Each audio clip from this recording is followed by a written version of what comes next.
What's going on, everyone? It's Cross Naruto here. We've got something amazing for you today. What if Naruto was the primordial shadow of Tartarus, the death sage feared by all Olympians? Naruto x Zoë Nightshade x Bianca, Percy Jackson. Real quick, if you haven't subscribed yet, what are you waiting for? Join thousands of story lovers and hit that subscribe button. Alright, story time. Chapter 1, The Shadow Stirs the Darkness moved. Not metaphorically, it literally shifted like something alive, peeling away from the corners of the abandoned subway tunnel and gathering into a humanoid shape. The rats scattered, their instincts screaming danger in ways their tiny brains couldn't comprehend. Naruto opened his eyes for the first time in millennia. Well, that was one hell of a nap, he muttered, his voice rough from disuse. The blonde-haired figure stretched, shadows clinging to his form like reluctant children. He wore a simple black cloak adorned with red clouds, an outfit from another life, another world. He glanced around, taking in the graffiti-covered walls, the abandoned tracks, the strange metal and plastic debris littering the ground. Nothing looked familiar. Guess a lot's changed while I was out. Naruto ran a hand through his spiky hair, frowning.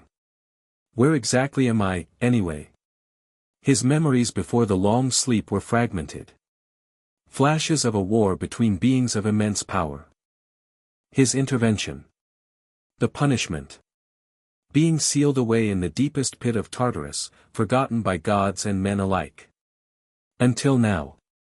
Naruto's body still hummed with the ancient power that had once made immortals tremble.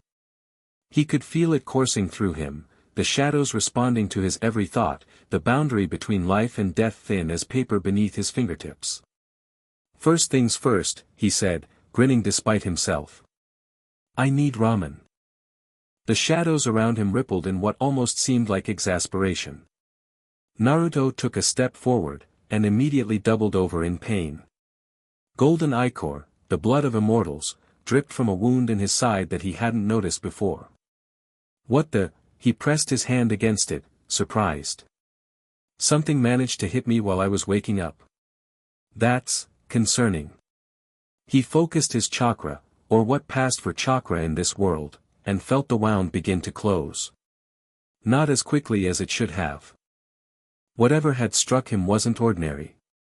Definitely not a good sign, he muttered, straightening up. But I can't exactly hang around here. With a thought, the shadows engulfed him, and he stepped through them like a doorway, emerging onto a busy street above. The sensory overload nearly knocked him back into the darkness. Blinding lights, deafening noise, thousands of people rushing past, strange metal carriages speeding by, towering structures of glass and steel reaching for the sky. What the actual? Naruto stared, wide-eyed. Is this still Earth? A woman bumped into him, gave him an annoyed look, then did a double take at his strange attire before hurrying away. Okay, definitely need to blend in better, Naruto decided, looking down at his blood-stained cloak. He concentrated, and the shadows around him shifted, transforming his clothes into something that resembled what others were wearing, jeans, a simple orange t-shirt, and a black jacket. A glowing sign caught his attention, New York Pizza. New York, he repeated, testing the name on his tongue. So that's where I am. The wound at his side throbbed, reminding him that something was hunting him. Something that knew he was waking up. That wasn't good. Naruto closed his eyes, extending his senses outward.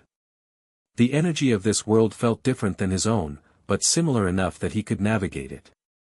And immediately, he detected something wrong. 3 blocks away, a dark presence was growing. Not a god, not a titan, but something else. Something feeding on fear and drawing power from the shadows, his domain. Oh no you don't, Naruto growled. Nobody messes with my shadows. He slipped into an alley, then melded with the darkness once more, emerging near the disturbance. What he found was a scene straight out of nightmare. A creature that appeared to be made of living shadow was cornering a young teenage boy against the wall of a dead-end street. But this wasn't one of Naruto's shadows. This was something corrupted, twisted. It had multiple arms ending in razor-sharp claws, and where its face should be was just a gaping maw filled with teeth like broken glass. The boy, maybe 15, was holding what looked like a bronze baseball bat, swinging it wildly. "Stay back," the kid shouted, his voice cracking. "I'm warning you." The shadow creature laughed, a sound like bones being crushed underfoot. "Little demigod," it hissed. "Your scent is weak, but it will do. The stirring of the Ancient One has left me so, hungry." Naruto felt a twinge of guilt. This thing was hunting demigods because his awakening had disturbed the natural order. "Hey, ugly!" Naruto called out, stepping forward. "You're borrowing power that doesn't belong to you." The creature whirled, its non-face somehow registering surprise. "Impossible," it whispered. "The Ancient One himself?" "I go by Naruto these days," he replied with a grin. "And you're about to go by dust in the wind if you don't back off from the kid." The shadow monster hesitated, then seemed to make a calculation. It lunged, not at Naruto, but at the boy, claws extended for a killing blow. Naruto moved faster than human eyes could follow. One moment he was 10 feet away, the next he was between the monster and the boy, catching the creature's claws in his bare hand.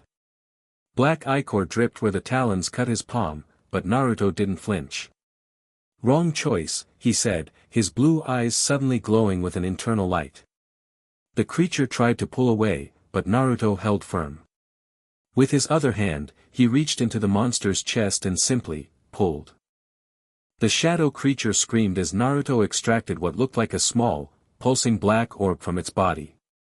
"You stole this power," Naruto said, his voice eerily calm. "It was never yours to use." The orb dissolved into his palm, and the shadow creature began to disintegrate, its stolen energy returning to Naruto. "No. I serve the—" Its final words were cut off as it collapsed into nothing but ordinary darkness. Naruto turned to the boy, who was staring at him with wide eyes. "You okay, kid?" The boy nodded shakily, lowering his bronze bat. What are you?" "Just someone passing through," Naruto said with a smile that didn't quite reach his eyes. "You should get home. It's not safe out here." "Are you a god?" the boy asked bluntly. Naruto raised an eyebrow. "You know about gods?" "My dad's Apollo," the boy said. "I'm not much of a fighter, but I know about the Greek world." "And you're definitely not a regular demigod." "Smart kid," Naruto admitted. "But complicated answer."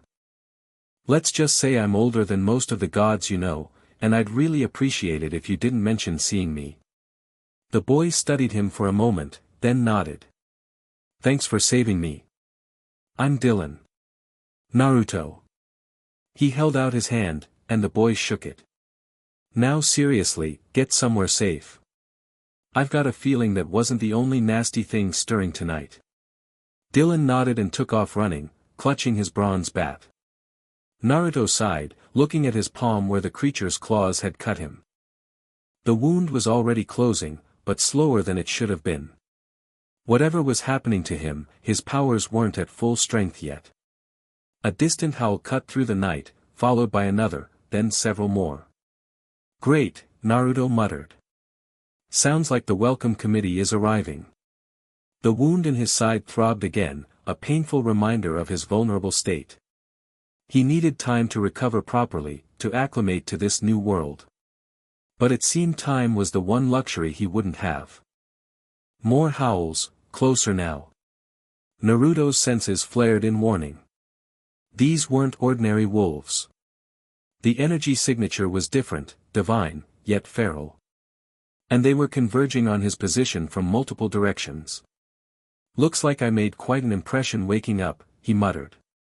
He considered melding with the shadows again, but something told him these hunters would be able to track him through the darkness. Better to face them head-on. Naruto leapt to the top of the nearest building, a 4-story apartment, landing silently on the roof. From this vantage point, he could see them coming. Silver blurs moving through the streets, faster than mortal eyes could track. The first one reached the alley where he'd fought the shadow creature. A massive wolf, larger than any natural animal, its fur gleaming silver in the moonlight. It sniffed the ground, then looked up directly at Naruto, yellow eyes gleaming with intelligence. More wolves joined it, spreading out to surround the building. "They're hunting as a pack," Naruto observed. "Smart." But wolves weren't the only hunters. As Naruto watched, a group of silver-clad figures emerged from the shadows. Girls, ranging from what looked like 12 to 16 years old, all armed with bows and hunting knives. They moved with inhuman grace, conferring briefly before spreading out to cover all escape routes. One of them stood out, a tall girl with a silver circlet braided into her long dark hair. She carried herself with the confidence of someone who had been fighting for centuries. When she looked up at the rooftop, her volcanic black eyes narrowed. "I know you see me up here," Naruto called down, deciding to take the initiative. "Want to skip the chase and just talk?" The girl with the silver circlet notched an arrow faster than Naruto would have thought possible for someone who wasn't him. "Ancient One," she called out, her voice carrying a faint accent he couldn't place. "By order of Lady Artemis, you are to surrender yourself immediately." "Artemis?" Naruto repeated, the name stirring ancient memories. "One of the Olympians, right? The huntress goddess?" "Do not pretend ignorance," the girl replied coldly. "We know what thou art." The disturbance in Tartarus could be felt across all realms. Naruto sighed. "Look, I just woke up, I'm hungry, confused, and honestly not looking for trouble. Can we discuss this without the arrows pointed at me?" The girl's expression didn't change. "Thy awakening has sent monsters into a frenzy across the city. 3 demigods have already been killed tonight. Surrender now, or face the consequences." Naruto's eyes widened. 3 dead? Because of me? Guilt stabbed through him, sharper than the pain in his side. "I didn't," he cut himself off as he sensed movement behind him. Spinning around, he found himself face to face with another silver-clad hunter, this one younger, with olive skin and dark eyes that reminded him of someone he couldn't quite place. "Don't move," she said, her arrow aimed at his heart. Despite her confident words, her hands trembled slightly.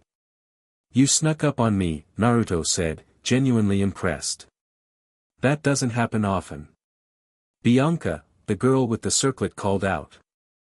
"Step away from him." The younger hunter, Bianca, didn't take her eyes off Naruto. "I have him, Zoe. He's too dangerous." Zoe shouted. "That is no mere monster or titan." Naruto raised his hands slowly. "I'm not looking to hurt anyone, especially not kids." Bianca's eyes flashed. "I'm not a kid. I'm a hunter of Artemis." "My mistake," Naruto said, offering a disarming smile. "A hunter, huh? You know, where I come from, I was pretty good at hunting too." Before either of them could respond, a new presence made itself known.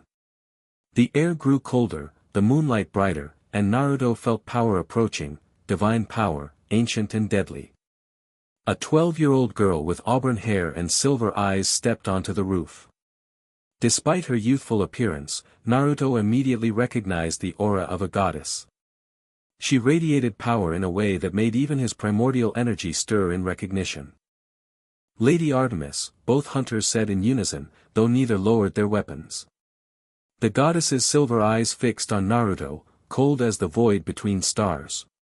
"So. The shadow of Tartarus walks again." Naruto bowed his head slightly. "Lady Artemis, I presume. Nice to finally meet you. I've heard, well, actually, I don't remember what I've heard. Been asleep for a few thousand years." "Your awakening has upset the balance," Artemis said, her childlike face severe. "Monsters are drawn to your power like moths to flame."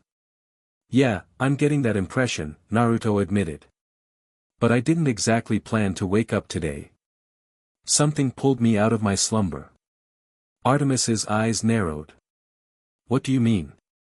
Naruto gestured to his side where the wound, though no longer bleeding, was still visible through his torn shirt. Got this as a welcome present. Something knew I was waking up and tried to take me out before I fully regained consciousness. The goddess approached, her movements fluid and predatory despite her small stature. She studied the wound, careful not to touch him. This was made by a weapon forged in Tartarus, she said finally. Few possess such things.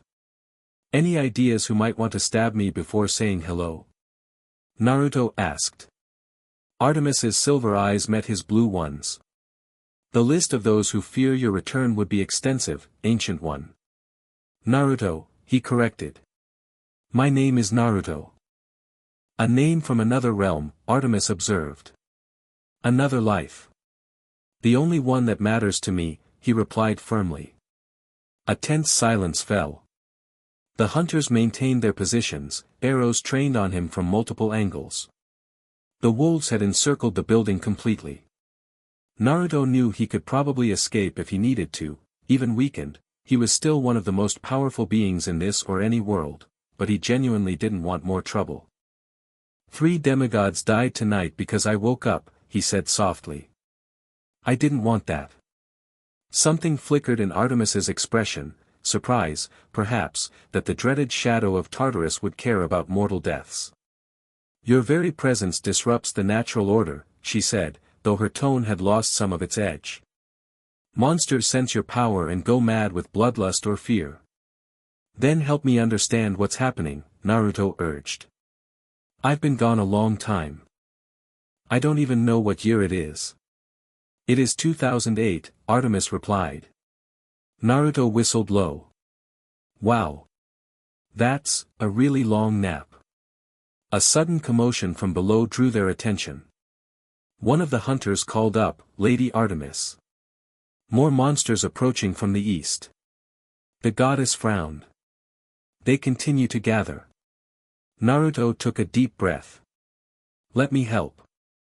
If I'm causing this, I should fix it. Why would you help us? Bianca asked, still holding her bow steady despite the obvious strain in her arms. Because I'm not what you think I am, Naruto replied simply.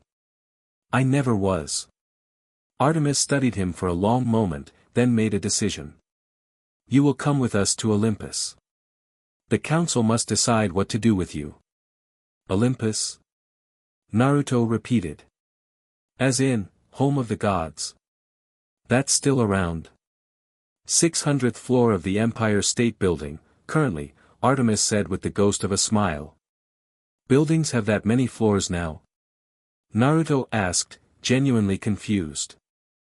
The younger hunter, Bianca, actually cracked a smile at that before quickly schooling her expression back to seriousness. More howls erupted from the streets below, but these weren't from Artemis's wolves. These sounded wrong, corrupted, hungry. Hellhounds, Zoe warned, her accent becoming more pronounced with urgency. At least a dozen. Artemis turned to Naruto. If you truly wish to help, now is your chance to prove it. Naruto grinned, feeling a familiar rush of excitement. It had been too long since he'd had a proper fight. Just point me in the right direction, he said, cracking his knuckles. You are wounded, Zoe pointed out, her tone making it clear she didn't trust him. I've fought through worse, Naruto assured her. He closed his eyes briefly, focusing his energy. When he opened them again, they had changed, the blue replaced by a golden glow, with horizontal bar-like pupils. Much worse. Even Artemis took a half-step back, clearly recognizing the ancient power now radiating from him. Sage mode, she whispered. So the legends were true. Naruto didn't wait for further discussion. He leapt from the rooftop, descending toward the street where massive black hounds the size of rhinos were charging toward the building. Their red eyes gleamed with malice, saliva dripping from jaws that could crush bone. He landed in the middle of the pack, creating a small crater in the asphalt. The hellhounds paused, momentarily startled by his sudden appearance. Hey there, puppies, Naruto said cheerfully. Looking for me? The largest hellhound lunged, jaws wide. Naruto simply raised his hand, and shadows erupted from his palm, solidifying into a spiraling sphere. Rasengan. The sphere collided with the monster, grinding against its chest before blasting it backward into two of its packmates.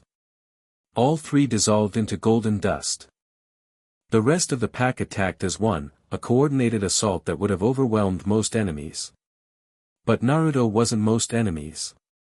He moved like water, flowing between claws and fangs, each movement precise and devastating. Where his hands touched, monsters disintegrated. Where his feet landed, shadows rippled outward like shock waves. From the rooftop, the hunters watched in astonishment as the dreaded shadow of Tartarus dismantled a pack of hellhounds in seconds without even drawing a weapon. "He fights like no being I have ever seen," Zoe murmured. "Is he really as dangerous as the stories say?" Bianca asked quietly. Artemis's expression was unreadable. "More so. What you're seeing is but a fraction of his power. Even wounded and weakened, he is beyond most gods." The last hellhound collapsed into golden dust as Naruto stood alone in the street, not even breathing hard. He looked up at the rooftop and gave a thumbs up. "All clear." Artemis signaled, and her hunters descended from various positions, forming a loose circle around Naruto. Though they no longer had arrows nocked, their wariness was evident. "That was impressive," Bianca admitted reluctantly. "Thanks," Naruto replied, letting his sage mode fade. The golden glow receded from his eyes, returning them to their natural blue. "Though I'm still not at full strength. Something about that wound is blocking my complete power." Artemis approached, her silver eyes gleaming in the darkness. "The council will want to examine that. If something is powerful enough to wound you." She didn't finish the thought, but she didn't need to. If something could hurt the shadow of Tartarus, it was a threat to everyone. "We move for Olympus now," the goddess decided. "Zoe, you and Bianca will accompany us. The rest of the hunt will continue tracking down the monsters that have been stirred by his awakening." Zoe nodded, though she clearly wasn't happy about the assignment. "Yes, my lady." "So," Naruto said as they began walking, "you're Zoe, and you're Bianca." He nodded to each hunter in turn. "Nice to meet you both, despite the circumstances." Neither responded immediately. Finally, Zoe broke the silence. "The tales say thou wert sealed in Tartarus for attempting to overthrow the cosmic order itself." Naruto laughed, the sound surprisingly warm and genuine. "Is that what they say? Man, stories really change over time. Then what's the truth?" Bianca asked, curiosity overcoming her caution. "Bianca," Artemis warned. "It's okay," Naruto assured the goddess. "I don't mind." He turned to Bianca with a surprisingly gentle expression. "The truth is complicated. I interfered in a war I probably should have stayed out of. Made some powerful enemies. The details are..." He frowned. "Actually, they're still a bit fuzzy. Part of the punishment was having my memories fragmented." "Convenient," Zoe muttered. "Not really," Naruto countered. "Try waking up after thousands of years with only pieces of who you were. It's pretty disorienting." Something in his tone must have resonated with Bianca, because her expression softened slightly. "I know something about lost memories," she said quietly. Naruto glanced at her with renewed interest, but before he could respond, they rounded a corner and found themselves facing the towering structure of the Empire State Building. "Whoa," Naruto said, craning his neck to look up at it. "That is, tall." "One of the architectural wonders of the mortal world," Artemis said with a hint of pride, as if personally responsible for human ingenuity. They entered the lobby, which was remarkably empty despite the hour. The security guard at the desk looked up, then immediately stood at attention when he saw Artemis. "Lady Artemis," he said, bowing his head. Then his eyes fell on Naruto, and all color drained from his face. "Is that key to the 600th floor, please?" Artemis interrupted smoothly. The guard handed over a key card with trembling hands, never taking his eyes off Naruto. "Thanks, buddy," Naruto said with a friendly wave, which only seemed to terrify the man further. They entered an elevator that looked ordinary enough. Artemis inserted the key card into a slot, and a new button appeared on the panel, 600. As the elevator began its ascent, an easy-listening version of "Stayin' Alive" played over the speakers. Naruto started bobbing his head to the beat. Catchy. Zoe looked at him like he'd grown a second head. "Thou art the most feared entity in Tartarus, and thou art enjoying elevator music. Why not?" Naruto shrugged. "Music's music. We didn't have this where I'm from." "And where exactly is that?" Bianca asked. Naruto's expression grew distant. "Another world. Another time. It's complicated." Before the conversation could continue, the elevator doors slid open, revealing a sight that made even Naruto pause in wonder. Olympus stretched before them, a gleaming city of marble and gold floating above Manhattan, suspended in the clouds. Temples and palaces rose on either side of a central boulevard paved with silver.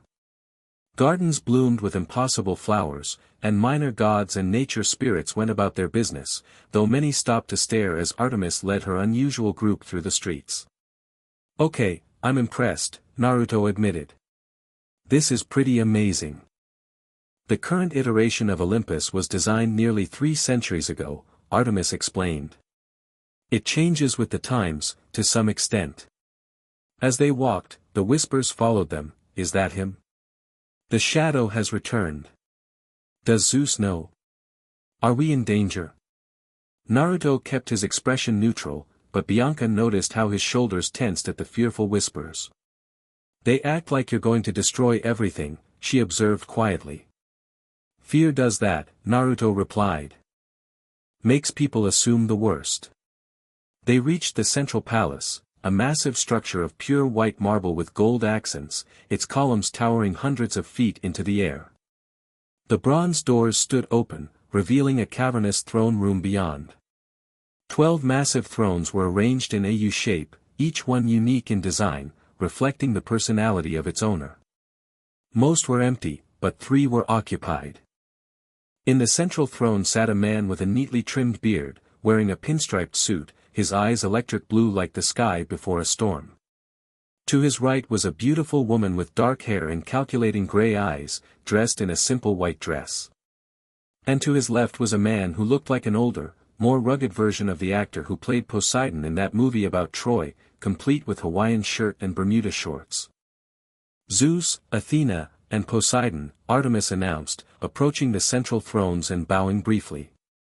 "I have brought the Ancient One, as requested." All 3 gods stared at Naruto with varying degrees of suspicion and concern. "So," Zeus said, his voice rumbling like distant thunder. "The shadow of Tartarus walks among us once more." Naruto met the god's gaze steadily. "Just Naruto is fine. And for the record, I didn't exactly plan this homecoming." "You claim your awakening was not by choice?" Athena asked, her gray eyes intense and analytical.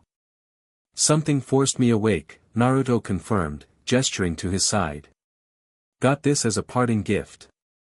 Poseidon leaned forward, his sea-green eyes narrowing. "A wound? On a primordial being?" "Something made in Tartarus," Artemis added. "Powerful enough to weaken even him."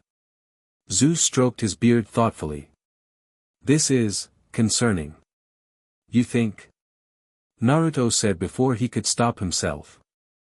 All 3 Olympians stared at him, clearly not used to such casual disrespect. Zoe stepped forward quickly. "My lords and ladies, the Ancient One has demonstrated no hostility since his awakening. In fact, he aided us against a pack of hellhounds that were drawn to his power." Naruto shot her a grateful look, surprised by the defense. "Is this true?" Zeus demanded. "Yeah," Naruto confirmed. "Look, I get that my reputation precedes me, but I'm not interested in whatever cosmic drama you think I'm here to cause. I just want to figure out who stabbed me and why." Athena studied him with those unsettling gray eyes. The stories say you once challenged the very fates themselves. Naruto sighed. Again with the stories. Look, my memories are still fragmented, but I'm pretty sure I never did that. Who'd be stupid enough to pick a fight with the fates? For some reason, that response seemed to reassure the gods more than anything else he'd said. The council will convene in full tomorrow to decide your fate, Zeus declared. Until then, you will remain on Olympus under guard. Under guard? Naruto repeated. No offense, but if I wanted to leave, there's not much that could stop me. Yet you will agree to stay, Athena said, and it wasn't a question. Naruto considered his options. He was still weakened, in an unfamiliar world, with fragmented memories. And despite his bravado, he wasn't eager to make enemies of the ruling pantheon within hours of waking up. Fine, he agreed. I'll stay. But I want answers too. Something pulled me out of Tartarus for a reason, and I'm betting none of us will like what that reason is.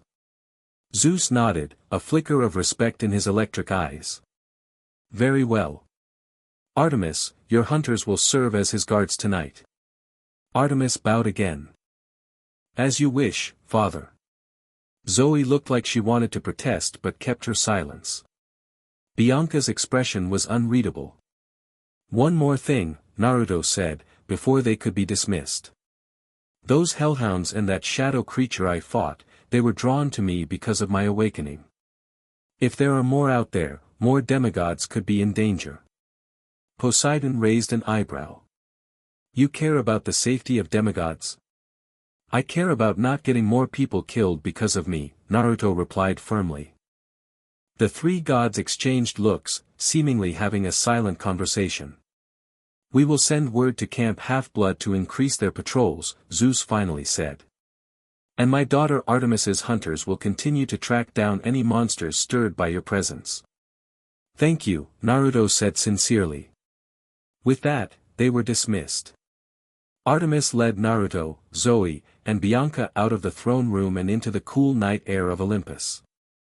That went better than I expected, Naruto commented as they walked. They fear you, Artemis replied matter-of-factly. Even Zeus, though he would never admit it. I don't want to be feared, Naruto said, his voice suddenly tired. Artemis gave him a sidelong glance. For someone known as the Shadow of Tartarus, you are not what I expected. I get that a lot, Naruto replied with a small smile. They arrived at a small but elegant palace near the edge of the city. My quarters on Olympus, Artemis explained. You will stay in the guest chambers, under the watch of my hunters. Naruto nodded. Thank you for the hospitality. Beats a subway tunnel. Inside, the palace was decorated in silver and white, with murals depicting hunting scenes on the walls. It was beautiful but sparse, reflecting its owner's practical nature. Zoe, show him to the east chamber, Artemis instructed. Bianca, you will take first watch. I must return to coordinate the hunt's efforts in the city. With that, the goddess disappeared in a flash of silver light, leaving Naruto alone with the two hunters. An awkward silence fell. So, Naruto said finally. You two been hunters long? Over 2,000 years, Zoe replied curtly. This way. She led him down a hallway decorated with animal pelts and hunting trophies.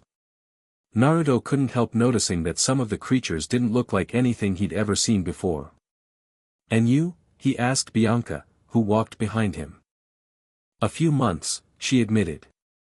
Naruto's eyebrows shot up. Months? And they put you on guard duty for the big bad shadow of Tartarus? Bianca bristled. I'm perfectly capable. I didn't mean it like that, Naruto backpedaled. Just surprised Artemis would put a new recruit on such an important assignment. Lady Artemis sees potential in all her hunters, Zoe said, her tone warning him not to pursue the subject. They reached a simple but comfortable-looking room with a bed, a desk, and a window overlooking the nighttime skyline of Manhattan far below. This is where thou wilt stay, Zoe announced. Do not attempt to leave. Wouldn't dream of it, Naruto assured her. I gave my word, and I don't go back on my word. That's my ninja way. Both hunters stared at him blankly. Ninja way? Bianca repeated. Never mind, Naruto said with a sigh. Old habits. Zoe's eyes narrowed suspiciously, but she said nothing more before turning to Bianca. I will return in 4 hours to relieve you. Do not engage him in unnecessary conversation. Do not trust anything he says. Remember what he truly is. I'm standing right here, Naruto pointed out. Zoe ignored him, giving Bianca one last meaningful look before leaving and closing the door behind her. Alone with his young guard, Naruto sat on the edge of the bed, suddenly feeling the exhaustion of the day's events. His side still throbbed, the wound resistant to his accelerated healing. Bianca took up position by the door, her posture rigid, hand resting on the hunting knife at her belt. You can relax, you know, Naruto said. I'm not going anywhere. I'm fine, Bianca replied stiffly. Naruto shrugged and laid back on the bed, staring at the ceiling. The silence stretched between them, broken only by the distant sounds of Olympus at night. Earlier you said something about lost memories, Naruto said finally, his voice soft. What did you mean? Bianca hesitated, clearly debating whether to answer. Before I joined the hunt, I was in the Lotus Hotel and Casino, she finally said. Time doesn't work right there. My brother and I were there for decades, but it only felt like weeks. We lost our past. Naruto turned his head to look at her. That's rough. I'm sorry. It's fine, she said quickly. Lady Artemis gave me a new life, a new purpose. And your brother? A shadow passed over Bianca's face. Nico is at Camp Half-Blood. He's adjusting. Something in her tone made Naruto suspect there was more to that story, but he didn't press. Family's important, he said instead. The bonds we form with others, that's what gives life meaning. Bianca looked at him curiously. Is that the philosophy of the shadow of Tartarus? Somehow I expected something more, ominous. Naruto laughed. Sorry to disappoint. I've never been big on the whole ominous ancient being aesthetic. Just not my style. Despite herself, Bianca smiled slightly. You're nothing like the stories. Good stories rarely match reality, Naruto replied, closing his eyes. Reality's usually weirder. Another silence fell, but this one was more comfortable than the last. You should rest, Bianca said after a while. Tomorrow won't be easy. The full council, they'll want answers. Join the club, Naruto murmured, already drifting toward sleep. I've got plenty of questions myself. As consciousness began to slip away, his thoughts returned to the wound in his side. Something had known he was awakening. Something wanted him dead before he could fully return. And whatever it was, it had access to weapons forged in Tartarus itself. That was the last thought that crossed his mind before sleep claimed him, the first real sleep he'd had in millennia. And with sleep came dreams. Naruto found himself standing in a familiar yet alien landscape, a vast pit surrounded by jagged cliffs that seemed to absorb light rather than reflect it. Tartarus. His prison for thousands of years. But he wasn't alone. A figure stood at the edge of the pit, cloaked in shadows that even Naruto's eyes couldn't penetrate. All he could make out was a gleaming golden scythe clutched in one hand. You failed, Naruto said to the figure. I'm awake. The figure turned slowly, though its face remained hidden in darkness. Did I fail? The voice was neither male nor female, neither young nor old. Or did I succeed beyond my wildest dreams? What do you mean? The figure laughed, a sound like breaking glass. The Olympians fear you, Shadow. They will never trust you. And while they focus their attention on the ancient boogeyman in their midst, I will complete my work unnoticed. And what work is that? Naruto demanded. The figure raised the scythe, and golden light blazed from its edge. The work my father began, of course. The overthrow of Olympus. The return of the Titans. And this time, there will be no interference from you. The scythe descended in a glittering arc, and Naruto felt a searing pain across his chest. He looked down to see golden ichor spilling from a wound identical to the one in his side. Twice marked, the figure whispered. The ritual has begun. Naruto tried to lunge forward, to grab the figure, but his body wouldn't respond. He was paralyzed, forced to watch as the shadowy form turned back to the pit and began chanting in a language older than the gods themselves. The pit glowed with an unhealthy red light. Something was rising from its depths. Something ancient and terrible. No. Naruto shouted. You don't know what you're doing. Oh, but I do, the figure replied, turning to face him one last time. I am the forgotten child, the last offspring of Kronos. And I will finish what he started. The figure's hood fell back, revealing a face that made Naruto's blood run cold. It was, Naruto jolted awake, gasping for breath. Sunlight streamed through the window, indicating he'd slept through the night. His hand went immediately to his chest, expecting to find a new wound, but there was nothing, just the original injury on his side, which looked somewhat better than it had the night before. A dream, he muttered. Just a dream. What was? Naruto turned to find not Bianca, but Zoë standing guard by the door. She watched him warily, one hand resting on her hunting knife. Bad dream, Naruto replied, sitting up. How long was I out? Nearly 10 hours, Zoë answered. Lady Artemis instructed us to let thee rest. Thy wound appears to be healing. Naruto nodded, pressing a hand against his side. Yeah, finally. Still not at full speed, but better than yesterday. Zoë continued to study him with those volcanic black eyes. The council gathers in 1 hour. Thou should prepare thyself. Prepare how, exactly? Got any advice for facing a roomful of gods who think I'm some kind of cosmic threat? For a moment, Zoe's severe expression softened slightly. Speak truthfully. Gods can sense lies, and they do not respond well to deception. Noted, Naruto said. Where's Bianca?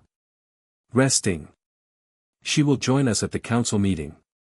Naruto stood, stretching muscles that had been dormant for thousands of years. Despite his long sleep, he felt surprisingly refreshed. Is there somewhere I could wash up? Maybe get some clean clothes? Zoe hesitated, then nodded curtly. Follow me. She led him to an adjoining bathroom, where fresh clothes had been laid out, simple black pants and a silver tunic that looked vaguely Greek. Lady Artemis provided these, Zoe explained. She thought thy orange attire might be perceived as disrespectful by the council. Naruto looked down at his tattered t-shirt and jeans. Fair enough. Thanks. Zoe nodded and closed the door, giving him privacy. The bathroom was surprisingly modern, with running water and what appeared to be some kind of magical heating system. Naruto took advantage of the facilities, washing away the grime of his awakening and the fight with the hellhounds. As he dressed in the provided clothes, he caught sight of his reflection in a mirror. He looked the same as he always had, spiky blonde hair, blue eyes, whisker marks on his cheeks, yet somehow different. There was an ancient weariness in his eyes now, a weight that hadn't been there in his younger days. The shadow of Tartarus, he murmured to himself. Is that really who I am now? The dream flashed through his mind again. The forgotten child. The scythe.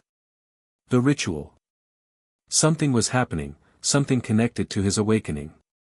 And whatever it was, Naruto had a feeling it was far more dangerous than the Olympians realized. He finished dressing and returned to the bedroom, where Zoe waited. These fit pretty well, he commented, adjusting the silver tunic. Lady Artemis has an eye for such things, Zoe replied. A knock at the door interrupted them.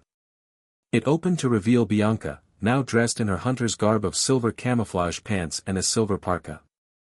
"It's time," she announced. "The council is gathering." Naruto took a deep breath, centering himself. "All right. Let's do this." The three of them made their way through Artemis's palace and out into the bright morning light of Olympus. The central boulevard was busier now, with minor gods, nymphs, and spirits going about their daily business. Like the night before, their progress was marked by stares and whispers, but Naruto ignored them, focusing instead on what lay ahead. As they approached the great palace of the gods, Bianca moved closer to him. "Are you nervous?" she asked quietly. Naruto considered the question. "Not exactly. More, curious. I want to know what they think they know about me." "The stories say you once held the power of life and death in your hands," Bianca said. "That you could restore souls to bodies long dead, or send the living to the underworld with a touch." "Do they?" Naruto murmured. "Interesting. Is it true?" Naruto glanced at her, then at Zoe, who was pretending not to listen. "Parts of it, maybe. My powers, they've always been complicated." Before he could elaborate, they reached the massive bronze doors of the throne room, which stood open once more. This time, all 12 thrones were occupied, the full Olympian council assembled in their divine glory. Zeus sat in the center on a throne of platinum and lightning bolts. To his right was Hera on a throne of gold and peacock feathers. To his left was Poseidon on a throne that resembled a deep-sea fishing chair. The others were arranged in order of power and seniority: Apollo and Artemis, Athena and Ares, Demeter and Dionysus, Aphrodite and Hephaestus, Hermes and Hestia. Each god was in their full divine form, ranging from 15 to 20 feet tall, their power radiating outward in waves that would have vaporized a mortal instantly. Naruto, however, stood before them unaffected, his own ancient energy creating a bubble of protection around him and, by proximity, the two hunters.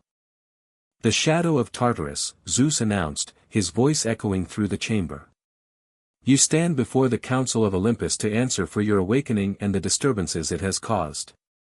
Naruto stepped forward, his posture relaxed but respectful. "I appreciate the audience, Lord Zeus. As I explained yesterday, my awakening wasn't exactly planned. Something, or someone, pulled me from my slumber."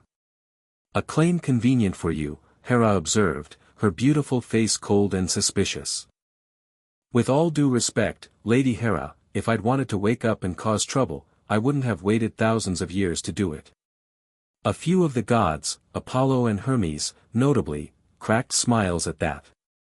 Athena leaned forward on her throne of silver and owl feathers. "The question remains, who or what had the power to awaken a primordial being sealed in the depths of Tartarus?"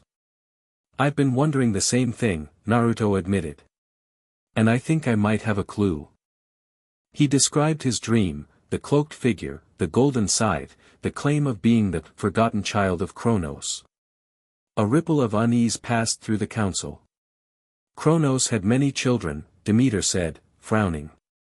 "Most we know of, my siblings and I, obviously, plus various minor gods and monsters. But a forgotten child?" Hephaestus rumbled, his beard sparking with tiny flames. "That suggests one hidden even from us. Or one lost to history," Athena suggested. "There are gaps in the chronicles, times when Kronos may have sired offspring unknown to us." Zeus's expression had darkened considerably.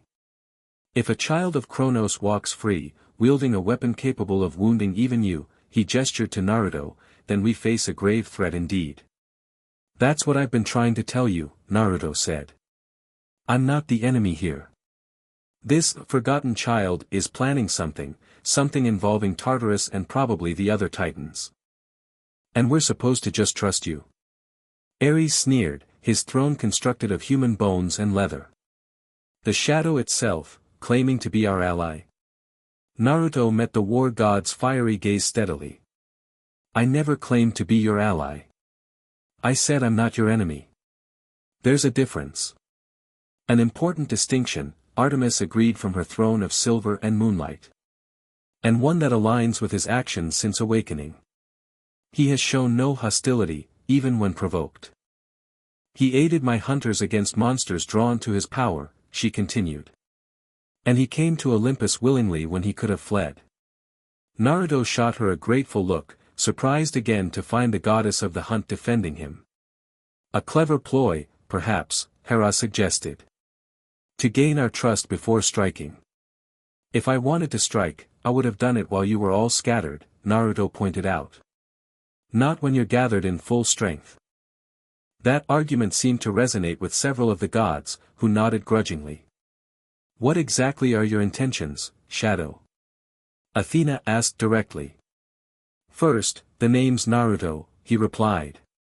Second, my intentions are simple, figure out who's behind this, stop whatever they're planning, and then. He paused, realizing he hadn't thought beyond that. And then figure out where I fit in this world, I guess. Where you fit? Apollo repeated, intrigued. His throne gleamed like solid gold, too bright to look at directly. You speak as if you're considering staying.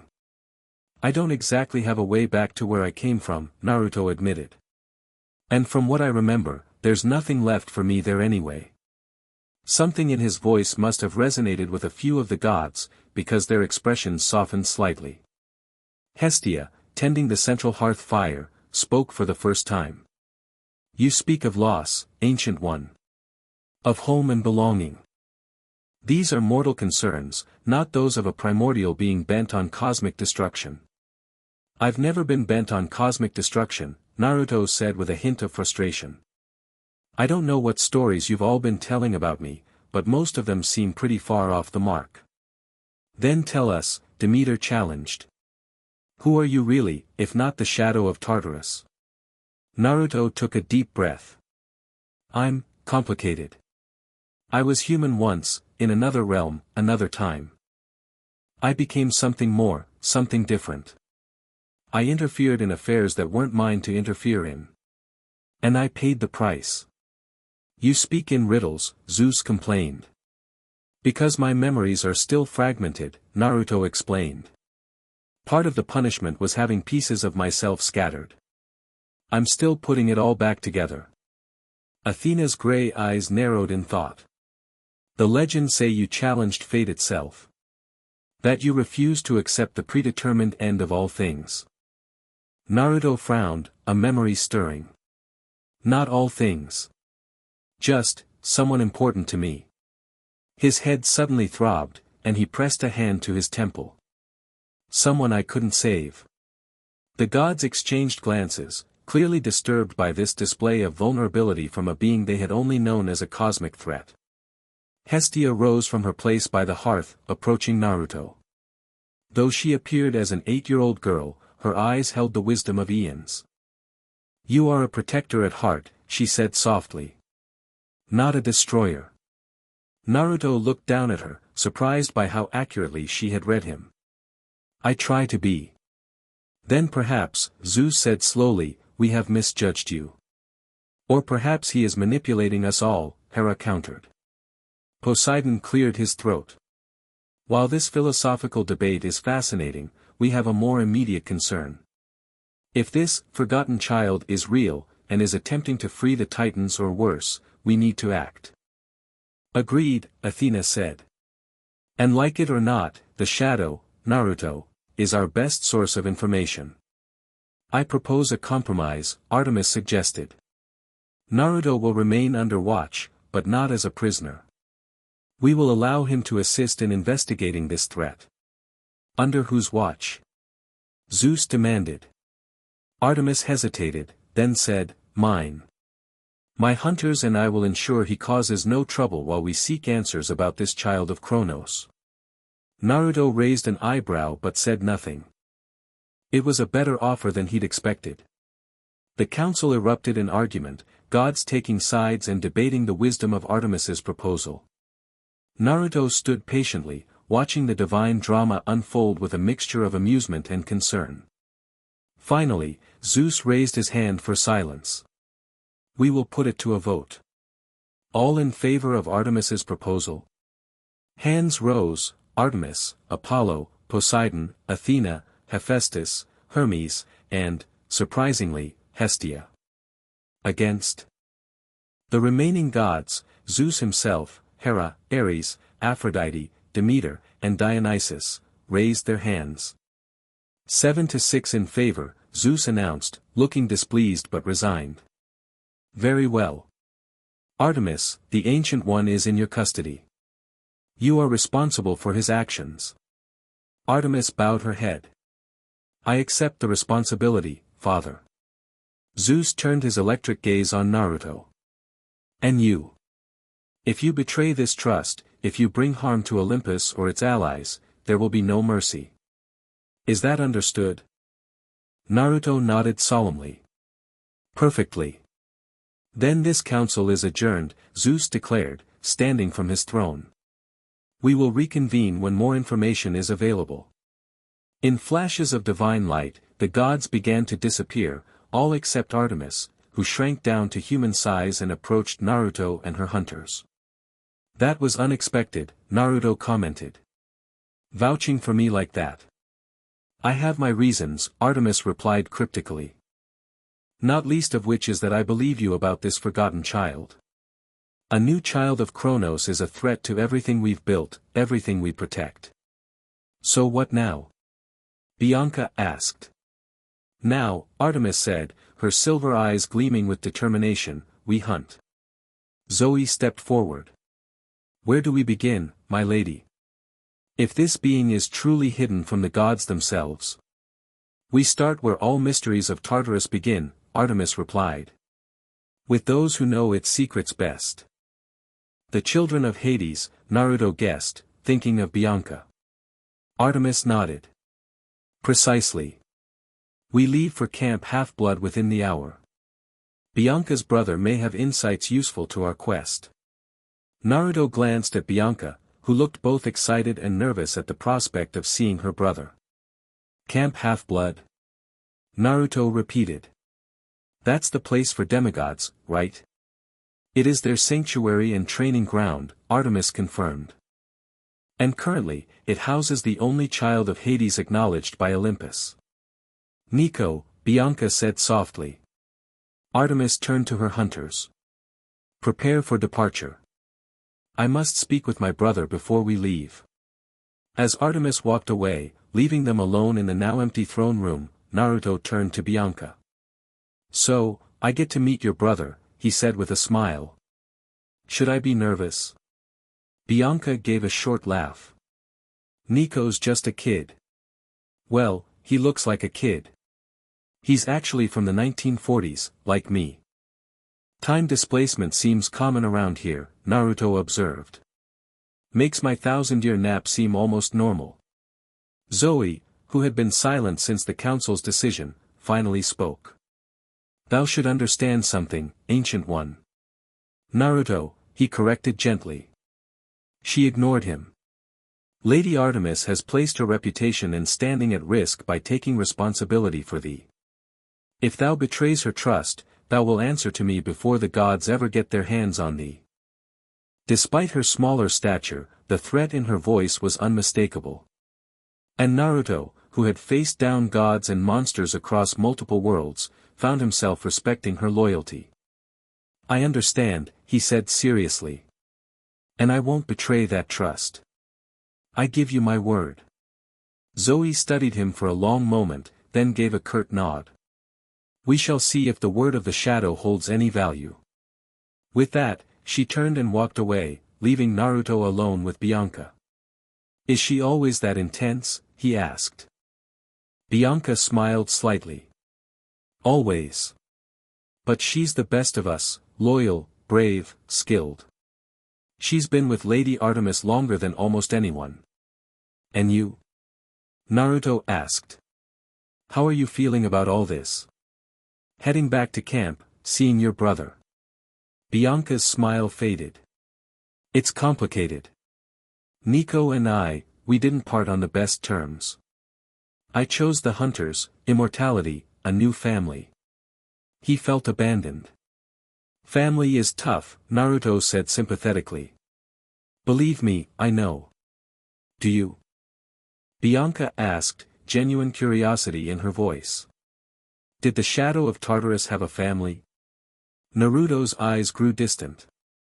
Once. A long time ago. Not by blood, but by bond, which is the only kind that really matters.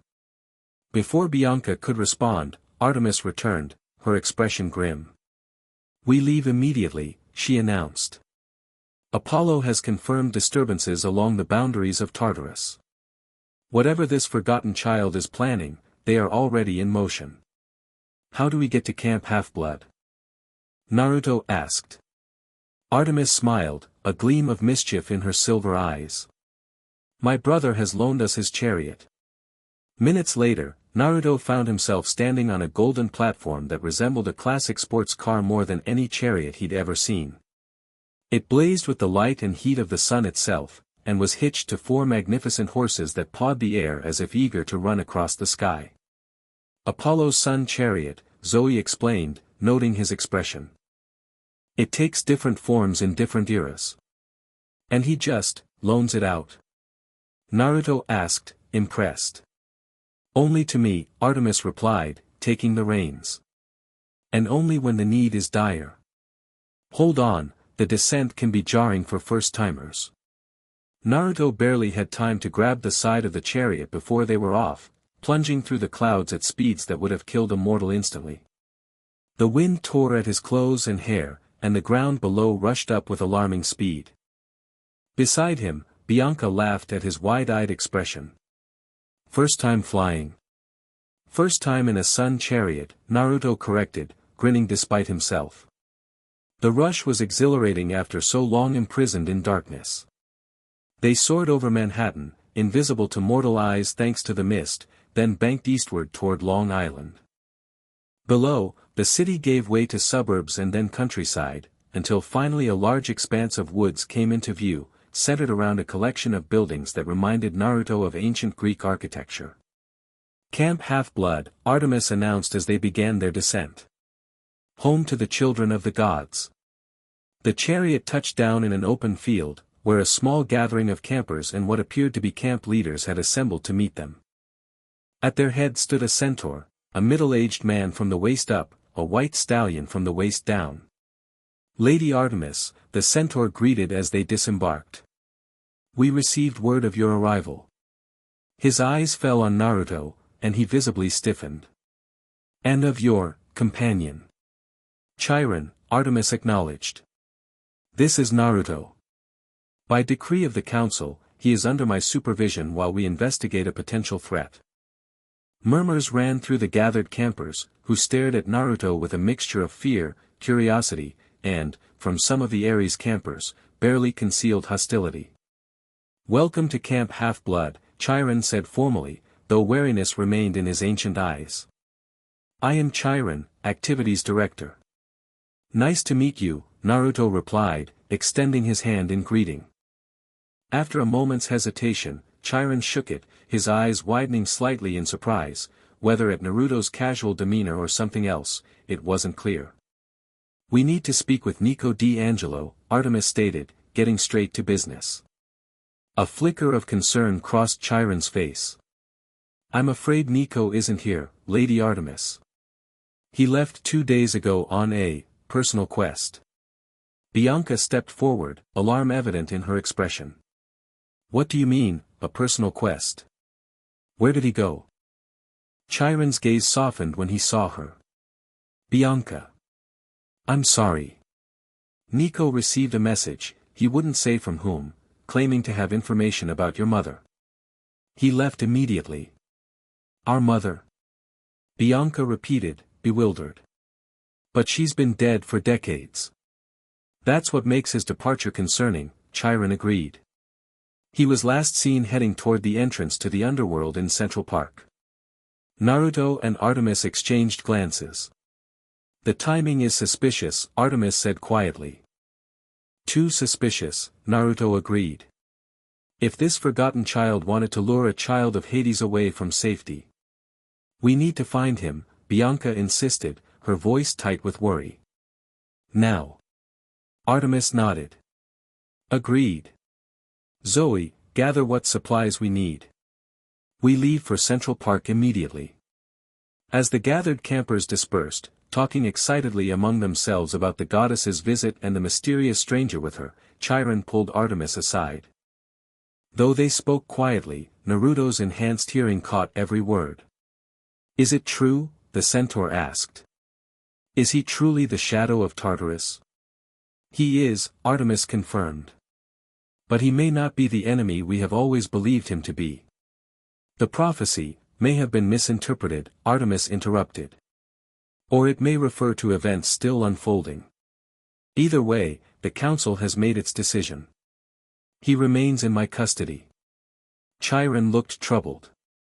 "Be careful, Lady Artemis. The ancient texts speak of his power over death itself. Such abilities have corrupted even the most noble souls." Artemis's silver eyes flicked briefly to Naruto. "I am aware of the risks, old friend. But sometimes, to fight darkness, one must employ shadows." The conversation ended as Zoe returned with backpacks containing supplies. "We're ready, my lady." Artemis nodded. "Then let us hunt. The trail grows colder with every moment." As they prepared to depart, a young camper with sea-green eyes approached, his expression determined. "Lady Artemis," he said, bowing slightly. "I'd like to join your search for Nico. He's my friend, and I'm worried about him." "Percy Jackson," Artemis acknowledged. "Your concern is admirable, but this hunt may involve dangers beyond even your considerable abilities." Percy's gaze shifted to Naruto, curiosity evident. "Is that why you brought him?" Naruto smiled, extending his hand. "Naruto. You must be the famous Percy Jackson." "I've heard, well, nothing actually, but you seem like someone important." Percy blinked, clearly thrown by Naruto's casual attitude. Yeah. Son of Poseidon." He shook Naruto's hand cautiously. "You don't seem like a primordial shadow entity of doom." "I get that a lot," Naruto replied cheerfully. Artemis cleared her throat. "Percy, while I cannot allow you to join us, your connection to Nico may prove useful. Did he say anything to you before he left? Any clue about who sent this message?" Percy's expression grew troubled. "Not much. He was secretive about it. But he did mention something weird. He said the message came from the pit but not of the pit. I thought he was just being cryptic, you know, in that Nico way." Naruto and Artemis exchanged significant looks. "From Tartarus, but not a creature of Tartarus," Artemis translated. "The forgotten child." "So it seems," Naruto agreed grimly. "And they're moving faster than we thought." "What forgotten child?" Percy asked, confused. "A threat we're investigating," Artemis replied vaguely. "Thank you, Percy Jackson. Your information may have given us the lead we needed." With that, they departed, leaving a bewildered Percy behind. The Sun Chariot, now looking more like a sleek SUV than a sports car, carried them back toward Manhattan. As the camp receded behind them, Bianca's worry was palpable. "Nico wouldn't just leave," she insisted. "Not without a good reason." "Information about your mother would be a powerful lure," Zoe observed gently.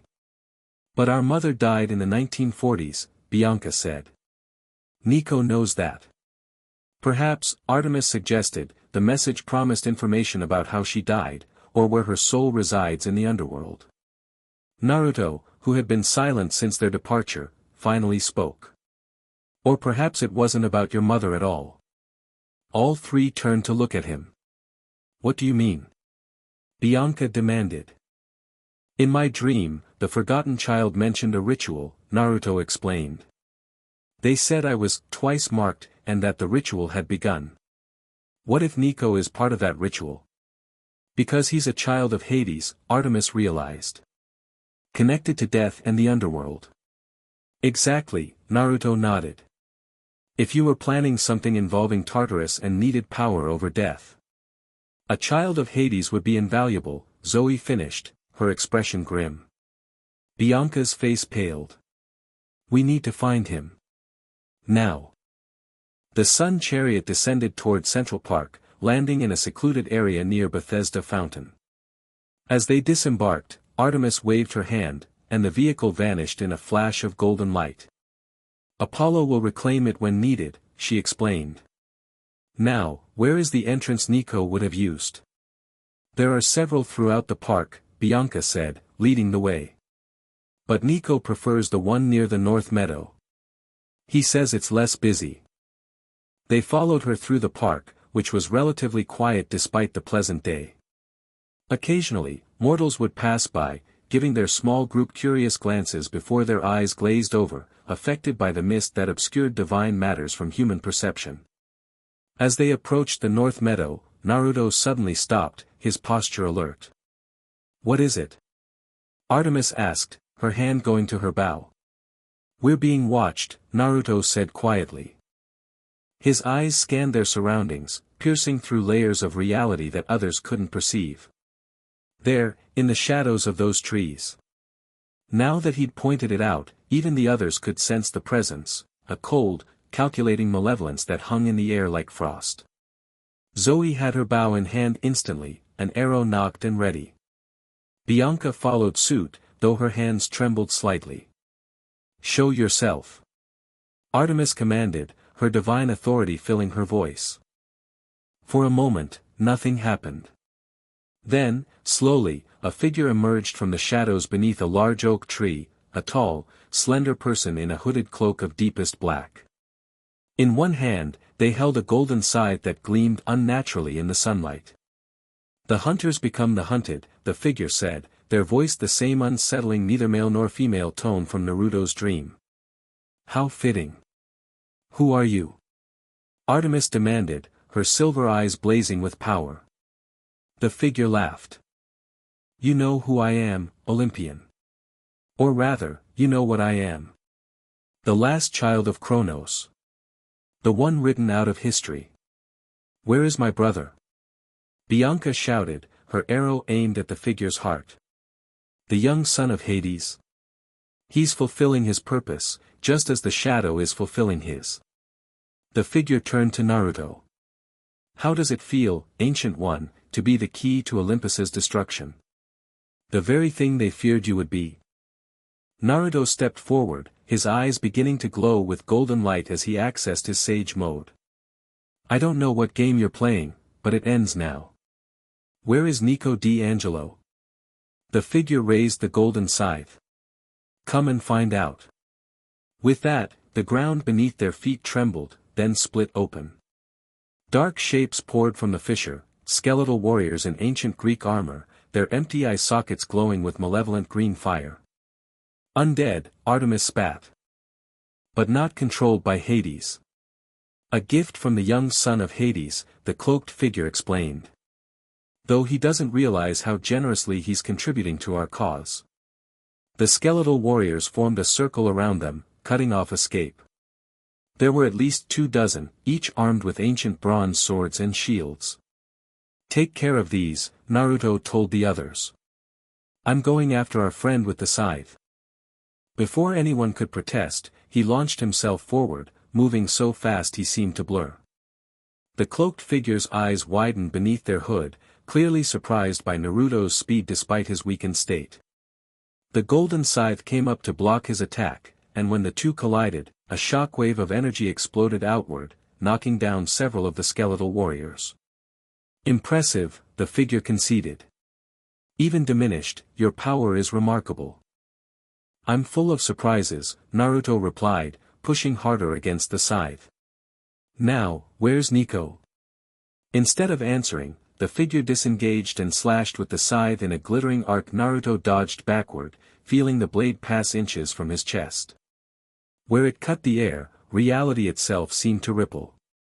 That's not an ordinary weapon, Naruto observed, circling warily. A fragment of my father's scythe, the figure explained. Reforged in the fires of Tartarus itself. One cut, and your essence will begin to unravel, just like the wound in your side. Behind them, Artemis, Zoe, and Bianca were engaged in fierce combat with the skeletal warriors. Arrows flew with deadly accuracy, reducing some of the undead to dust, but more kept climbing from the fissure to replace their fallen comrades. "We need to close that crack," Artemis shouted, seeing the problem. Naruto heard her but couldn't disengage from his own battle. The forgotten child was far more skilled than he had anticipated, wielding the golden scythe with deadly precision. "You still don't understand, do you?" the figure taunted as they exchanged blows. "You're not here to stop the ritual. You are the ritual." "What are you talking about?" Naruto demanded, ducking under a swing that would have taken his head off. "Your awakening was the first step," the figure explained, pressing their attack. "Your blood, the blood of a primordial being, was the second. And now, with the power of a child of Hades, we complete the trinity needed to open the doors of death permanently." Naruto's eyes widened in genuine alarm. "The doors of death? You're insane. If those are opened permanently, then death itself becomes meaningless," the figure finished. "The barriers between life and the afterlife, between Tartarus and the mortal world, all dissolved. Chaos in its purest form." A memory flashed through Naruto's mind, the reason he had been sealed in Tartarus in the first place. Not because he had threatened the gods, but because he had prevented something like this from happening before. He had interfered in a war between primordial forces, stopping an attempt to dissolve the boundaries between life and death. And he had paid the price with millennia of imprisonment. "I won't let it happen again," Naruto growled, his resolve hardening. The figure laughed. "You don't have a choice. The ritual is already underway. The boy's blood has been spilled. The gears are in motion." Rage filled Naruto at the thought of Nico, a child, being used as a sacrifice for this madness. The shadows around him responded to his emotion, darkening and solidifying. "You've made a mistake," Naruto said, his voice deceptively calm. "You think because I was sealed away, because I'm weakened, that I'm not still what I always was. And what is that?" the figure asked, pausing in their attack. Naruto smiled, but there was nothing friendly in it now. "The shadow of Tartarus. Death's own champion. The one being in all of creation who can walk the boundaries you're trying to destroy." With that, he slammed his hands together in a familiar sign, one he hadn't used in millennia. "Shadow Clone Jutsu." Instantly, the battlefield was filled with copies of Naruto, perfect duplicates, each radiating the same golden energy of Sage Mode. The cloaked figure staggered back in shock. "Impossible," they gasped. "Such power should be beyond you in your weakened state." "Like I said," one of the Narutos replied, "I'm full of surprises." The clones converged on the figure, who fought desperately with the golden scythe. Several clones vanished in puffs of smoke when struck, but more took their place, overwhelming their opponent through sheer numbers. Meanwhile, the real Naruto dashed toward the fissure, where skeletal warriors continued to emerge. Artemis saw his intention and covered his approach, her silver arrows clearing a path through the undead. "I need to close it," Naruto shouted. "But I need to know where it leads first, where they're keeping Nico." Artemis nodded in understanding. "Do what you must." Naruto reached the edge of the fissure and looked down into darkness that seemed to go on forever. But with his Sage Mode active, he could see what others couldn't, a thin thread of life energy, young and vibrant despite its corruption, leading deep into the earth. "Found you," Naruto muttered. Without hesitation, he dove into the fissure head first, ignoring Bianca's alarmed cry behind him. As he fell, the darkness around him transformed from simple absence of light to something more tangible, shadows that responded to his presence, reaching out like old friends. The shadow of Tartarus had returned to his element. Naruto wrapped the darkness around himself like armor and continued his descent, following the thread of Nico's life force.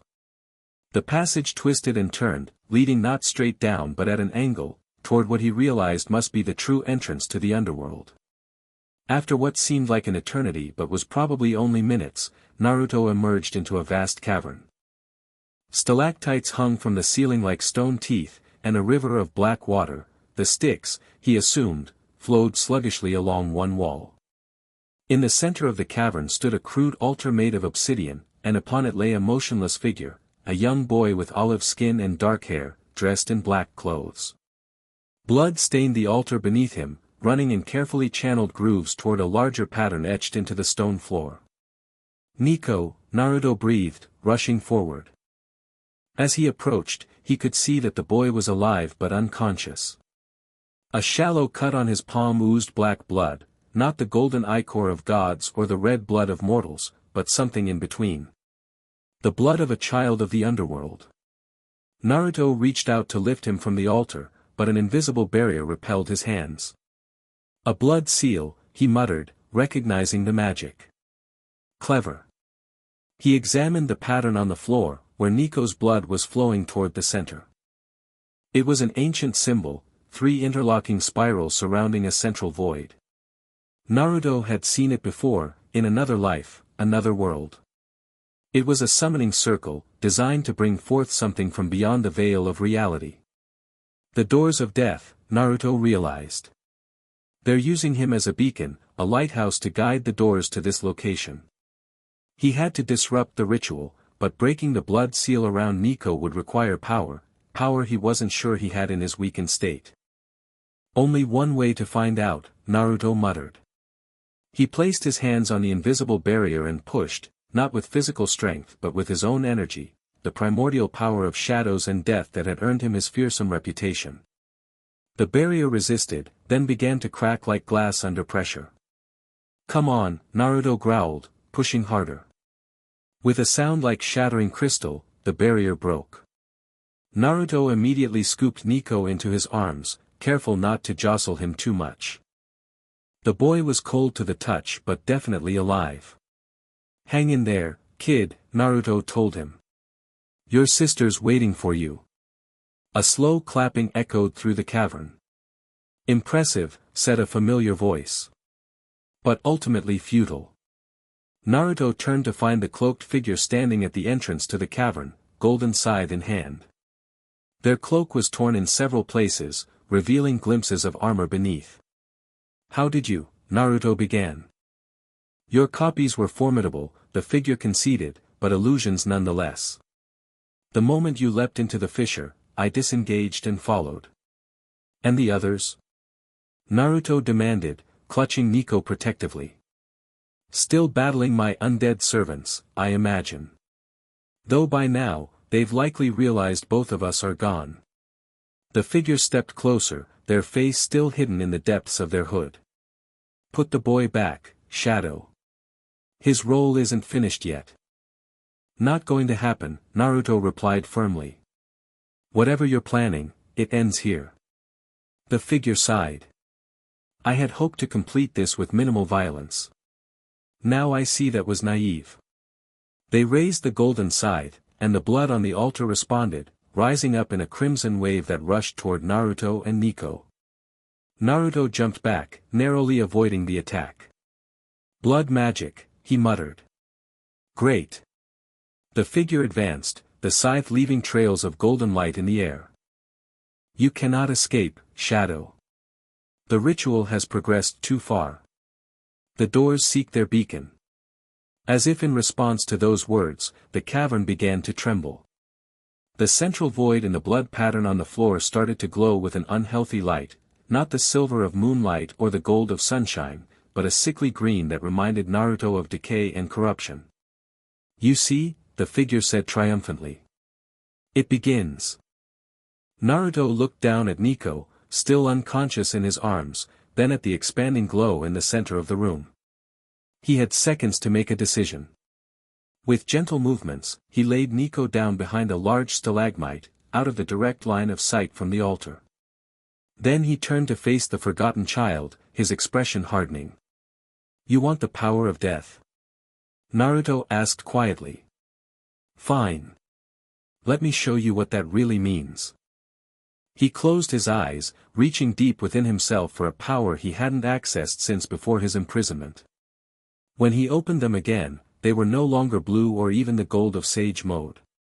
They were black with concentric silver rings, the eyes of one who had walked the boundaries between life and death and mastered both. The Rinnegan, the figure gasped, taking an involuntary step back.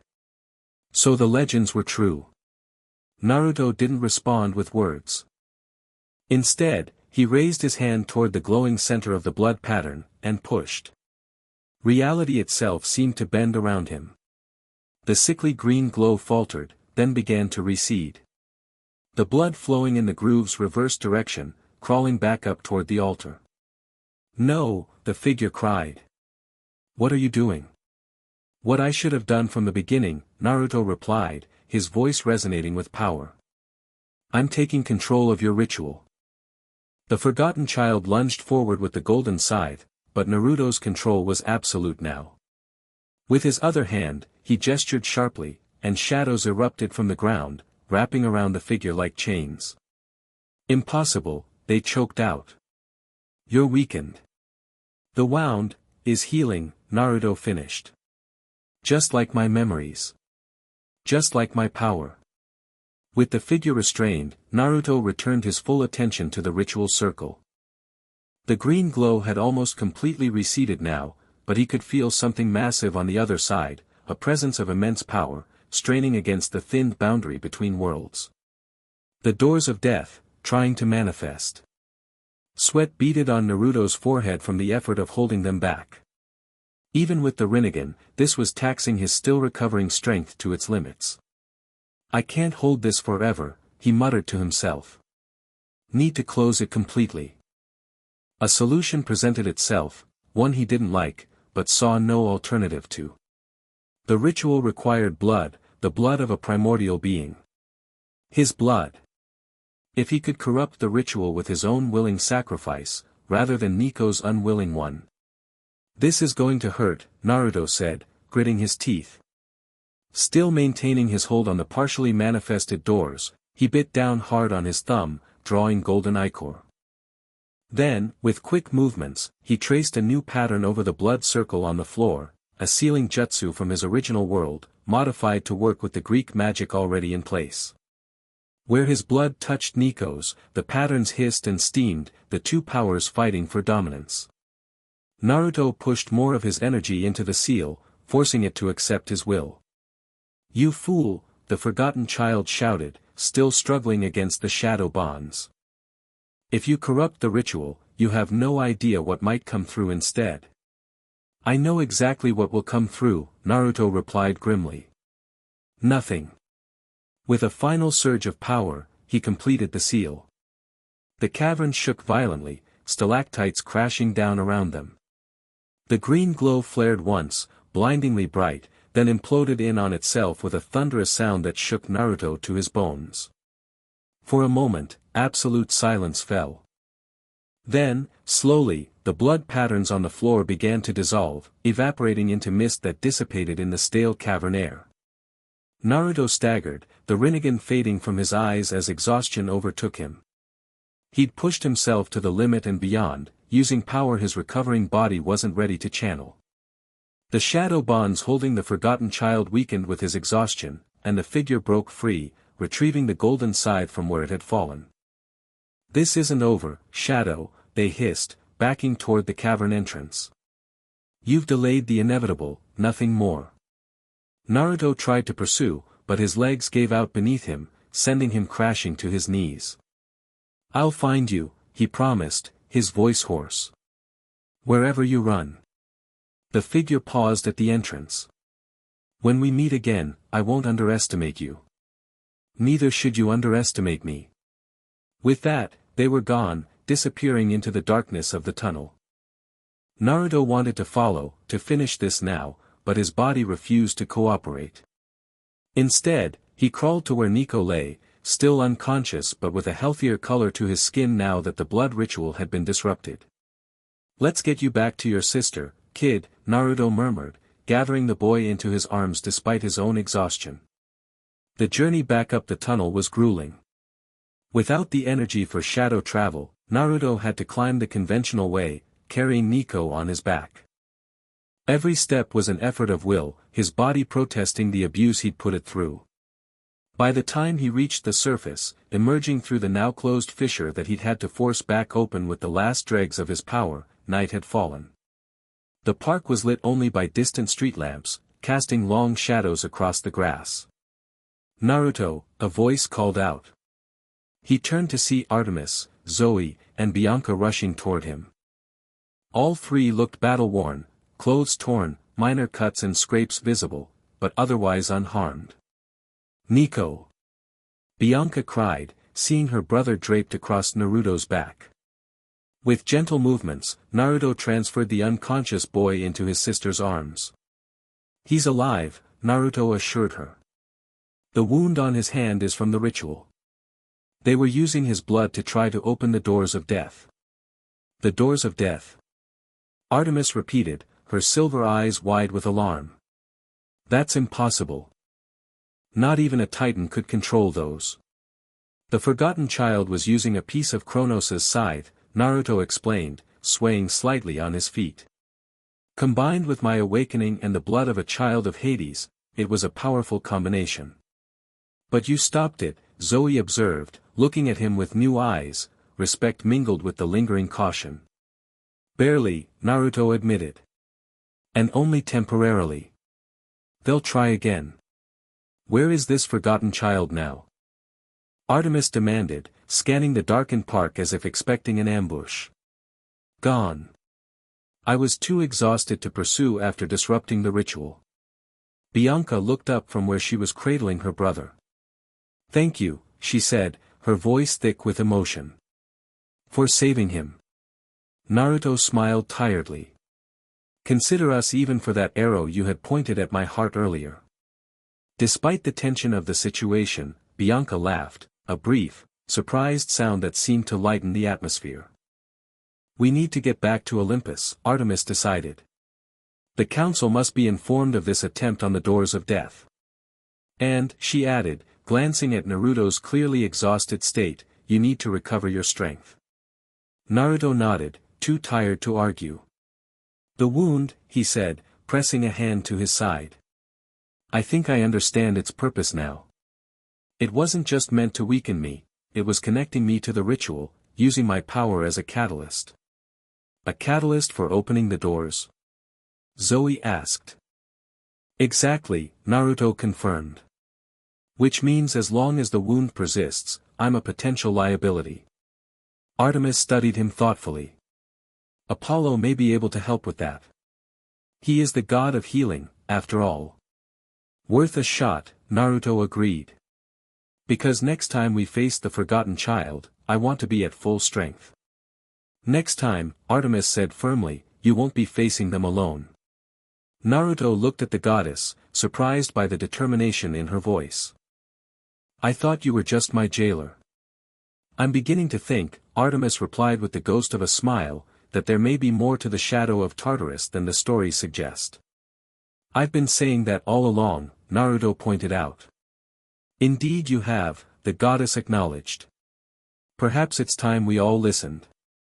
With that, she raised her hand to the sky, and a silver light began to descend, her chariot, returning to carry them back to Olympus. As they prepared to depart, Naruto gazed out across the darkened park, wondering where the forgotten child had fled, and what their next move would be. One thing was certain, this was only the beginning. The game had changed with his awakening, old powers stirring in response, ancient enemies moving in the shadows. And somehow, Naruto found himself once again at the center of a conflict that threatened the very fabric of reality. But this time, he wasn't alone.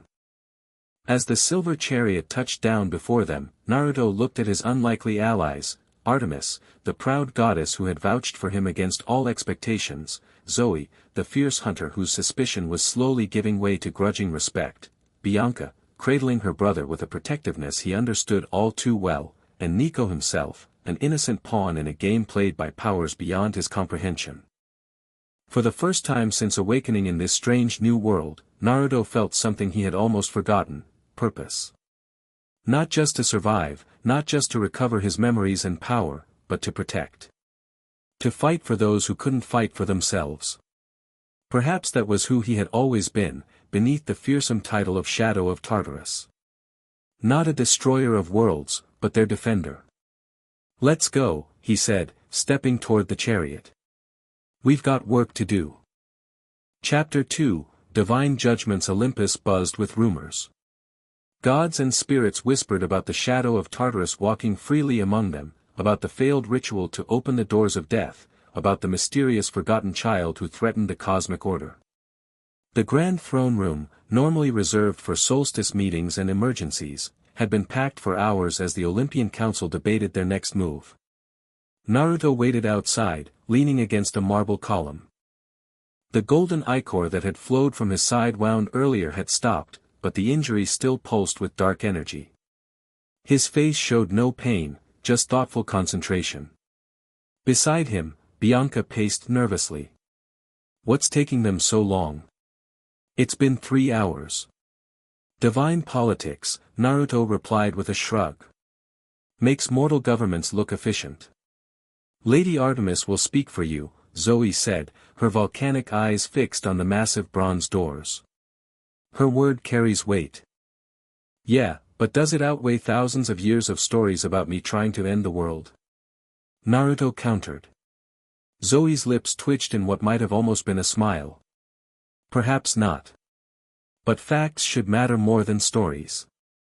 Should, Naruto emphasized. Doesn't mean they do. The doors swung open with a sound like thunder. Apollo stepped out, his normally cheerful face unusually serious.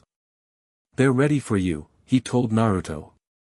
Just you, he added when Zoe and Bianca moved to follow. Naruto nodded and straightened up, wincing slightly as the movement pulled at his wound. Any advice? Apollo glanced around as if checking for eavesdroppers, then leaned in.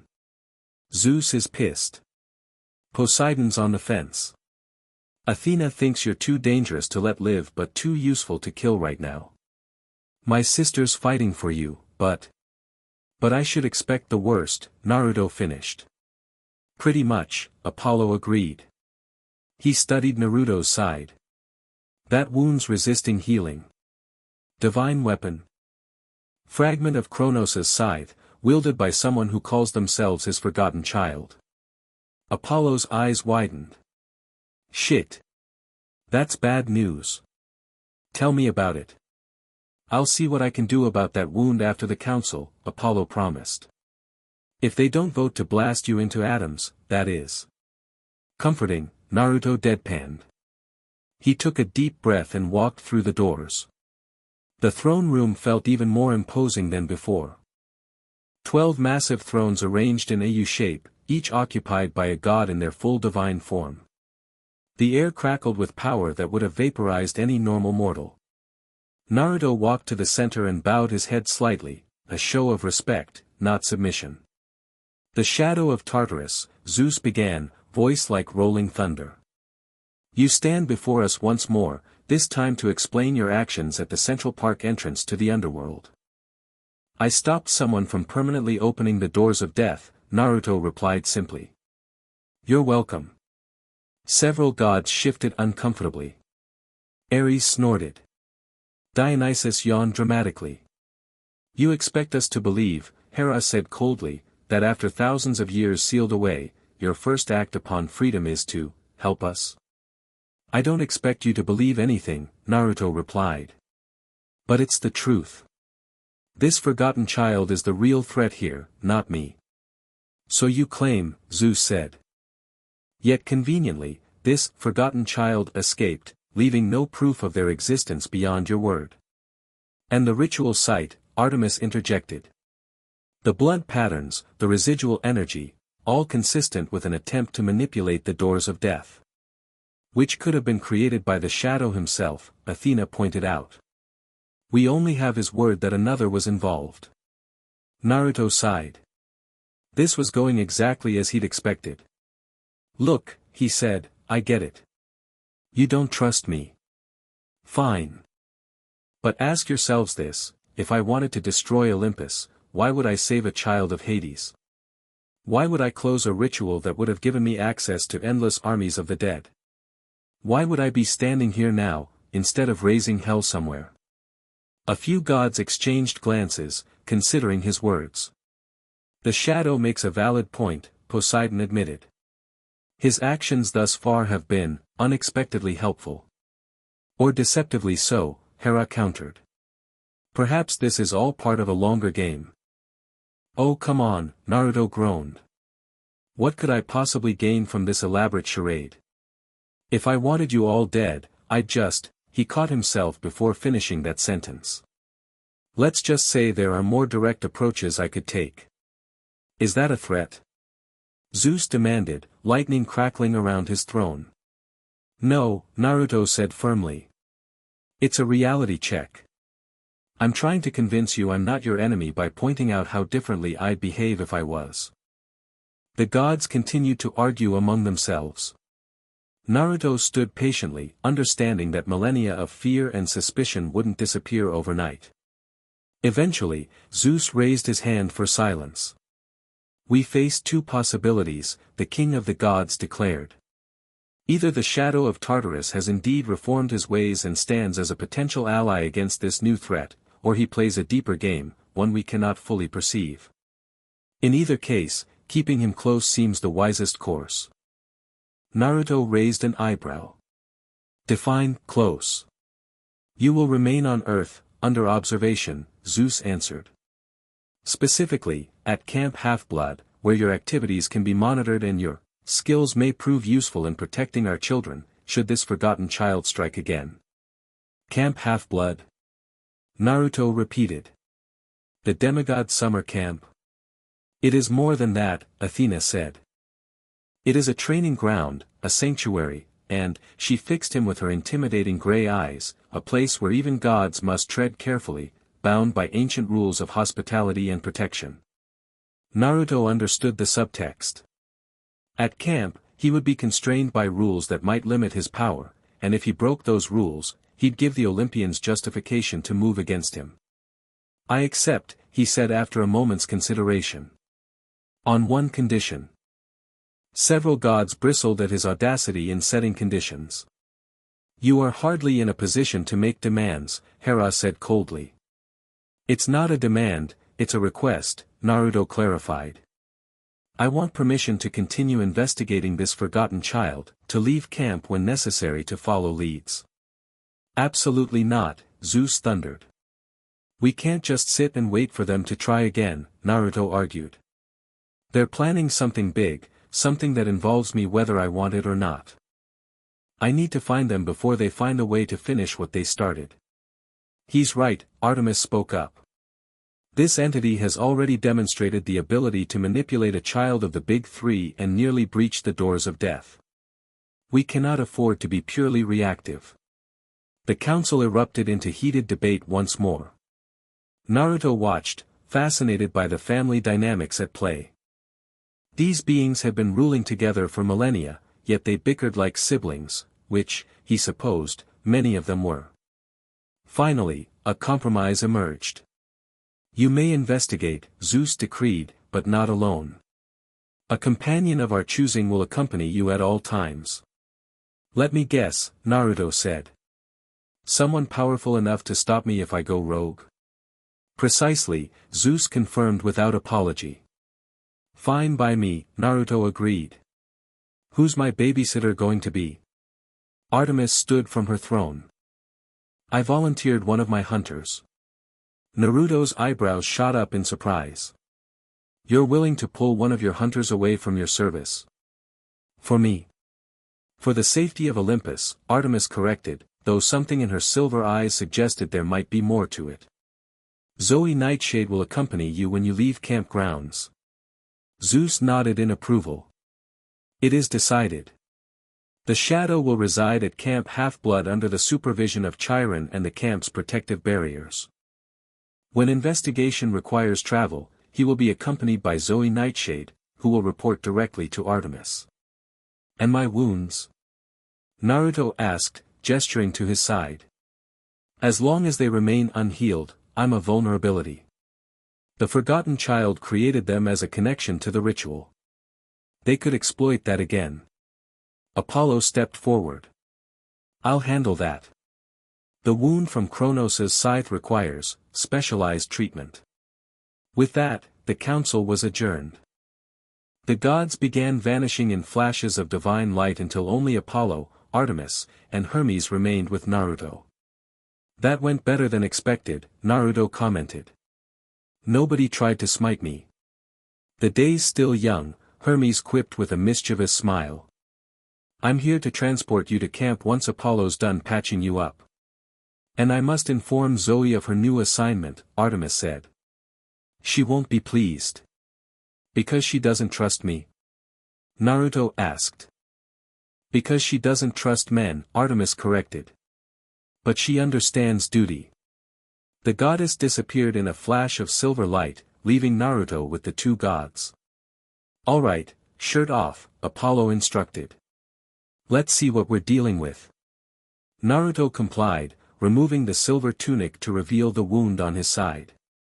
It looked less like a normal injury and more like a tear in reality itself, the edges glowing with sickly golden light. Apollo whistled.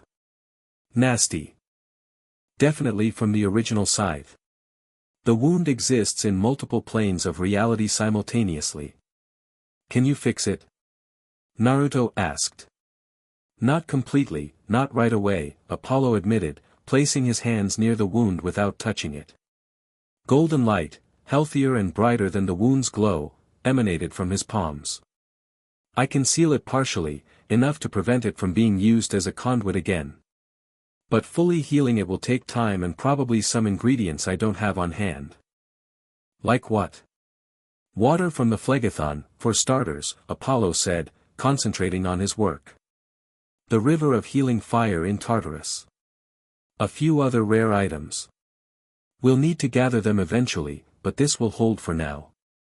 The healing process took nearly an hour, with Apollo muttering ancient Greek incantations while Hermes fidgeted impatiently and occasionally checked what looked like a modern smartphone. "There," Apollo finally said, stepping back to examine his work. The wound was now a thin silver line, like a scar that hadn't fully healed. "Best I can do for now. It's sealed against outside influence, but we'll need to work on a permanent solution."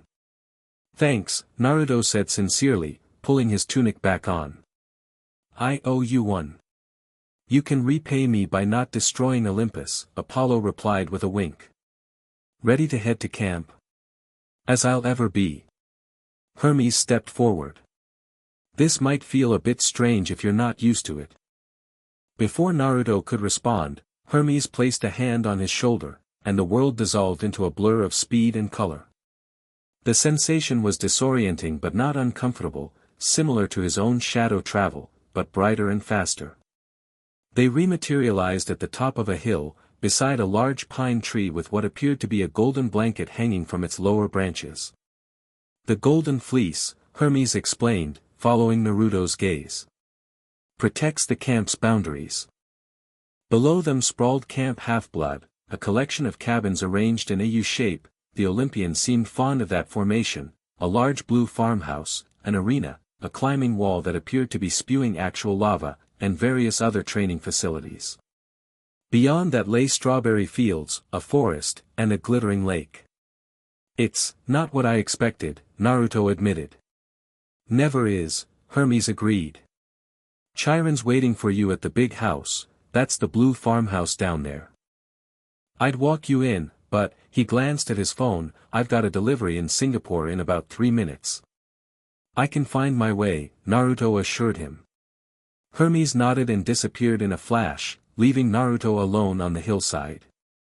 He took a moment to survey his surroundings, breathing in the clean summer air. After millennia in Tartarus, even the simplest sensations were a gift. As he descended toward the camp, he noticed the stairs beginning. Young demigods paused in their activities to watch his approach. Some looked curious, others wary. Word had clearly spread about who, or what, he was. Halfway down the hill, he spotted a familiar face, Bianca, walking alongside a boy who could only be her brother, Nico. The boy looked remarkably recovered from his ordeal, though there was a new wariness in his dark eyes. "Naruto!" Bianca called, waving. He changed course to join them, noting how Nico tensed slightly as he approached. "Hey," Naruto greeted them.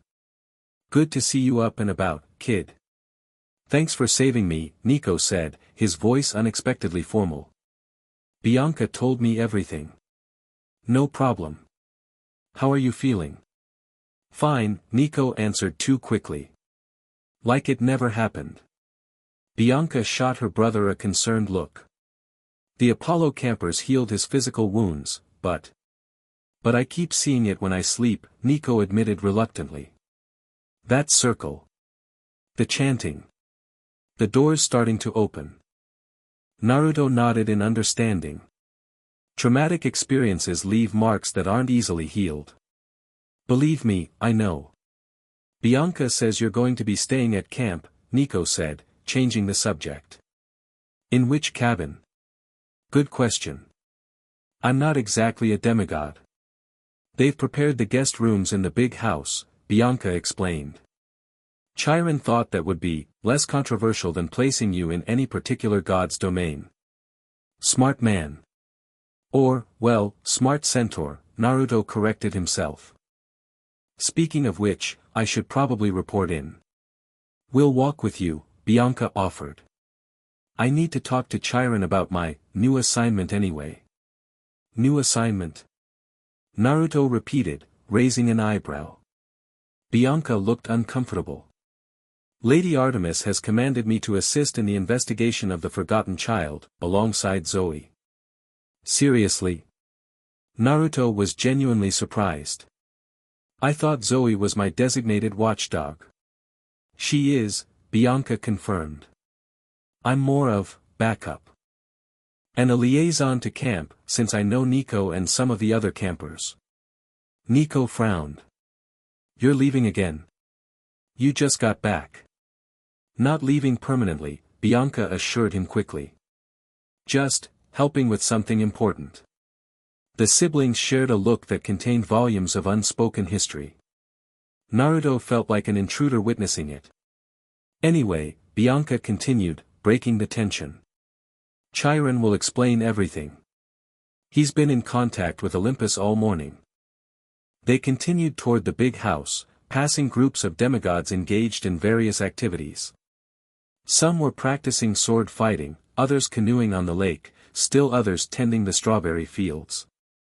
Despite the idyllic setting, Naruto noticed many were armed, and all moved with the alertness of those accustomed to danger. As they approached the farmhouse, a figure in a wheelchair rolled out onto the porch, Chiron, in his mortal disguise. Naruto, the centaur greeted him.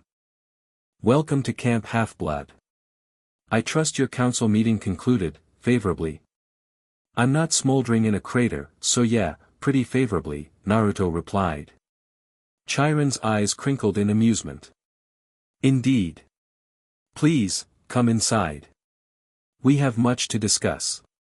The interior of the big house was cozy in a worn, lived-in way.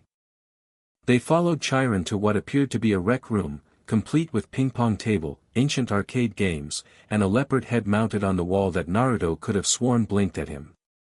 That's Seymour, Chiron explained, following his gaze. A gift from Mr. D, Dionysus. He's usually here as camp director, but he's been called to Olympus for the foreseeable future. Because of me? Naruto guessed. Partially, Chiron admitted. Though there are other matters requiring the god's attention. These are unsettled times. A young blonde girl with intense gray eyes entered the room, carrying a laptop with a glowing delta symbol on its lid. She stopped short when she saw Naruto. You must be the shadow of Tartarus, she said, studying him with unconcealed curiosity. Just Naruto is fine, he replied. And you are? Annabeth Chase, daughter of Athena. She set her laptop down on the ping-pong table. I've been researching references to you in ancient texts. You're mentioned in some obscure fragments predating the Titanomachy.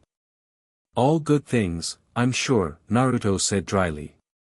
Actually, the accounts conflict significantly, Annabeth replied, missing or ignoring his sarcasm. Some describe you as a destroyer who challenged the fates. Others portray you as a guardian of cosmic boundaries. The latter is closer to the truth, Naruto said. Chiron cleared his throat. Annabeth is our chief strategist and lore keeper. I've asked her to join us for this discussion, along with Percy Jackson, who should be arriving shortly. As if on cue, the door opened, and Percy entered, looking like he'd just come from training. His orange camp t-shirt was sweat-stained, and he carried a bronze sword that shrunk into a pen as he capped it. "Sorry I'm late," he said. Clarice insisted on one more round. He rubbed his shoulder ruefully. "Now that we're all here," Chiron began, "let's discuss what happened at the council, and our path forward." Naruto summarized the council's decision while Annabeth took notes on her laptop, occasionally asking clarifying questions. When he finished, Chiron nodded thoughtfully. "So you'll be staying with us, investigating this forgotten child with Zoe and Bianca's assistance." "That's the plan," Naruto confirmed. "Though I'm still not clear on why Artemis volunteered her hunters for this. Doesn't seem like standard operating procedure." "Lady Artemis has her reasons," Bianca said loyally, though she looked as puzzled as Naruto felt. "Perhaps she recognizes the severity of the threat," Chiron suggested.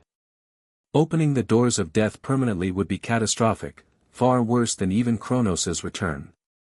"Speaking of Kronos," Percy interjected, "is this forgotten child working with Luke and the other rogue demigods?" "Luke?" Naruto asked. "Luke Castellan, son of Hermes," Annabeth explained, a flash of pain crossing her face.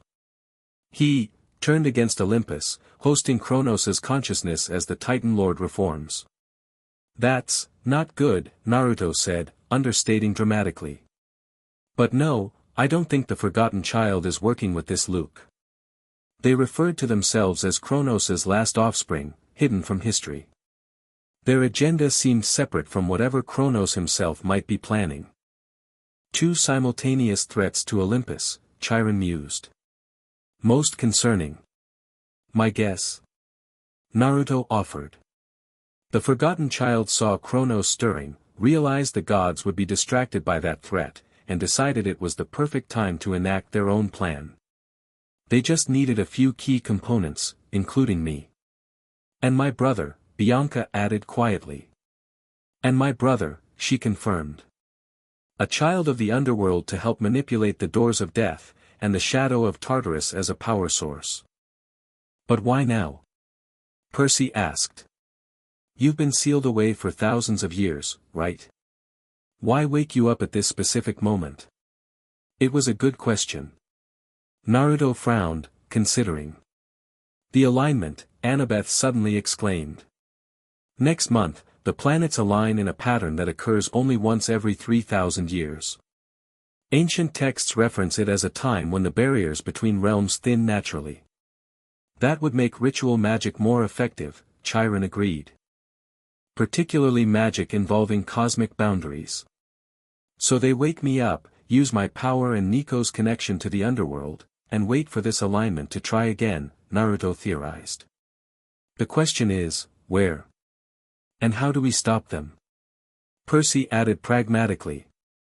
"We start by gathering information," Chiron said. "Annabeth, continue your research on both the shadow, forgive me, on Naruto, and any references to lost or hidden children of Kronos." "I'll help with that," Nico volunteered, speaking up for the first time in a while.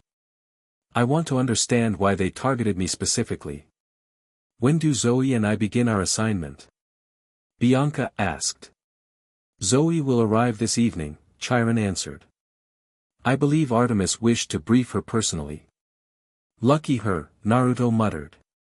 He couldn't imagine the hunter was thrilled about babysitting the shadow of Tartarus. "In the meantime," Chiron continued, "I suggest you all get some rest. Naruto, I'll show you to your quarters. The others should return to their cabins, dinner is in 1 hour." As they dispersed, Naruto found himself walking alongside Bianca toward the door. "You okay with this assignment?" he asked quietly. "Playing chaperone to the big bad shadow?" Bianca hesitated. "I trust Lady Artemis's judgment. And I owe you for saving Nico." "You don't owe me anything," Naruto said firmly. I did what anyone decent would do. But that's just it, Bianca replied, studying him with those dark, perceptive eyes. You're not what I expected. None of us expected the shadow of Tartarus to be, well, decent. Naruto laughed. Story of my life. Or afterlife. Or whatever this is. They parted ways at the door, Bianca heading toward Cabin 8, Artemis's silver building that housed her visiting hunters, while Chiron led Naruto upstairs to a simple but comfortable guest room. Rest, the centaur advised. You may be ancient and powerful, but even primordial beings need recovery after what you've been through. Left alone, Naruto did exactly that, lying on the bed and falling into a deep, dreamless sleep for the first time since his awakening. He woke to a soft knock on his door. The angle of sunlight suggested early evening had arrived. Come in, he called, sitting up and running a hand through his disheveled blonde hair. The door opened to reveal Zoë Nightshade. She stood rigidly in the doorway, silver parka replaced by a simple camp half-blood t-shirt and jeans, though she still wore her silver circlet. The casual clothes did nothing to diminish her regal bearing. Lady Artemis sent me to fetch thee for dinner, she said formally. Already here to start bodyguard duty? Naruto asked, stretching. I am not thy bodyguard, Zoe corrected coldly. I am thy warden. Harsh, Naruto commented, standing up. But fair enough. Lead the way, warden. The dining pavilion was an open-air structure with Greek columns and a dozen large tables, each apparently designated for a specific cabin. Naruto noticed the campers were segregated by divine parentage, with the exception of a table where Chiron sat with a few older campers who might be staff. Their entrance caused an immediate hush. Every head turned to stare at the odd pair, the lieutenant of Artemis and the legendary shadow of Tartarus. Where should I sit? Naruto whispered. The head table, with Chiron, Zoe replied. I will join the other hunters at Artemis's table. Naruto made his way through the silent pavilion, feeling the weight of dozens of stares. He nodded greetings to those he recognized, Annabeth, Percy, the D'Angelo siblings, before taking a seat beside Chiron. I see Zoe has arrived, the centaur observed.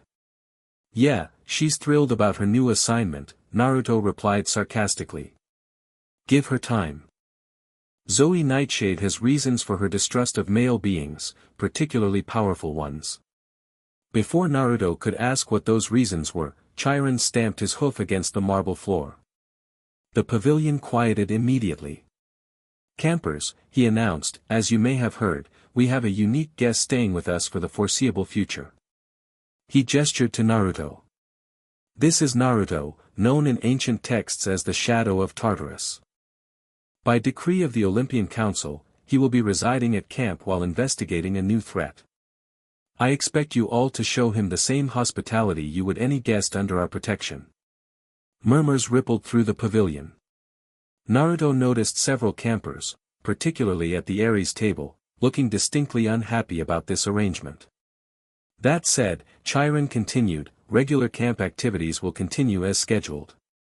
Now, let us thank the gods for our meal. Everyone rose and approached a central fire pit, scraping portions of their food into the flames as offerings. Naruto followed suit, though he wasn't entirely sure who to dedicate his offering to. After a moment's consideration, he simply thought, to those who've shown me kindness, as he pushed a portion of brisket into the fire. The flames momentarily blazed silver, then settled back to their normal color. Naruto raised an eyebrow but returned to his seat without comment. Dinner passed in a blur of curious stares and whispered conversations. Naruto ate quietly, occasionally answering Chiron's polite questions about his impressions of the modern world. He couldn't help glancing over at the Artemis table, where Zoe sat with Bianca and a few other hunters who had apparently arrived with her. Their table was notably distant from the male campers. After the meal, Chiron announced a campfire sing-along, which most campers seemed enthusiastically in favor of. Naruto begged off, claiming fatigue, and wandered down to the lake shore instead. The night was warm, the water calm, reflecting a nearly full moon. He sat on the dock, feet dangling above the water, and tried to piece together his still fragmentary memories. The encounter with the forgotten child had jarred loose some recollections, flashes of a war between primordial forces, his intervention that had ultimately led to his imprisonment in Tartarus. You should not be alone outside the big house. Naruto didn't turn at Zoe's voice behind him. Are you going to report me to the council for sitting by a lake? She ignored his sarcasm and sat beside him, maintaining a careful distance. The camp's magical boundaries only fully protect those with divine blood. While you reside here, you are vulnerable. Concerned for my safety, Warden? Naruto asked, glancing at her. Concerned for what might happen should something attack thee and provoke a response that endangers the campers, she corrected. Naruto sighed. Fair enough. I'll be more careful. They sat in silence for a while, watching the moon's reflection ripple on the water's surface. You remind me of someone, Naruto said suddenly. Someone I knew, before. Zoe tensed. I am nothing like the creatures of Tartarus. Not from Tartarus, Naruto clarified. From my original world. A warrior. Proud. Skilled. Stubborn as hell. He smiled faintly at the memory. Also not particularly fond of me, at first. And what happened to this warrior? Zoe asked despite herself. Naruto's smile faded. I don't remember clearly. Just fragments. But I think they died. And I couldn't save them. The admission hung between them, unexpected and raw. Zoe studied him, her expression unreadable in the moonlight. The tales say you challenged death itself, she finally said. That you refused to accept its finality. Maybe that's what happened, Naruto acknowledged. Maybe I tried to bring someone back and messed with forces I shouldn't have. It would explain why I ended up sealed in Tartarus, wouldn't it? It would, Zoe agreed. Though it contradicts other tales that paint thee as a guardian of cosmic boundaries, not one who breaks them. Maybe I was both, at different times, Naruto suggested. People change. Even ancient, supposedly all-powerful shadow entities. The corner of Zoe's mouth twitched, not quite a smile, but close. Lady Artemis believes thou may be valuable in the coming conflict, she said, changing the subject. That is why she assigned me to thee, despite my reservations. And what do you believe? Naruto asked. Zoe considered her answer carefully. I believe thou art not what the stories claim. Beyond that, I reserve judgment. Fair enough, Naruto said. For what it's worth, I'm not thrilled about having a babysitter either. But I understand the caution. Bianca and I depart with thee tomorrow at first light, Zoe informed him, standing gracefully. Lady Artemis has identified a location that may hold clues about the forgotten child, an ancient temple in the Adirondack Mountains, dedicated to Kronos before the first Titanomachy. How does Artemis know about this temple? Naruto asked, also rising. She hunts in those mountains often, Zoe replied. There are many forgotten places in the wilderness, known only to those who truly see. Poetic, Naruto commented. So, a road trip with you and Bianca. Should be fun. Zoe's expression made it clear she had a very different definition of fun. Return to the big house. Dawn comes quickly. With that, she walked away, leaving Naruto alone with the moon and his fractured memories. The next morning arrived with golden sunlight and a cool breeze. Naruto met Zoe and Bianca at the base of Half-Blood Hill, where Argus, the camp's many-eyed security chief, waited with a white camp van. Morning, Naruto greeted them cheerfully. Ready for our temple expedition? This is not a pleasure trip, Zoe reminded him, checking her bow and quiver. She had returned to her hunter's outfit, silver parka despite the summer weather, camouflage pants, and combat boots. Doesn't mean we can't enjoy the drive, Naruto countered. He turned to Bianca, who looked nervous but determined in her matching hunter gear. You okay? Fine, she answered. This is my first real mission for Lady Artemis. I don't want to mess it up. You won't, Naruto assured her. From what I've seen, you're pretty capable. Bianca looked surprised by the compliment, but before she could respond, a voice called out from the hill. Wait up. They turned to see Nico running toward them, clutching something in his hand. He reached them, slightly out of breath. Here, he said, pressing the object into Bianca's palm. Take this with you. It was a small figurine of Hades from his mythomagic game. Bianca stared at it, clearly recognizing its significance. Nico, I can't, just take it, he insisted. For luck. And to remind you to come back. The unspoken, to me, hung in the air between them. Bianca's expression softened, and she tucked the figurine carefully into her pocket. I'll come back. I promise. You better, Nico said, then turned to Naruto with a surprisingly stern expression. Make sure she does. I will, Naruto promised, placing a hand on the boy's shoulder. You have my word. Nico nodded, seemingly satisfied, then impulsively hugged his sister before running back up the hill. He's worried about you, Naruto observed as they climbed into the van. He shouldn't be, Bianca said, but her hand remained in her pocket, fingers wrapped around the figurine. I'm a hunter of Artemis now. I can take care of myself. Being strong doesn't mean people won't worry about you, Naruto replied. If anything, it gives them more reason to, because you're the type to run toward danger. Bianca considered this as Argus drove them away from camp. Zoe sat in the front passenger seat, back straight, eyes constantly scanning their surroundings. Naruto and Bianca occupied the middle row of seats. What exactly are we looking for at this temple? Naruto asked after they'd been driving for about half an hour. Information, Zoe replied without turning. The temple predates the First Titan War. It may contain records of all Kronos' children, including those history forgot. And if this forgotten child has visited recently, there might be clues about their current plans, Bianca added. Makes sense, Naruto agreed. How long until we get there?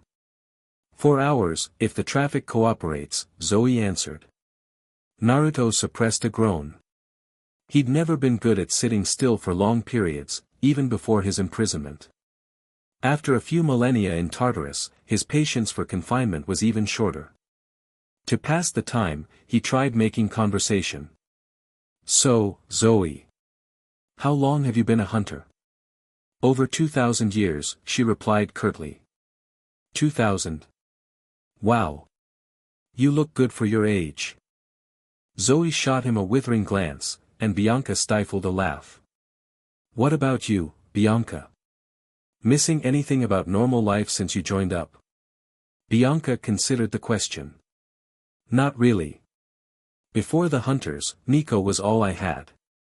And now he's safe at camp, so. No boyfriend you left behind? Naruto teased gently. No crush. Bianca blushed. We swear off romantic love when we join the hunt. Right, the eternal maidenhood thing. Seems like a pretty big commitment for someone your age. My age? Bianca raised an eyebrow. I was born in the 1930s. Still young compared to us ancient ones, Naruto replied, winking at Zoe, who pointedly ignored him. The conversation continued sporadically, with Naruto doing most of the talking, sharing observations about the modern world from his limited experience. Bianca gradually opened up more, asking questions about his powers and his fragmented memories. Zoe remained largely silent, though Naruto occasionally caught her listening with concealed interest. About 2 hours into their journey, Argus suddenly tensed, his many eyes blinking in alarm. A moment later, Zoe straightened in her seat. Something approaches, she warned. Something fast. Naruto extended his senses and immediately felt it, a presence racing toward them from behind, moving at inhuman speed. Argus, pull over, he commanded. The van swerved to the shoulder of the rural highway they'd been traveling. No sooner had they stopped than something massive slammed into the rear of the vehicle, sending it skidding forward several yards. "Out!" Zoe ordered, already drawing her bow. They scrambled from the van to face their attacker, a creature that resembled a lion, except for the scorpion tail arching over its back and the human face contorted in a vicious grin. "A manticore," Bianca gasped, recognizing it from her training. "Not just any manticore," the creature replied, its voice accented and cultured despite its monstrous form. "You may call me Dr. Thorne. We've met before, child of Hades." Bianca paled, raising her bow with trembling hands. "You're the one who took us from Maine. Before the hunters came." "Indeed," Dr. Thorne confirmed. "And now I serve a new master, one who paid handsomely for the shadow's location." Naruto stepped forward, placing himself between the manticore and the others. "Let me guess. The forgotten child sent you. Names have power, Shadow. My master knows this well. But yes, I am here on their behalf, to extend an invitation." "An invitation?" Naruto repeated skeptically. "To join us," Dr. Thorne elaborated. "My master believes your imprisonment was unjust, your power squandered. They offer alliance, and in return, revenge against those who sealed you away." "Not interested," Naruto replied immediately. The manticore's human face registered surprise. "You refuse?" Without even hearing the terms. "I'm not big on revenge," Naruto explained. "And I definitely don't make deals with people who use kids as sacrificial components in their rituals." Dr. Thorne's tail twitched in irritation. "My master suspected you might need persuasion." Without warning, his tail whipped forward, launching deadly spikes toward them. Zoe and Bianca dove in opposite directions while Naruto simply raised his hand. The spike stopped in midair inches from his palm, suspended by shadow tendrils that had materialized from nowhere. "Is that all you've got?" Naruto asked mildly. The manticore growled and lunged forward, moving with surprising speed for its bulk. Naruto sidestepped, grabbing the creature's tail as it passed and using its momentum to hurl it into the trees beside the highway. "Zoe, Bianca," Naruto called out, "cover me." The hunters took position, arrows knocked and ready as Naruto advanced toward the fallen manticore. Dr. Thorne was already rising, shaking splinters of wood from his mane. "You've made a grave mistake," the monster snarled. "My master does not take rejection lightly." "Neither do I," Naruto replied, shadows gathering around his hands. "So here's my counteroffer. Tell your master to stop whatever they're planning, return to whatever hole they crawled out of, and maybe, just maybe, I won't hunt them down and show them exactly why they called me the Shadow of Tartarus." Dr. Thorne laughed, a harsh, grating sound. "Such arrogance. You are weakened, Shadow. The wound may be sealed, but your power is a fraction of what it once was. Want to test that theory?"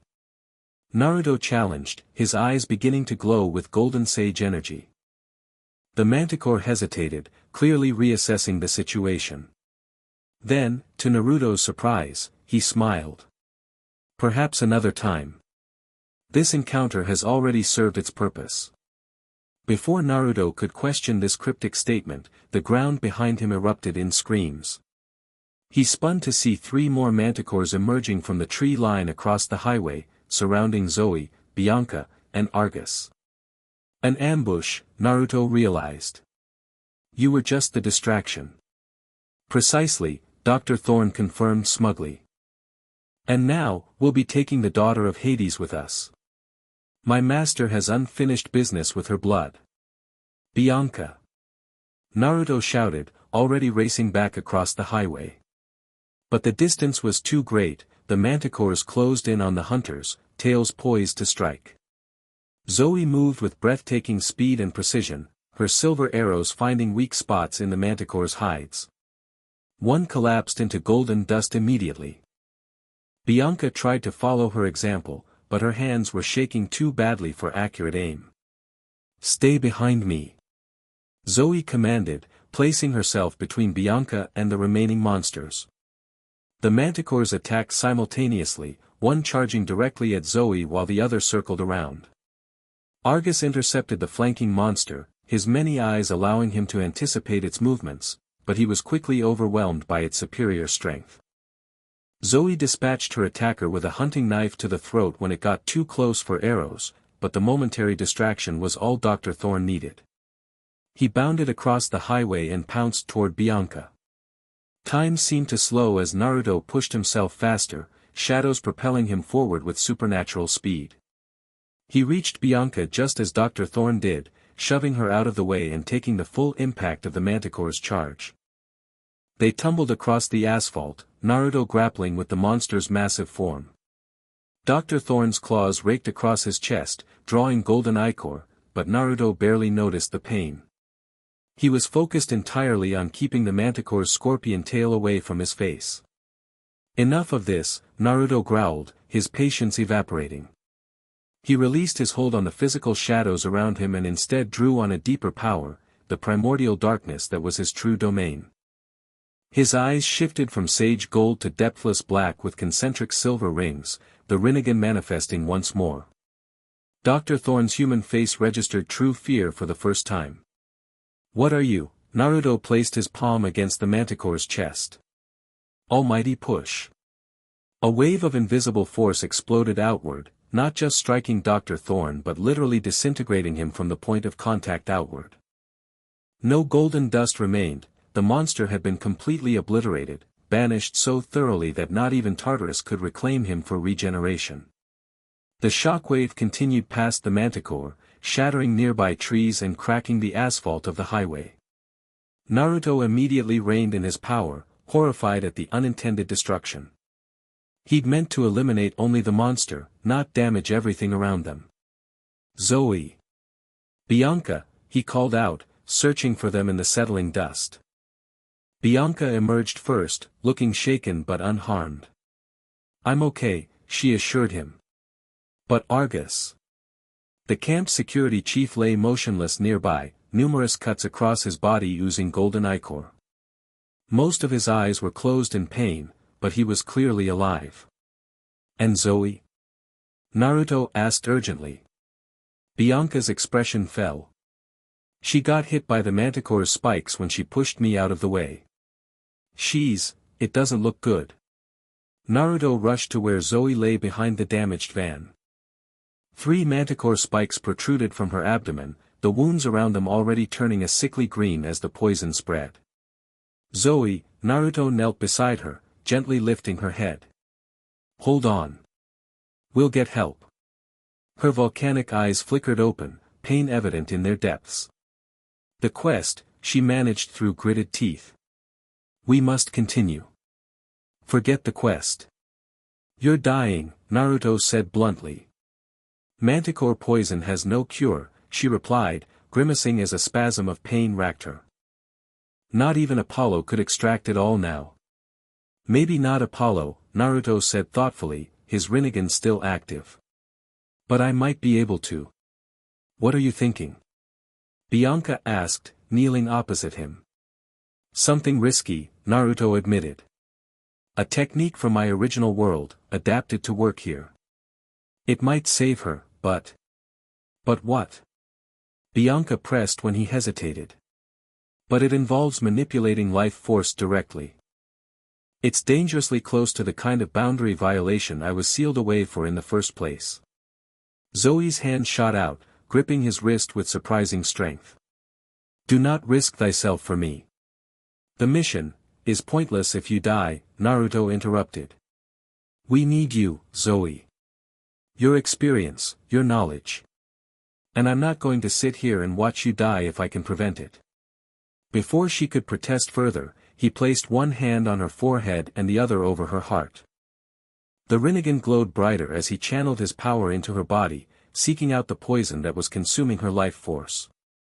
He found it quickly, a virulent energy spreading through her system, corrupting everything it touched. Using the Rinnegan's unique perception, he began to separate the poison from Zoe's own energy, drawing it out molecule by molecule. The process was excruciatingly precise work, requiring concentration beyond what most beings could achieve. Sweat beaded on Naruto's forehead as he continued the extraction, golden ichor dripping from his nose with the strain. Bianca watched in amazement as a greenish mist began to form above Zoe's body, pulled from her wounds by Naruto's power. The manticore spikes dissolved into the mist, leaving clean punctures that began to close on their own. "It's working," Bianca whispered. Naruto didn't respond, too focused on his task. The poison was extensive, having spread further than he initially realized. Extracting all of it was depleting his own energy reserves rapidly, but he refused to stop until the job was complete. Finally, after what seemed like hours but was likely only minutes, he gathered the last of the poisonous energy into a floating sphere between his palms. With a sharp gesture, he flung it high into the air, where it dissipated harmlessly. Naruto collapsed back, the Rinnegan fading from his eyes as exhaustion overtook him. "That was harder than I expected." Zoe sat up slowly, touching the healed skin where the spikes had penetrated. "What did thou do to me?" "Removed the poison and jump-started your body's natural healing," Naruto explained wearily. "Your own immortality took care of the rest." "That was no ordinary healing," Zoe observed, studying him with new eyes. "That was divine power. The power over life and death itself." Naruto shrugged. "I prefer to think of it as a really advanced medical technique." "Sounds less ominous that way." Bianca looked between them, sensing the tension. "What matters is you're both alive. But we need to get Argus help, and our van is wrecked." "We're not too far from the temple," Zoe said, surprisingly steady as she rose to her feet. "Perhaps 3 miles through the forest. We can continue on foot and contact Camp Half-Blood from there." "You want to continue?" Naruto asked incredulously. "You nearly died 2 minutes ago." "And now I am healed," Zoe replied practically. "The attack confirms we are on the right path. The forgotten child did not want us reaching the temple. Or they're leading us into a trap," Naruto countered. "Either way, we must proceed," Zoe insisted. "Bianca can stay with Argus while we—" "No," Bianca interrupted firmly. "I'm coming too. We stick together." Her hand slipped into her pocket, where Naruto knew she kept Nico's figurine. "All of us." Naruto sighed, knowing he wasn't going to win this argument. "Fine. But first, let me help Argus." He moved to the injured security chief, whose many eyes blinked gratefully as Naruto approached. The healing process was simpler than Zoe's had been, no poison to extract, just straightforward wounds to close. Within minutes, Argus was sitting up, nodding his thanks. "Can you make it back to camp on your own?" Naruto asked. Argus nodded, then pointed at the damaged van. "It's pretty wrecked," Naruto acknowledged, "but the engine might still work. Worth a try." After helping Argus into the driver's seat and confirming the van would at least start, they watched him drive away slowly, the vehicle making ominous grinding noises but moving nonetheless. "Now what?" Bianca asked, turning toward the dense forest that separated them from their destination. "Now we walk," Zoe declared, already starting toward the tree line. "And remain vigilant. The manticores were only the first line of defense." Naruto and Bianca exchanged looks, then followed the hunter into the shadows of the forest. The hike through the Adirondack wilderness was challenging but beautiful. Towering pines and ancient hardwoods created a cathedral-like canopy overhead, while moss-covered rocks and fallen logs decorated the forest floor. Under different circumstances, Naruto would have enjoyed the journey. But the attack had put them all on high alert. Zoe took point, moving with the silent grace of a lifetime hunter. Bianca followed, her bow ready. Naruto brought up the rear, his senses extended to detect any pursuit. "So," he said after they'd been walking for about an hour, "want to tell me what happened back there?" "We were ambushed," Bianca replied, glancing back at him. "Isn't it obvious?" "I meant with Zoe," Naruto clarified. She's acting like nearly dying is just a minor inconvenience. For hunters, death is always near, Zoe called back without turning. We do not fear it. We simply seek to delay the meeting as long as possible. There's a difference between not fearing death and having a death wish, Naruto pointed out. You're pushing yourself too hard. I can tell that healing took a lot out of you, even with my help. Zoe finally stopped and faced him, her expression unreadable. What would thou have me do, Shadow? Abandon our quest? Return to camp with my tail between my legs because I suffered an injury? I'd have you take reasonable precautions so you don't get injured again, Naruto countered. Or worse. I have survived for millennia without thy concern, Zoe reminded him coldly. And how many of those millennia involved hunting a being powerful enough to manipulate the doors of death? Naruto challenged. They stared at each other, neither willing to back down. Bianca looked between them nervously. Maybe we should rest for a few minutes, she suggested diplomatically. We've been walking for over an hour. After a tense moment, Zoe nodded curtly. 5 minutes. No more. They found a small clearing where fallen logs provided natural seating. Zoe took the opportunity to check her weapons, while Bianca drank from a canteen she'd brought. Naruto sat across from them, studying the hunter lieutenant with newfound curiosity. Can I ask you something? He said finally. Zoe looked up from her bow. I cannot stop thee from asking, though I may choose not to answer. Fair enough, Naruto acknowledged. Why did you join the hunt? What made you give up everything else?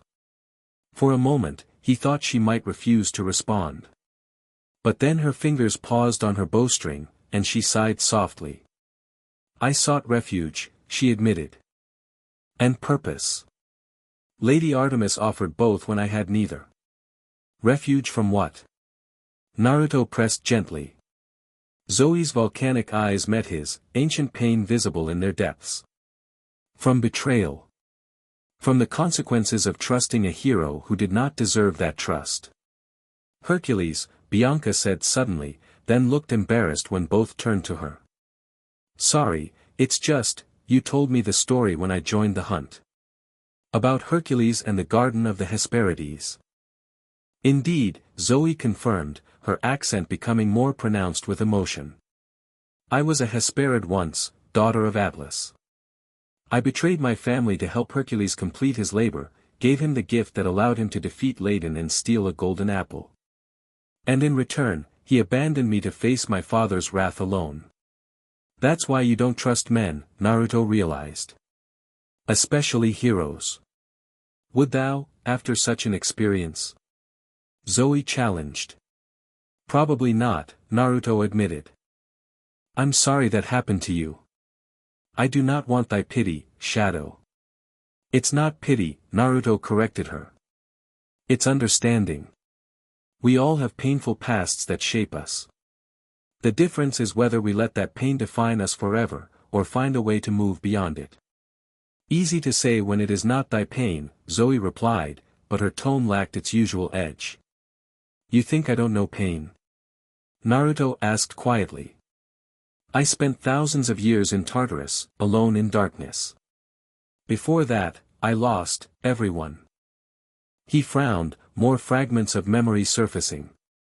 A whole world, gone. And somehow, it was my fault. What do you mean, a whole world? Bianca asked. Naruto shook his head. I'm not sure yet. My memories are still coming back in pieces. But I remember failing to save something important, something huge. And ending up here, in this reality, as a result. Perhaps that is why the fates allowed thy awakening now, Zoe suggested thoughtfully. Perhaps thou art meant to prevent another such failure. Maybe, Naruto agreed. But this time, I'm not doing it alone.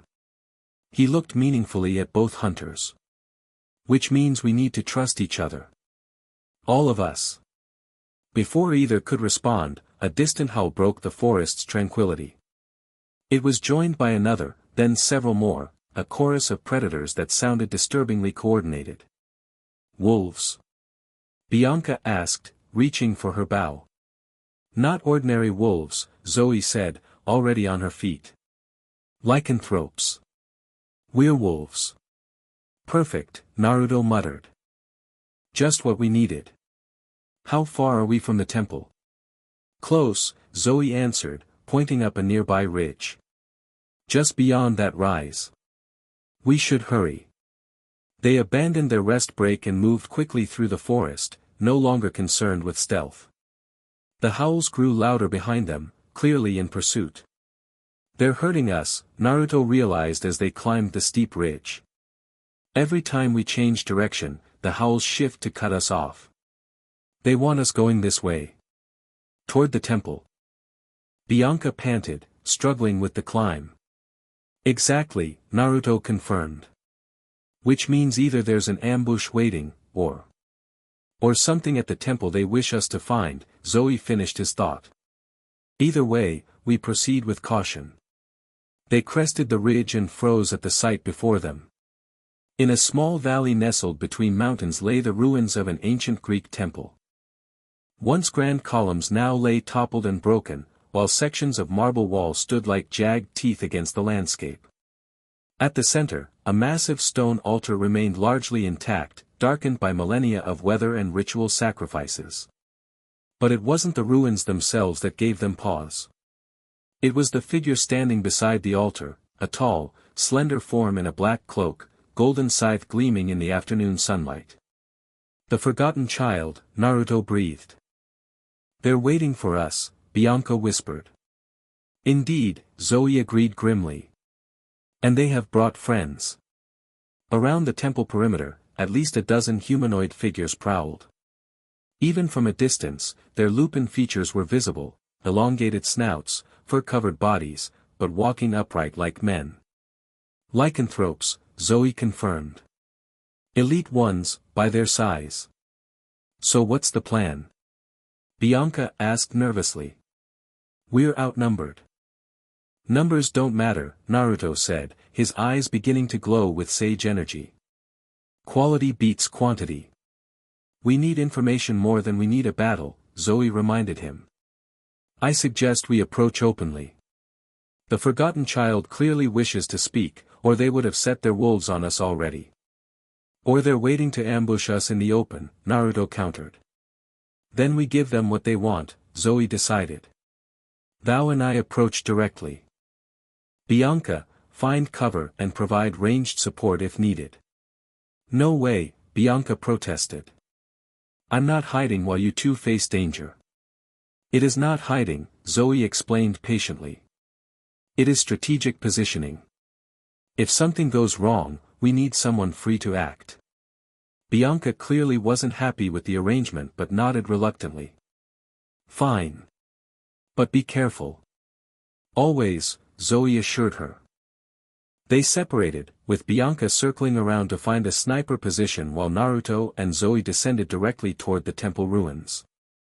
As they approached, the werewolves turned to watch them, yellow eyes gleaming with predatory intelligence, but made no move to attack. The forgotten child remained motionless beside the altar, face hidden beneath their hood, golden scythe resting casually against one shoulder. "I knew you would come," they called when Naruto and Zoe reached the edge of the temple grounds. "Though I admit, I expected you sooner. Did my pet slow you down?" "Your manticores," Naruto replied. "They slowed us down about as much as a speed bump." "Yet Zoë Nightshade bears the lingering signature of manticore venom," the figure observed, head tilting slightly. "How fascinating that she still lives." Zoe tensed beside him. "How dost thou know my name?" "I know all who serve Olympus," the forgotten child replied dismissively. "Just as I know the shadow's true nature, or at least, more of it than he himself remembers." "Is that why you lured us here?" Naruto asked. "To taunt us with what you know." "I lured you here to offer a proposition," the figure corrected. "One that might benefit us both." "We're not interested in your propositions," Zoe said coldly. "Even if it involves the shadow's missing memories?" the forgotten child asked silkily. Even if it explains why he was really sealed in Tartarus, and by whom. Despite himself, Naruto felt a flicker of interest. "Talk," he said curtly. The figure laughed softly. "So eager now. Very well. But first," they raised a hand, and the werewolves surrounding the temple suddenly stood at attention. "A demonstration of good faith. My servants will not harm you while we parley." "Forgive me if I don't find that reassuring," Naruto replied. "You wound me, Shadow," the figure said in mock hurt. "After all, we are kin, in a way." "What?" Naruto and Zoe asked simultaneously. "Did you never wonder why they call you the Shadow of Tartarus?" the forgotten child asked. "It's not merely poetic. You are literally formed from a fragment of Tartarus itself, a piece of the primordial pit given consciousness and will." "That's not possible," Naruto protested, though a part of him resonated with the claim. "I remember another life, another world. Memories given to you to create an identity," the figure countered. "A personality grafted onto raw power to make you more controllable." "By whom?" Naruto demanded. "By the Olympians, of course," the forgotten child replied as if it were obvious. "They needed a guardian for the deepest pit, a warden to contain the worst threats to their rule. So they created you, programmed you with heroic tendencies and moral certainty, and set you to your task." Naruto shook his head, rejecting the idea even as doubt crept in. "If that were true, why seal me away? Why not just keep using me?" "Because you became too powerful," the figure explained. "Too independent. The false memories they gave you began to evolve, creating a genuine identity they couldn't control. When you started questioning their orders, interfering in their punishments of those they deemed enemies, well, Zeus has never tolerated challenges to his authority." Zoe glanced at Naruto, clearly gauging his reaction.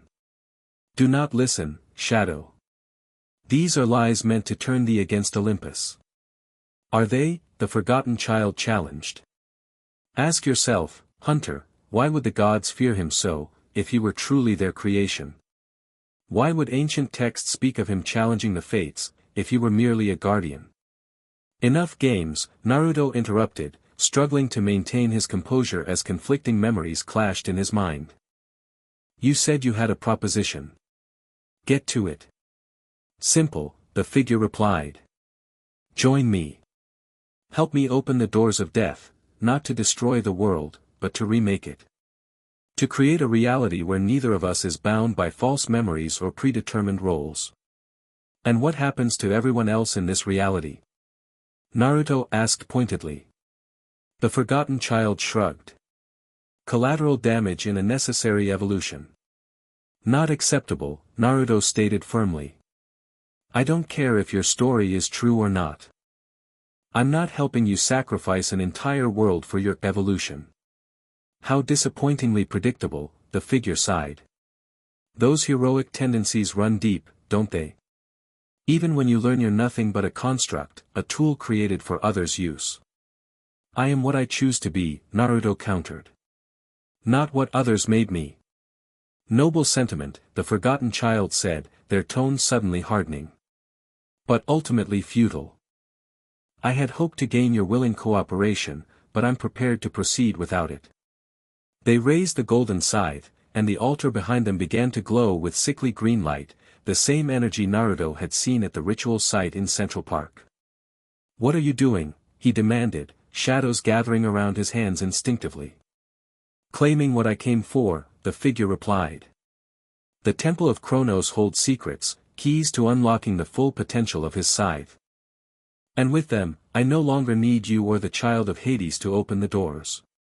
There are alternatives."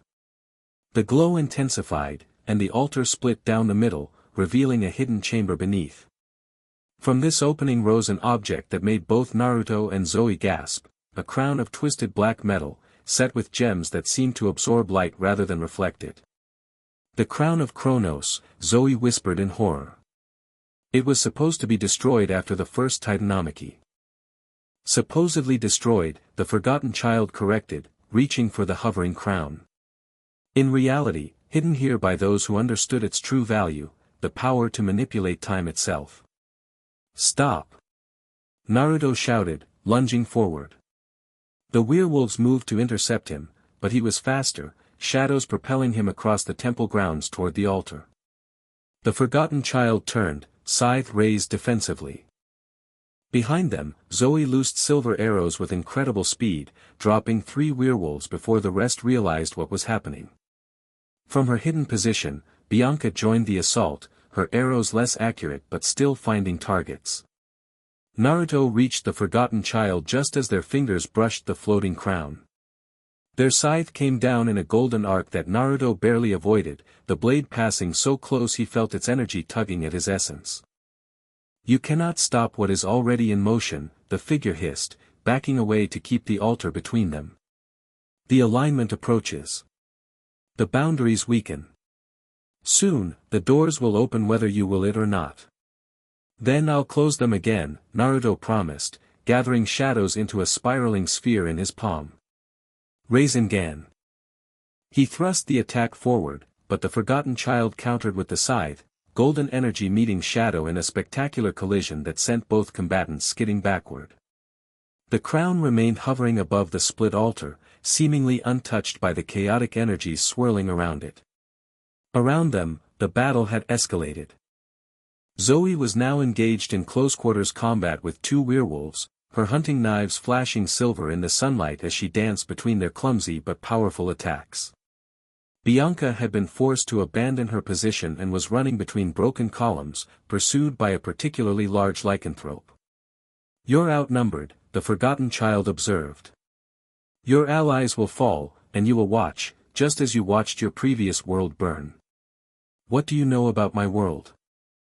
Naruto demanded, creating shadow clones that fanned out to assist Zoe and Bianca. I know it ended in fire and pain, the figure replied. I know you failed to save it, and that failure haunts your fractured memories. I know you sought redemption in this reality, only to be betrayed and imprisoned by those you sought to serve. Shut up, Naruto growled, his eyes shifting from sage gold to Rinnegan silver. The truth hurts, doesn't it? The forgotten child pressed, circling the altar toward the crown. But pain can be a teacher, if you let it. It taught me that loyalty to Olympus is a fool's errand. It can teach you the same. I'm done listening to you, Naruto declared. With a gesture, shadows erupted from the ground, wrapping around the crown and yanking it away from the altar just as the forgotten child lunged for it. No, the figure cried, genuine panic in their voice for the first time. The crown flew toward Naruto, but before it reached him, one of the werewolves intercepted it, massive jaws snapping around the ancient artifact. With a triumphant howl, the creature bounded away toward the forest. After it, the forgotten child commanded, and half the remaining werewolves broke off their attacks to pursue their comrade. Naruto was torn, chase the crown or continue facing the immediate threat. The decision was made for him when the forgotten child suddenly leapt backward, landing on the altar. This isn't over, Shadow, they promised. When we meet again, I'll have both crown and scythe, and your precious Olympians will be nothing but memory. With that, they slammed the butt of the scythe against the altar.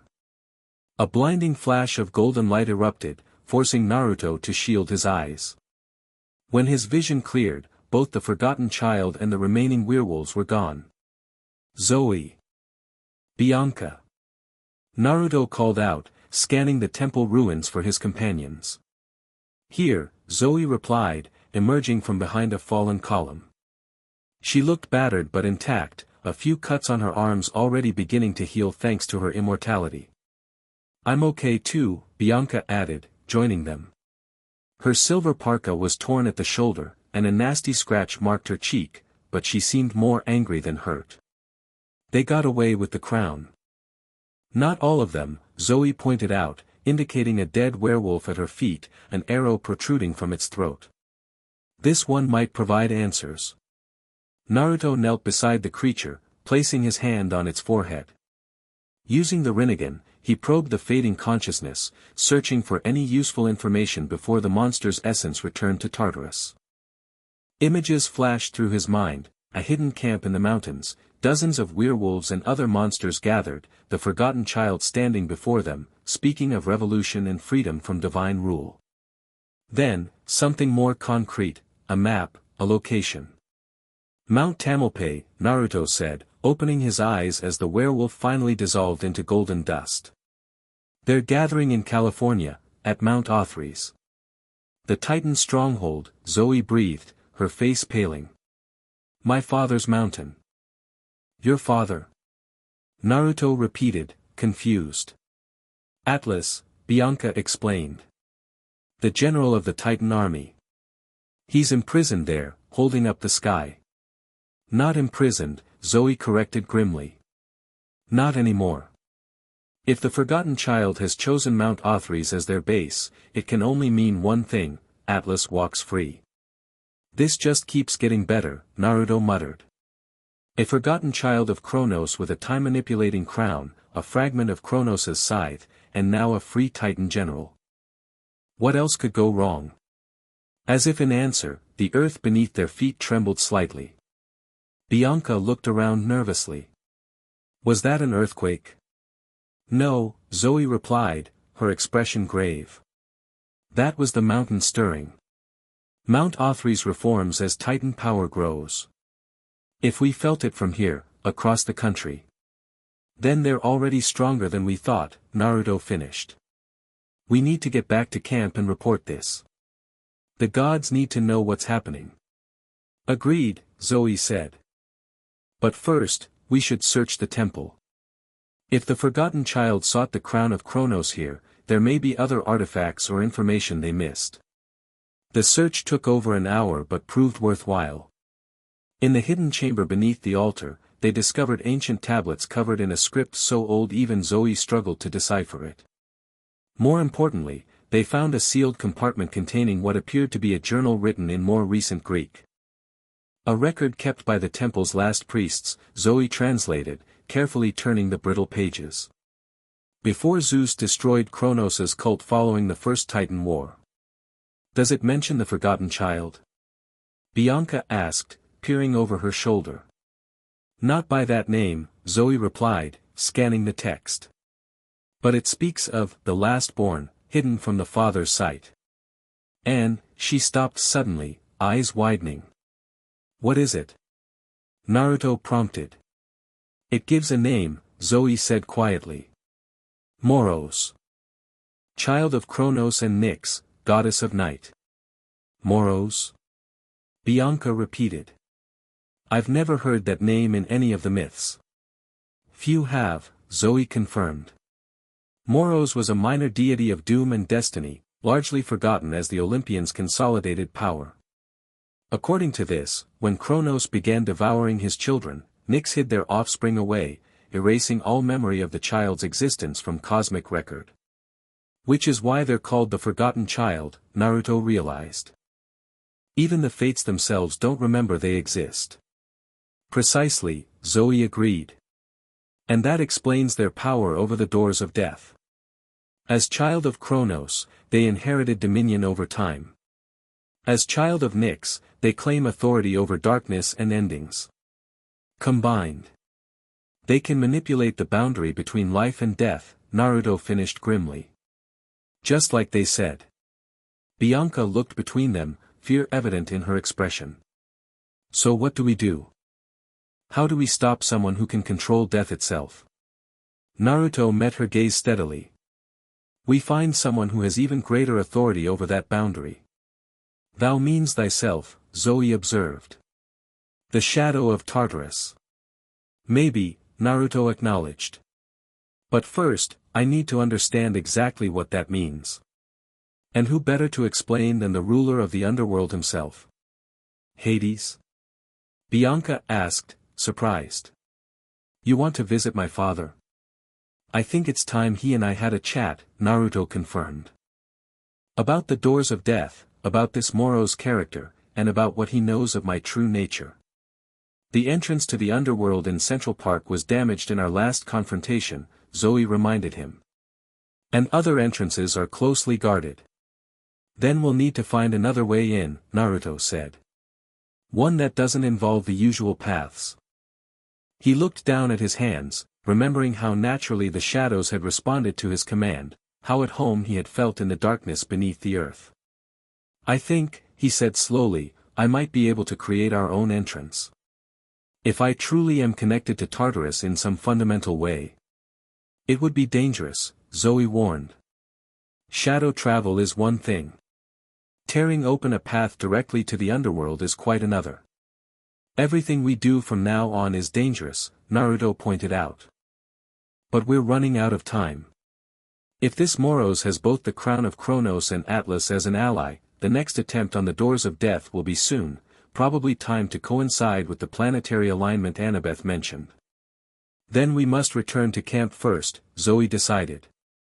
Gather supplies, inform Chiron of what we've learned, and plan our next move carefully. Hades is not known for welcoming unexpected visitors, even his own children. Bianca winced at this but nodded in agreement. She's right. We need a plan before we face my father. And I should talk to Nico. He might know more about the underworld's current state than we do. Agreed, Naruto said. Back to camp, then to the underworld. And somewhere along the way, I need to figure out if what Moros told me about my origins is true. Does it matter? Bianca asked unexpectedly. I mean, does it change who you are now? Naruto considered her question. I don't know. If I'm just a construct created by the gods, given false memories to keep me docile. Then thou art still the being who saved both me and Bianca at great risk to thyself, Zoe interrupted. Thou art still the one who chose to fight against the doors being opened, rather than using that power for thyself. Origins matter less than choices, Shadow. Naruto, he corrected automatically, but he was smiling slightly. Thanks, Zoe. I didn't expect philosophical reassurance from you. Do not grow accustomed to it, she replied, but there was less bite in her tone than usual. We should leave. Night approaches, and I have no desire to be in these woods after dark. As they gathered the tablets and journal for transport, Naruto cast one last look at the broken altar. Something about the forgotten child's, Moros's, claims rang true, resonating with the fragmented memories he still struggled to piece together. Yet other parts felt wrong, like deliberate lies mixed with enough truth to be convincing. One thing was certain, he needed answers, and the Lord of the Underworld might be the only being old enough and knowledgeable enough to provide them. The journey back through the forest was tense but uneventful. No werewolves pursued them, and the night fell quiet and still around them as they made their way toward the nearest road. Zoe produced a small silver whistle and blew into it, a sound so high-pitched Naruto barely heard it. Calling for transport, she explained. Lady Artemis provides her hunters with means to return from the wilderness when needed. Within minutes, a silver chariot appeared in the sky, pulled by magnificent deer with gleaming antlers. It landed gracefully on the empty mountain road before them. That's convenient, Naruto commented as they climbed aboard. A perk of serving the goddess of the hunt, Bianca replied with a small smile. Beats waiting for the bus. The return journey to Camp Half-Blood took a fraction of the time their outbound trip had. The moon chariot soared through the night sky, invisible to mortal eyes, guided by Zoe's expert handling. They landed on Half-Blood Hill just as dawn was breaking over Long Island Sound. Chiron was waiting for them at the big house, as if he'd known exactly when they would return. His ancient eyes took in their battered appearance and the artifacts they carried. I see your expedition proved eventful, the centaur observed. Come inside. The others are waiting. Others? Naruto asked as they followed him into the farmhouse. A war council, of sorts, Chiron explained. Given the gravity of what you discovered at the Adirondack Temple, yes, Artemis informed me, I've gathered our senior campers and available allies to discuss our response. The rec room had been transformed into a makeshift command center. The ping-pong table was covered with maps and ancient texts.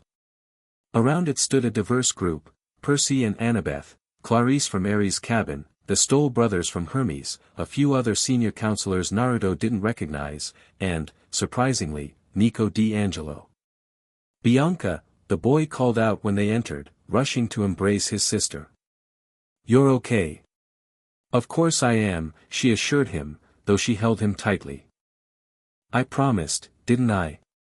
While the siblings reunited, Naruto and Zoe quickly explained what they'd discovered: Moroz's identity as child of Kronos and Nyx, the theft of the crown of Kronos, the apparent freedom of Atlas, and the gathering of forces at Mount Othries. "This confirms our worst fears," Chiron said gravely when they finished. "We face not one but two simultaneous threats to Olympus, Kronos himself, working through Luke Castellan and his forces, and now this forgotten deity Moros, with their own agenda involving the doors of death. Two fronts in the same war," Clarice observed grimly. "We don't have enough campers to fight both." "Which is exactly what Moros is counting on," Annabeth pointed out. "With Olympus focused on Kronos, they can work their own plans with minimal interference." "Then we need to warn the gods," Percy said. "Get them to understand this isn't just about Kronos anymore." "I've already sent word to Olympus," Chiron informed them. "But the gods are preoccupied with their own concerns. Many still view Kronos as the primary threat." "Then a smaller group will have to handle Moros," Zoe decided. "We already have a plan: consult with Lord Hades regarding the doors of death and the shadow's true nature." "The shadow's true nature?" Nico repeated, looking at Naruto with renewed interest. "What does that mean?" Naruto sighed. "Moros claimed I'm not who I think I am, that I'm actually a construct created from a fragment of Tartarus itself, given false memories by the Olympians to make me more controllable." Wow," Percy said inadequately. "And you believe this?" Annabeth asked skeptically.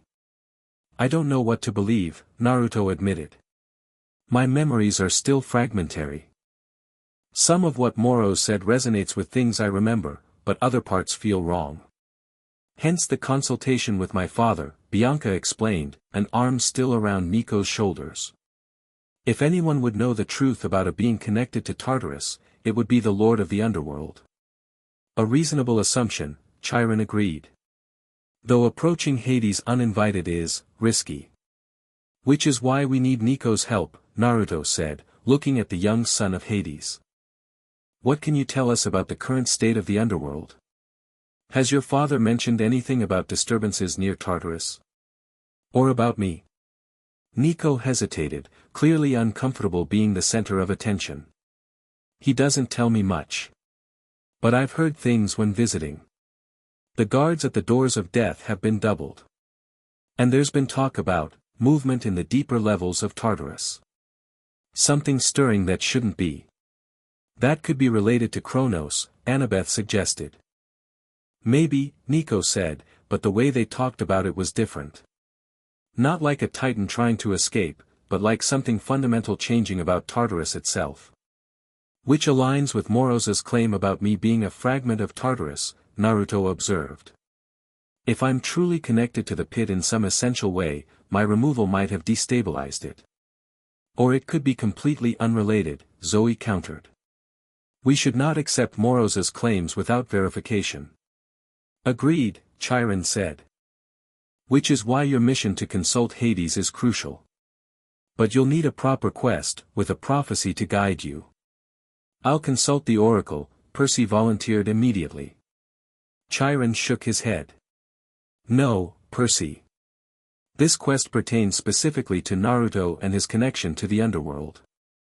He must be the one to receive the prophecy."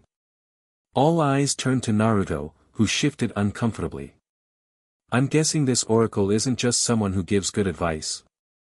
"The Oracle of Delphi resides in our attic," Chiron explained. "She speaks the words of Apollo, foretelling the path and perils of each quest. Not all who seek prophecies receive them, but in your case. In my case, being an ancient possibly constructed shadow entity might improve my chances." Naruto finished dryly. "Precisely," Chiron confirmed without a trace of humor. Naruto sighed. "Fine. Lead the way to this oracle." Chiron instructed him to climb to the big house attic alone. The stairs creaked ominously beneath his feet as he ascended, the air growing musty and thick with age.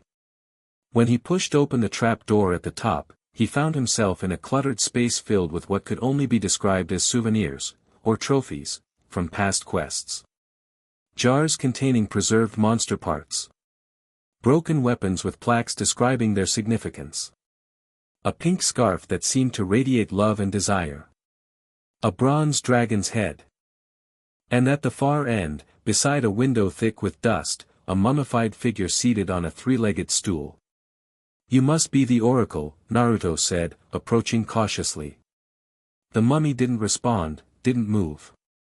It was the withered corpse of a woman, dressed in a tie-dyed sundress from perhaps the 1960s. Empty eye sockets stared at nothing. "So, do I ask a question, or," before he could finish, green mist began pouring from the mummy's mouth, swirling around the attic and forming shapes, shadowy figures that resembled both Naruto and beings he didn't recognize. When the oracle spoke, it wasn't with a single voice but a chorus, as if multiple entities were speaking through the dried lips. "I am the spirit of Delphi, speaker of the prophecies of Phoebus Apollo, slayer of the mighty Python. Approach, shadow of Tartarus, and know your fate." The mist coalesced into more defined images, a gaping pit, a set of massive doors, 3 figures standing at a crossroads. 3 shall descend to the realm of the dead, to learn truths of shadow and time long unsaid. Child of darkness shall open the way, while huntress and shadow keep death at bay. A choice between worlds when the doors stand revealed, as memory returns and fate's web is unsealed. The green mist retreated back into the mummy's mouth, leaving the attic silent and still once more. Naruto stood frozen, the words echoing in his mind. A prophecy about him, about choices between worlds, about memories returning. He repeated the lines to himself, ensuring he had them memorized, then descended the stairs to where the others waited. Their expectant faces told him they were eager for news. 3 shall descend to the realm of the dead, he began, reciting the prophecy verbatim. As he spoke, he watched their reactions, Chiron's frown of concentration, Zoe's stoic acceptance, Bianca's nervous fidgeting, Nico's growing excitement. "Well, the first line is clear enough," Annabeth said when he finished. 3 people need to go to the underworld. "Child of darkness shall open the way," Nico quoted. "That has to be me or Bianca." "Children of Hades." And huntress obviously refers to either Zoe or Bianca, as hunters of Artemis, Percy added. While shadow is clearly Naruto, Chiron concluded. So our 3 questers are determined, Naruto, Zoe, and one of the D'Angelo siblings. Bianca and Nico exchanged looks. "It should be me," Bianca said firmly. "I'm already assigned to assist Naruto, by Lady Artemis's command. But I know the underworld better," Nico countered. "I've spent more time there, exploring. And Child of Darkness sounds more like me than you." "Or it could refer to either of you," Zoe interjected. "Prophecies are seldom so straightforward." "The line about keeping death at bay concerns me," Chiron said. "While Huntress and Shadow keep death at bay, suggests you will face significant dangers in the underworld, perhaps even Thanatos himself." "And the last 2 lines," Annabeth mused. "A choice between worlds when the doors stand revealed, as memory returns and fate's web is unsealed." That sounds like Naruto will recover more of his memories and face some kind of critical decision involving the doors of death. "A decision that might determine which world survives," Clarice added grimly. "Ours or whatever lies beyond those doors." Naruto absorbed their analysis silently, troubled by the implications. A choice between worlds. Memory returns. Fate's web unsealed. It all connected somehow to his fragmented past, to whatever had brought him to this reality in the first place. "When do we leave?" he asked finally. "Tomorrow at dawn," Chiron decided. "You'll need rest and preparation. The underworld is not to be entered lightly, even with a child of Hades as guide." "Which child of Hades remains to be determined," Zoe noted, looking between the siblings. "We'll decide by morning," Bianca promised, though tension was evident in her posture. As the council disbanded, Naruto found himself drawn to the lakeshore once more. The morning sun now sparkled on the water, creating a peaceful scene at odds with the turmoil in his mind. He sat on the dock, trying to process everything that had happened, the revelations about Moros, the prophecy, the impending journey to the underworld.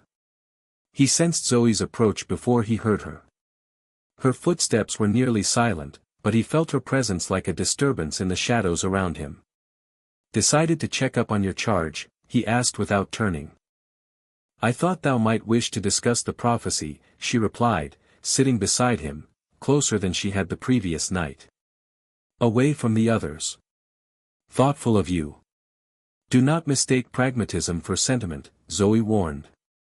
"I simply believe we should have a shared understanding before descending into the underworld together." "Fair enough," Naruto agreed. "What's your take on it?" Zoe was quiet for a moment, gathering her thoughts. "I believe the prophecy confirms what we already suspected, thy memories are key to understanding the current crisis. The question is whether recovering those memories will help us stop Moros, or reveal complications we haven't anticipated. Like the possibility that I really am just a construct," Naruto suggested. "A weapon created by the gods that could be turned against them. Is that what troubles thee?" Zoe asked, studying his profile. "The thought that thy memories might be fabricated? Wouldn't it trouble you?" Naruto countered. "To learn everything you thought you knew about yourself might be a lie." "Perhaps," Zoe acknowledged. "But consider this, even if the memories were planted initially, the experiences thou hast had since then are genuine. The choices thou hast made are thine own." Naruto turned to her, surprised by the insight. "That's actually pretty profound, coming from someone who didn't trust me to walk around camp alone a few days ago." "I still don't trust thee completely," Zoe clarified. "But I have seen enough to question the tales about the shadow of Tartarus. Whatever thy origin, thy actions thus far have been honorable." Coming from Zoë Nightshade, this was high praise indeed. Naruto felt an unexpected warmth at her words. "Thanks," he said simply. "That means a lot, especially from you." Zoe seemed about to say more when Bianca approached, her expression troubled. She'd changed out of her damaged hunter outfit into fresh silver camouflage, and the scratch on her cheek had been treated, but weariness still showed in her posture. "I just spoke with Nico," she announced as she joined them. "He insists he should be the one to go to the underworld with you." "And what do you think?" Naruto asked. Bianca sighed heavily. "I think he's right. He knows our father's realm better than I do. And after what happened with the ritual." She trailed off, her hand unconsciously going to the pocket where she kept Nico's figurine. "He needs this. Needs to face the underworld on his own terms, not as a victim." "Lady Artemis assigned thee to accompany us," Zoe reminded her.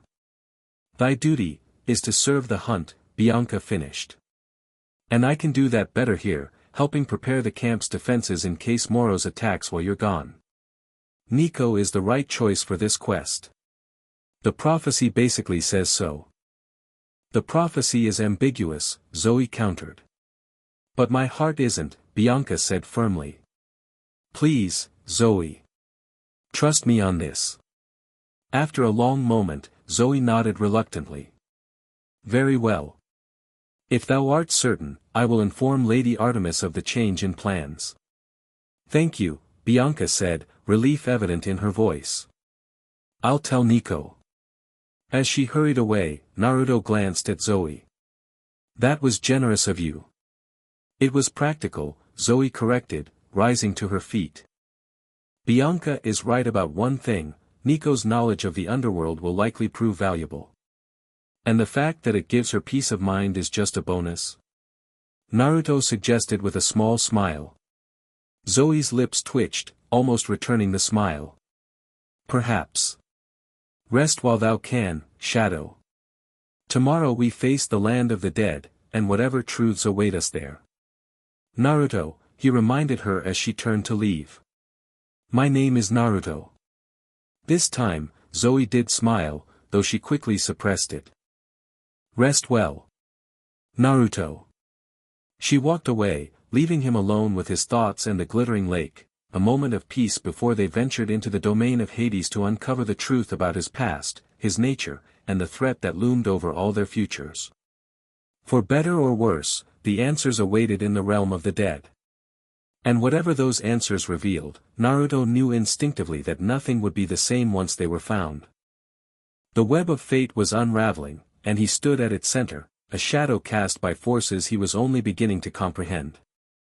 Tomorrow would bring revelation. Tomorrow would bring truth. Whether that truth would save them or doom them remained to be seen. Chapter 3, Beyond Fate. Dawn painted the Long Island sky with streaks of gold and crimson as Naruto stood at the edge of the canoe lake with his two companions. Zoe checked her silver bow one last time while Nico fidgeted with his Stygian iron sword, both preparing for their journey to the underworld. The camp slept peacefully around them, unaware of the dangers they were about to face.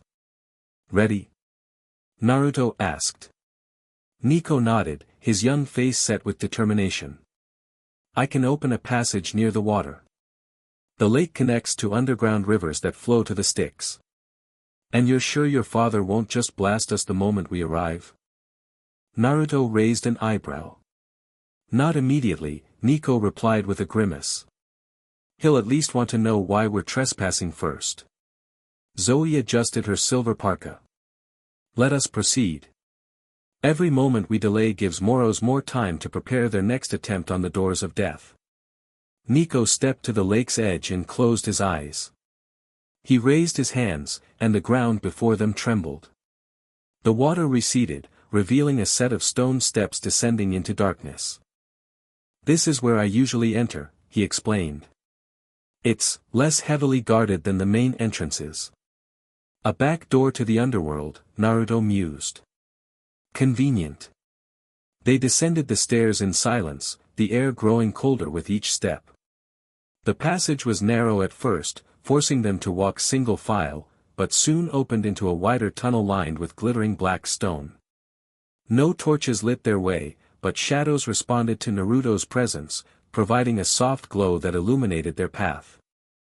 The shadows obey thee without conscious command, Zoe observed, studying the phenomenon.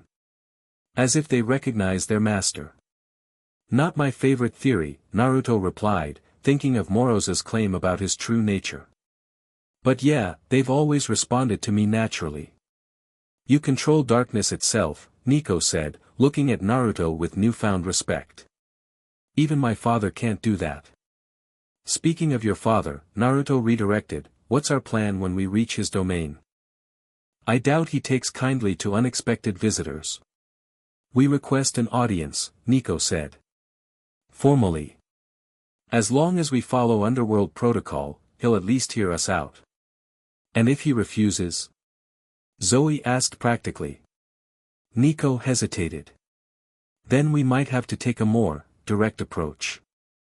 They continued deeper, the tunnel gradually sloping downward until they reached a subterranean river, water so black it seemed to absorb light. The river Styx, Nico announced. We follow it downstream to reach my father's palace. A wooden boat waited at the shore, seemingly abandoned but in perfect condition. As they approached, a hooded figure materialized beside it. Passage, the figure rasped, extending a skeletal hand. Sharon, Nico greeted the ferryman. We seek audience with my father. The ferryman's hood tilted, empty eye sockets fixing on each of them in turn. When his gaze fell on Naruto, he visibly recoiled. The shadow walks again, Sharon whispered. Does Lord Hades know you've returned? That's why we're here, Naruto replied. To speak with him. Sharon hesitated, then gestured to the boat. No payment required for the son of the Lord. Or for you. He seemed reluctant to address Naruto directly. But the hunter must pay. Zoe reached into her pocket and produced a golden drachma, which Sharon accepted with a nod. The boat ride down the Styx was eerily silent. The black water flowed without sound, and the shores transformed from rough stone to fields of white asphodel flowers where translucent spirits wandered aimlessly. In the distance, a massive black palace loomed, surrounded by high walls patrolled by skeletal guards. "My father's domain," Nico said, breaking the silence. "We'll need to pass through judgment to reach the palace proper." "Will that be a problem?" Naruto asked, eyeing the three black-robed judges seated before a massive gate. "Not for us," Nico assured him. "They judge the dead, not visitors. But they will report our arrival." As predicted, the judges merely watched as they passed, though their hooded heads turned in unison to follow Naruto's progress. Beyond the gates, the path to the palace was lined with jeweled trees bearing fruits of precious stones, Persephone's garden, Nico explained. They reached the palace steps without incident, but before they could climb them, the massive obsidian doors swung open. A tall figure emerged, clad in black robes that seemed to be woven from souls in torment. His skin was pale as death, his eyes deep-set and burning with dark fire. "Father," Nico acknowledged with a bow. "Son," Hades replied, his voice like stone grinding against stone. "You bring interesting companions to my domain." His gaze fixed on Naruto. "Particularly you, Shadow of Tartarus. I wondered when you would seek me out." "Lord Hades," Naruto greeted him with a respectful nod. "I apologize for the unannounced visit, but time is short." "Time," Hades repeated, a bitter smile touching his lips. "Yes, I imagine it would seem precious to one who wasted millennia imprisoned." He turned, gesturing for them to follow. "Come. We will speak inside, away from prying eyes and eager ears." The interior of Hades's palace was surprisingly elegant: black marble floors, columns of polished obsidian, chandeliers made from diamonds that cast rainbow light across the cavernous halls. Souls of the dead served as silent attendants, drifting through the corridors on unknowable errands. Hades led them to a private study, a room whose walls were lined with scrolls and ancient tomes. A fire burned in a hearth of black stone, giving off heat but no light. With a wave of his hand, the god of the dead dismissed his servants and sealed the doors. "Now," he said, turning to face them, "explain your presence in my realm, and be quick about it. The disruptions near Tartarus demand my attention." Naruto stepped forward. "That's partly why we're here. Something, or someone, is attempting to open the doors of death permanently. A deity who calls themselves Moros, the forgotten child of Kronos and Nyx." Hades's expression darkened. "Moros. A name I have not heard spoken in eons." He moved to a shelf and retrieved an ancient scroll, which he unrolled on a black marble table.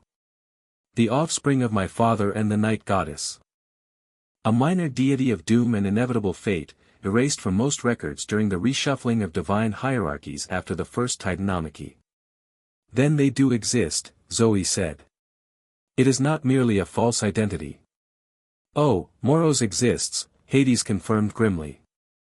"Though they were thought neutralized, bound by ancient oaths never to interfere in cosmic affairs again." "What happened to change that?" Naruto asked. Hades fixed him with an intense stare.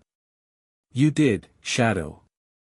Your awakening broke certain constraints in the cosmic order. Barriers that kept entities like Moros contained. So it is my fault," Naruto said quietly. "Not precisely," Hades corrected. "Your awakening was not of your own doing. Someone pulled you from your slumber deliberately, knowing the consequences." Moros themselves, Nico realized. They needed Naruto awake to help open the doors. "Correct, my son," Hades nodded approvingly. "Though I suspect their plan is more complex than simply using the shadow's power. There is a personal element to their vendetta, something connected to the shadow's true nature." "That's the other reason we're here," Naruto said.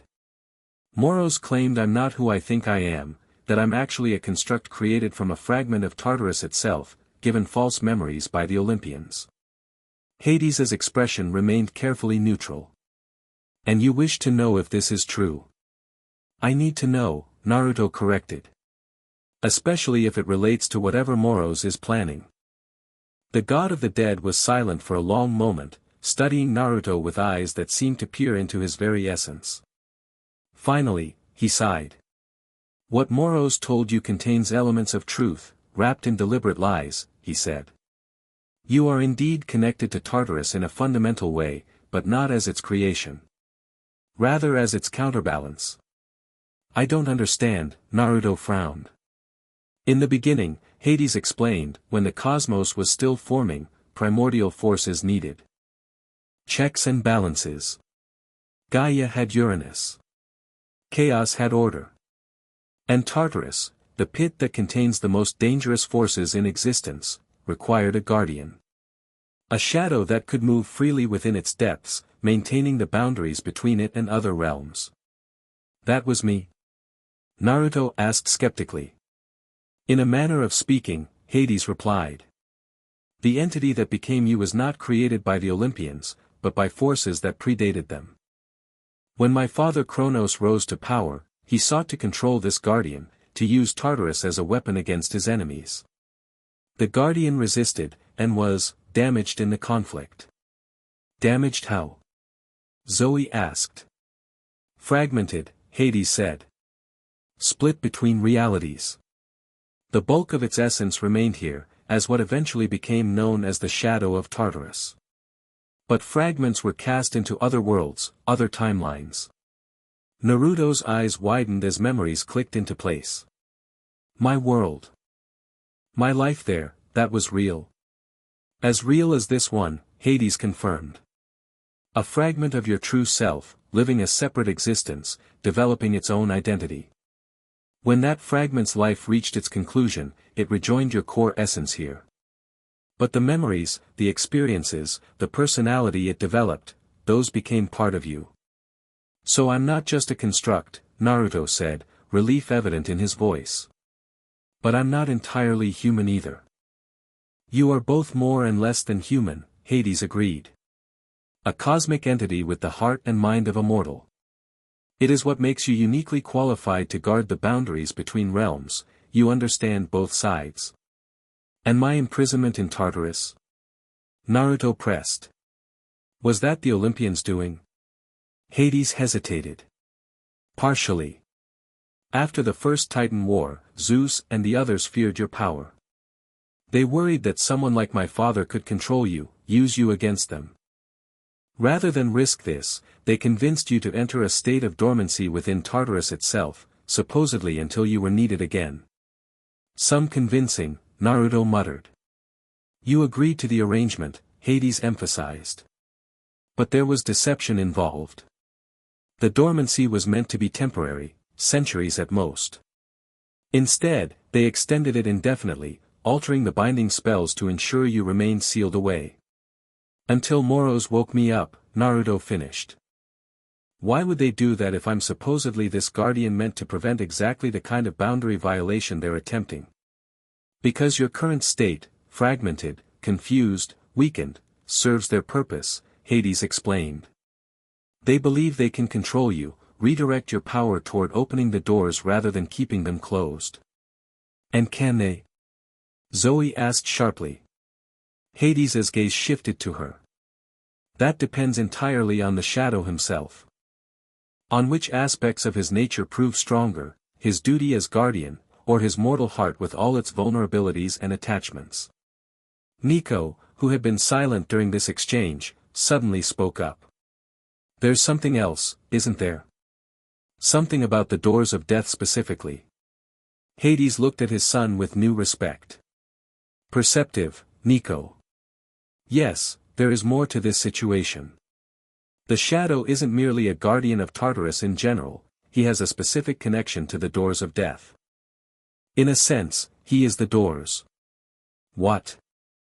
Naruto and Zoe exclaimed simultaneously. Not literally, Hades clarified. But your essence is bound to them. You are the living key, the conscious manifestation of the boundary between life and death. It's why Moros needed your blood for their ritual, your essence contains the power to lock or unlock that boundary permanently. Naruto sat heavily in a nearby chair, overwhelmed by the revelations. So when the prophecy mentioned a choice between worlds when the doors stand revealed, it refers to your ultimate purpose, Hades confirmed. The reason you exist. When the time comes, you must decide whether to seal the boundary between life and death permanently, or to open it forever. That's a hell of a responsibility, Naruto said weakly. One you were created to bear, Hades replied without sympathy. Though in your fragmented state, I'm not certain you can fulfill it. What do you mean? Zoe asked, her protective instincts visibly rising. The shadow's power is incomplete, Hades explained. The fragments scattered across other realities were never meant to be separated for so long. Some may have been lost entirely. To face Moros at full strength, to make the choice the prophecy speaks of, he would need to be whole again. And how exactly do I become whole? Naruto asked. The crown of Kronos, Nico realized suddenly. That's why Moros took it from the temple. It can manipulate time, potentially even reach across realities to gather scattered fragments. Clever boy, Hades acknowledged with a nod. Yes, the crown could theoretically restore the shadow to his complete form. But in Moros's hands, it will be used for a very different purpose, to fracture him further, weakening the boundary enough to force the doors open permanently. Then we need to get the crown away from Moros, Naruto said decisively. Before they can use it. Easier said than done, Hades replied dryly. Moros has established their base at Mount Othries, under the protection of Atlas. The Titan general is no longer bearing his burden of the sky, someone else has taken his place. Who? Zoe asked sharply, concern for her former family evident despite her estrangement. A demigod, Hades said. One loyal to Kronos. Luke Castellan. Luke. Nico gasped. But I thought he was hosting Kronos's consciousness. Temporarily displaced, Hades explained. The resurrection ritual requires preparation. In the meantime, he serves by holding the sky, keeping Atlas free to aid Moros. So Moros is working with Kronos after all, Naruto frowned. Not exactly, Hades corrected. Their goals align temporarily, both wish to overthrow Olympus. But where Kronos seeks to rule again, Moros desires something far more fundamental, the dissolution of all cosmic boundaries. The end of the separation between life and death, between mortal world and divine realms. Chaos, Zoe whispered. Pure chaos. Indeed, Hades agreed grimly. And with the planetary alignment approaching, their opportunity is at hand. When the planets align, the natural thinning of boundaries will make their task far easier. How long do we have? Naruto asked. 3 days, Hades replied. The alignment begins at sunset on the 3rd day from now, and reaches its peak at midnight. Then we need to move fast, Naruto decided, standing. Thank you for the information, Lord Hades. We should, you're not leaving yet, Hades interrupted, raising his hand. There is something else you must see before you go. Something that may help you against Moros. Without waiting for a response, Hades led them from the study and deeper into the palace. They descended several levels, passing through corridors that grew increasingly ancient in appearance, until they reached a massive vault door made of some black metal Naruto didn't recognize. Few have seen what lies beyond this door, Hades said, placing his palm against the metal. It is one of the oldest chambers in my realm, predating even my rule here.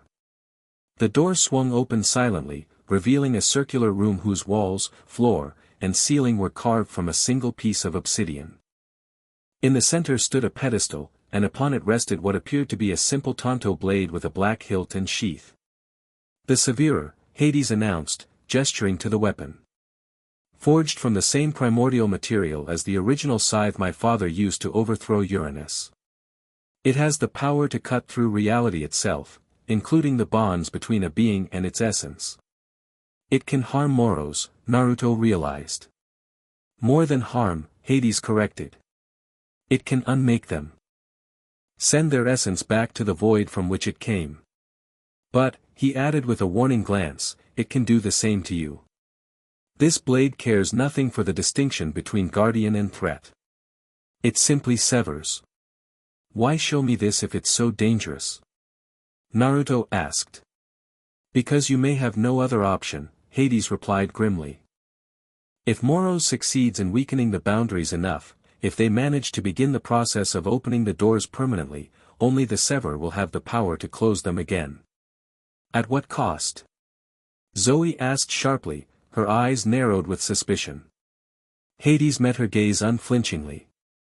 The Sever requires sacrifice to function at full power. A willing sacrifice of essence, divine, mortal, or other. You want Naruto to sacrifice himself, Nico said, his young voice suddenly hard. That's why you're showing us this. I am showing you all available options, Hades corrected, though he didn't deny the accusation. The choice, as the prophecy states, will be his to make. Naruto approached the pedestal, studying the blade. It looked ordinary enough, but when he extended his senses toward it, he felt an emptiness, not just absence of energy, but a vacuum that seemed to pull at his very being. May I? He asked, hand hovering above the hilt. Hades nodded. You are perhaps the only being who can safely touch it, given your nature. Naruto carefully lifted the blade. It was lighter than it looked, and the moment his fingers closed around the hilt, he felt a resonance, as if the weapon recognized him. It feels right, he admitted, surprised. It should, Hades said. The Sever was forged by the same entities that created you. In a sense, you are two aspects of the same principle, the maintenance of cosmic boundaries. Zoe watched with evident concern. I mislike this. Such weapons always demand more than they initially promise. Your hunter has good instincts, Hades told Naruto. Heed her caution. But take the blade nonetheless. When the moment comes, you will know whether to use it. Naruto nodded and secured the Sever at his waist. Thank you for your help, Lord Hades. Is there anything else we should know before we confront Moros? Only this, Hades said, his expression solemn. Whatever Moros has told you about your past, whatever they promise about your future, remember that deities of fate excel at showing truths in the most misleading light. They deal in inevitabilities, in choices that seem free but lead to predetermined ends. And how is that different from a prophecy? Naruto asked pointedly. A ghost of a smile touched Hades's lips. Prophecies show possible paths. Fates claim there is only one. With that cryptic distinction, Hades led them back through the palace and eventually to a different exit than the one they'd entered through. This passage will take you directly to the surface near Mount Othrys, he explained. If you intend to confront Moros, that is where you must go. Atlas will not be easy to overcome, and Luke Castellan cannot hold the sky indefinitely. Without someone to take his place, the burden will crush him, and the mountain itself may collapse. A problem for another time, Naruto said. Stopping Moros has to be our priority. Indeed, Hades agreed. One last thing, he added, turning to Nico. You have done well, my son. Your sister would be proud. Nico's eyes widened at the rare praise. Thank you, father. With a final nod, Hades vanished into shadow, leaving them at the mouth of a tunnel that sloped upward toward daylight. Well, Naruto said after a moment, that was informative. And disturbing, Zoe added, eyeing the Sever at his hip. I do not trust gifts from the Lord of the Dead, especially ones that demand sacrifice. Neither do I, Naruto assured her. But we need every advantage we can get against Moros. They began their ascent, the tunnel gradually widening until they emerged on a mountainside overlooking a vast expanse of water, the Pacific Ocean, Nico informed them. In the distance, a dark peak rose ominously against the sky. Mount Othrys, Zoe said, her voice tight with emotion. The ancient seat of the Titans. My childhood home. Are you okay with this? Naruto asked, studying her face. Going back there, possibly facing your father? I have faced Atlas before, Zoe replied, though her hand unconsciously rose to touch her side, where an old scar lay hidden beneath her clothing. I can do so again. You won't be facing him alone this time, Naruto promised. They made their way down the mountain and through a densely forested valley. As they traveled, Naruto briefed them on his emerging plan: infiltrate Mount Othrys, locate the crown of Kronos, and if possible, free Luke from his burden beneath the sky. Only then would they confront Moros directly. The problem is Atlas, Nico pointed out. If we free Luke, someone has to take his place holding up the sky. I'll worry about that when we get there, Naruto said. First, we need to actually reach the mountain without being detected. That may be difficult, Zoe warned. The approaches to Mount Othrys will be heavily guarded. Monster patrols, demigod sentries loyal to Kronos, and magical barriers. Then we don't approach conventionally, Naruto decided. How are you both with shadow travel? Nico perked up. I can shadow travel short distances. Not sure about something this big, though. I have experienced it, Zoe said cautiously. Though it is not my preferred method of transportation.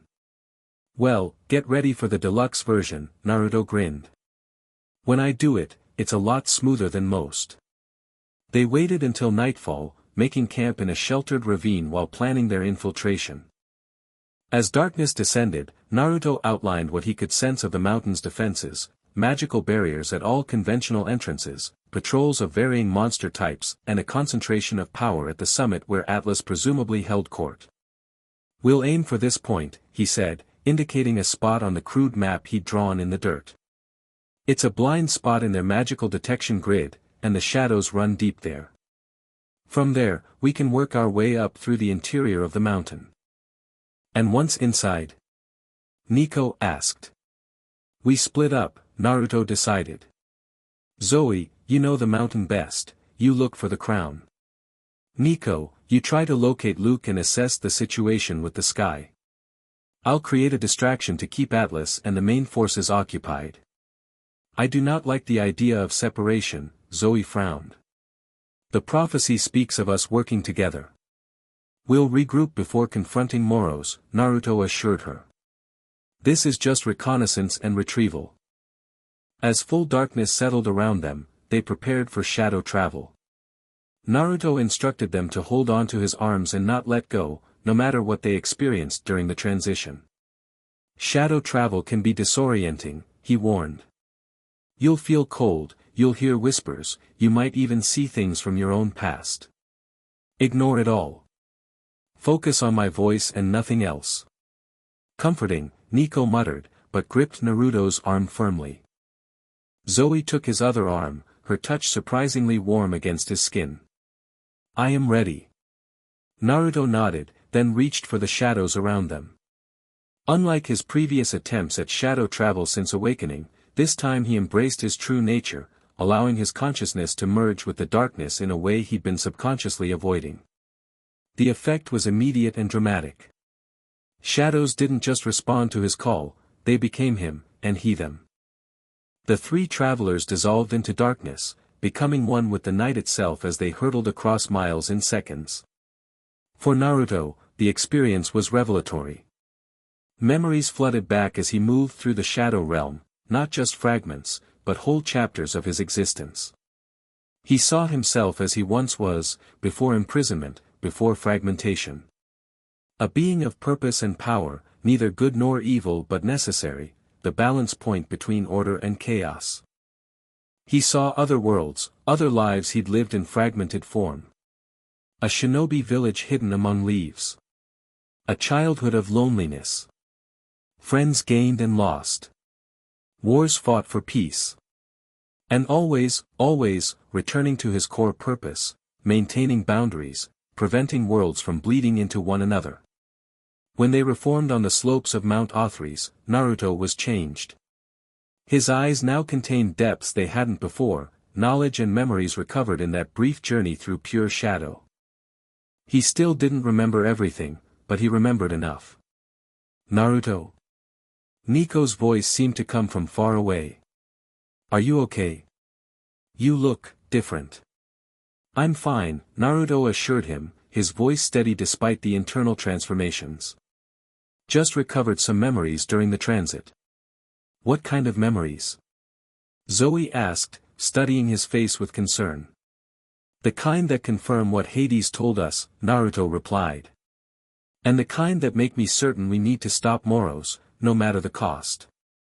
Before either could question him further, he gestured toward the looming mountain above them. We're here. Let's stick to the plan. When you've completed your objectives, return to this spot. If anyone gets captured, don't wait, continue the mission. And if we cannot complete our objectives alone? Zoe challenged. Then adapt, Naruto said simply. We have until sunset tomorrow before the alignment begins. After that, stopping Moros gets exponentially harder. With reluctant nods, they separated, Zoe heading toward a hidden entrance she remembered from childhood, Nico slipping into the shadows to search for Luke, and Naruto scaling directly up the mountainside, making no attempt to hide his approach. If they needed a distraction, he'd give them one they couldn't ignore.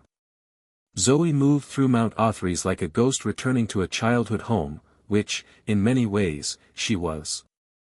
The hidden passages and secret chambers remained exactly as she remembered, though now they were filled with monsters and the occasional demigod sentry rather than her sisters and fellow nymphs. Her heart ached with memories, but she pushed the emotion aside. There would be time for reflection later, if they survived this quest. For now, she needed to locate the crown of Kronos. Logic suggested it would be kept in Atlas's war room or personal chambers. Neither location was appealing to infiltrate, but Zoe had surprise on her side.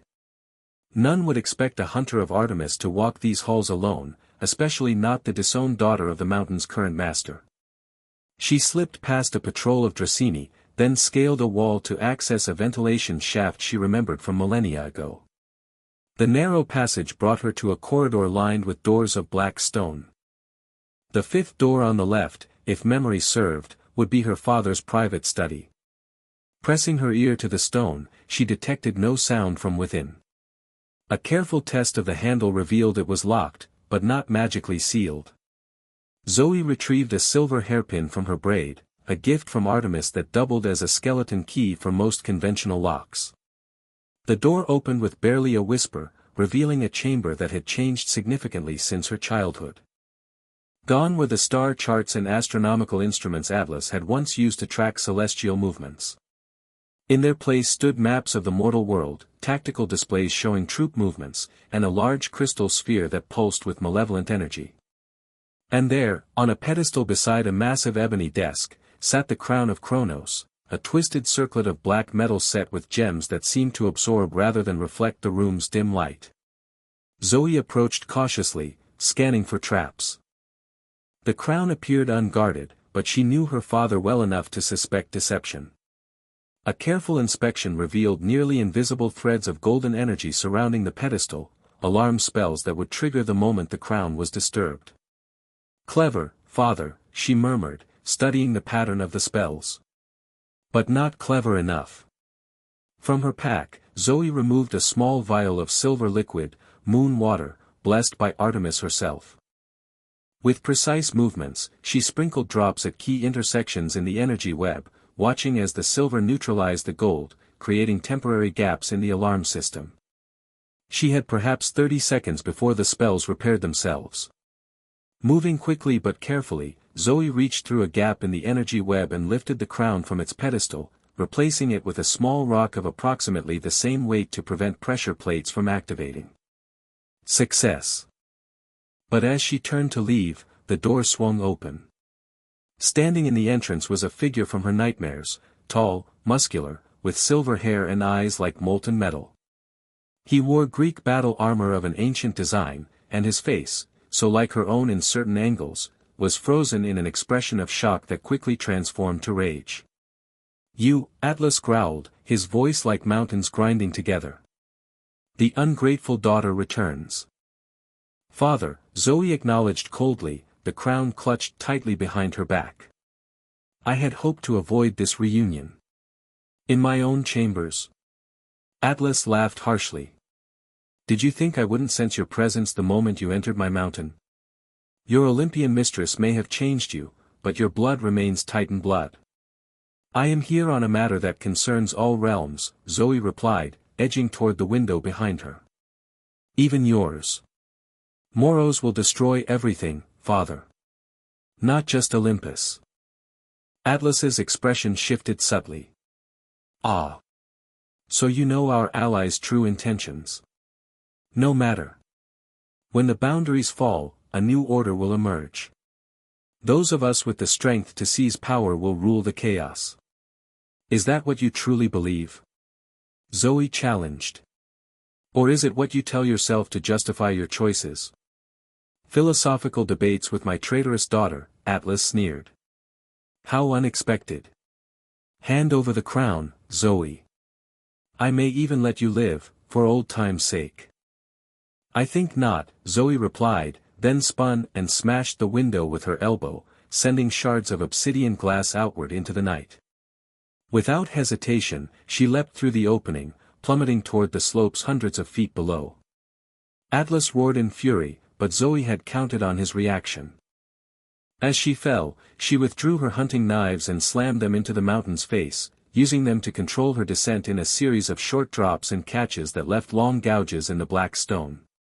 She landed hard but intact on a narrow outcropping, immediately sprinting along its length toward a crevice that would lead her to the rendezvous point. Behind her, Atlas bellowed orders to his forces, setting the entire mountain on alert. So much for stealth. Zoe could only hope that Naruto's distraction was spectacular enough to draw attention away from her escape route. As if in answer to her thought, a massive explosion rocked the summit of the mountain, followed by a column of darkness that shot into the sky like an inverted lightning bolt. Subtle as always, she muttered, but couldn't suppress a small smile as she slipped into the shadows, the crown secured safely in her pack. Nico found Luke Castellan exactly where Hades had said he would be, at the summit of Mount Othries, crouched beneath the impossible weight of the sky itself. The son of Hermes looked nothing like the charismatic leader Nico remembered from his brief time at camp. His once handsome face was gaunt with pain, his body trembling with exhaustion, and his eyes, previously filled with righteous anger, now contained only desperation. Nico approached cautiously, keeping to the shadows. The summit was surprisingly unguarded, probably because no one expected an attack at the literal heart of Atlas's power. Or perhaps because anyone foolish enough to approach would be immediately visible to the Titan general, whose throne room opened directly onto the summit via massive bronze doors. Luke didn't notice Nico's approach, too consumed by his struggle against the crushing burden he held. It was only when Nico deliberately stepped into his line of sight that the son of Hermes reacted, his eyes widening in shock and confusion. Nico, he gasped, his voice barely audible. How, why? We don't have much time, Nico said, crouching beside him. We're here to stop Moros and free you, if possible. Too late, Luke managed, each word clearly costing him tremendous effort. The ritual begins at sunset, tomorrow. We know, Nico assured him. But we need information. Where is Moros now? What exactly are they planning to do with the crown of Kronos? Luke's laugh was a broken, terrible sound. Moros is everywhere, and nowhere. They move through shadows, almost like. His gaze shifted to something behind Nico. Like him. Nico spun to find a hooded figure standing at the edge of the summit, golden scythe gleaming in the moonlight. The son of Hades, Moros observed, their voice that unsettling neither male nor female tone Nico remembered from his captivity. How convenient. I was just thinking I might need a backup sacrifice, should the shadow prove uncooperative. Stay back, Nico warned, drawing his Stygian iron sword. I'm not afraid of you. Lies don't become you, child, Moros replied, gliding forward with unnatural grace. I can taste your fear. It's delicious, flavored with the unique spice of one who has glimpsed his own predestined end. My fate isn't written yet, Nico declared, though his sword hand trembled slightly. All fates are written, Moros corrected. Some in ink, others in blood. Yours, I think, in something darker still. They raised the golden scythe. Shall we find out? Before Moros could attack, the mountain shook violently. A massive explosion rocked the summit, throwing both Nico and Moros off balance. From the far side of the plateau, a column of pure darkness erupted into the night sky, accompanied by Atlas's enraged roar. The shadow, Moros hissed. Always interfering. They turned back to Nico. It seems our conversation must wait, child of Hades. Your role in tomorrow's ceremony remains assured. With that cryptic statement, Moros dissolved into mist, flowing away toward the source of the disturbance. Nico turned back to Luke. We need to get you out of here. Our friend is creating a diversion, but it won't last long. Can't leave, Luke gasped. Someone must hold the sky. I know, Nico said grimly. We'll figure something out. Just hold on a little longer. He retreated to the shadows as Atlas's forces began pouring onto the summit, drawn by the commotion. Whatever Naruto was doing, it was certainly effective at creating chaos. Nico used the confusion to slip away, heading toward their rendezvous point with the knowledge that freeing Luke would be far more complicated than they had anticipated. Naruto had indeed created a spectacular distraction. Upon reaching the upper slopes of Mount Othries, he bypassed stealth entirely and announced his presence by summoning dozens of shadow clones, each armed with explosive tags he'd created from his recovered memories of shinobi techniques. The resulting assault on Atlas's fortress was as chaotic as it was devastating. Monsters disintegrated by the dozen as shadow clones detonated tags at key structural points, while Naruto himself fought his way toward the summit, the saber still sheathed at his side. He didn't draw the blade, mindful of Hades's warnings about its nature and the sacrifice it required. Instead, he relied on his rediscovered jutsu and his natural affinity for shadows, which responded to his commands with unprecedented power now that he'd embraced more of his true nature. When he sensed Atlas himself emerging from the fortress, Naruto escalated the distraction. Drawing on the full depth of his connection to darkness, he sent a column of shadow energy skyward, a beacon that screamed his presence to anyone with the slightest sensitivity to cosmic forces. Shadow! Atlas bellowed, striding through the chaos toward him. The Titan general stood 15 feet tall, his Greek armor gleaming despite the darkness, his eyes burning with rage. Face me, coward! Naruto dismissed his remaining clones, focusing his power for the confrontation. Atlas! You're looking well for someone who's supposed to be holding up the sky. A burden I'll gladly resume after I crush you into oblivion, Atlas snarled. Did Olympus send you to die, Shadow? Or do you act on your own misguided initiative? Neither, Naruto replied, shifting into a combat stance. I'm here for Moros and the crown of Kronos. Stand aside, and you can go back to your failed rebellion in peace. Atlas laughed, the sound like an avalanche. You stand on my mountain, surrounded by my forces, and demand I yield. Your imprisonment has clearly damaged your mind. Maybe, Naruto acknowledged with a grim smile. Or maybe I just don't need to defeat you, just delay you long enough for my friends to complete their missions. Understanding dawned in Atlas's metallic eyes. The crown. You seek the crown. He spun toward his fortress, bellowing orders. Secure the artifact. The hunter has, he never finished the sentence.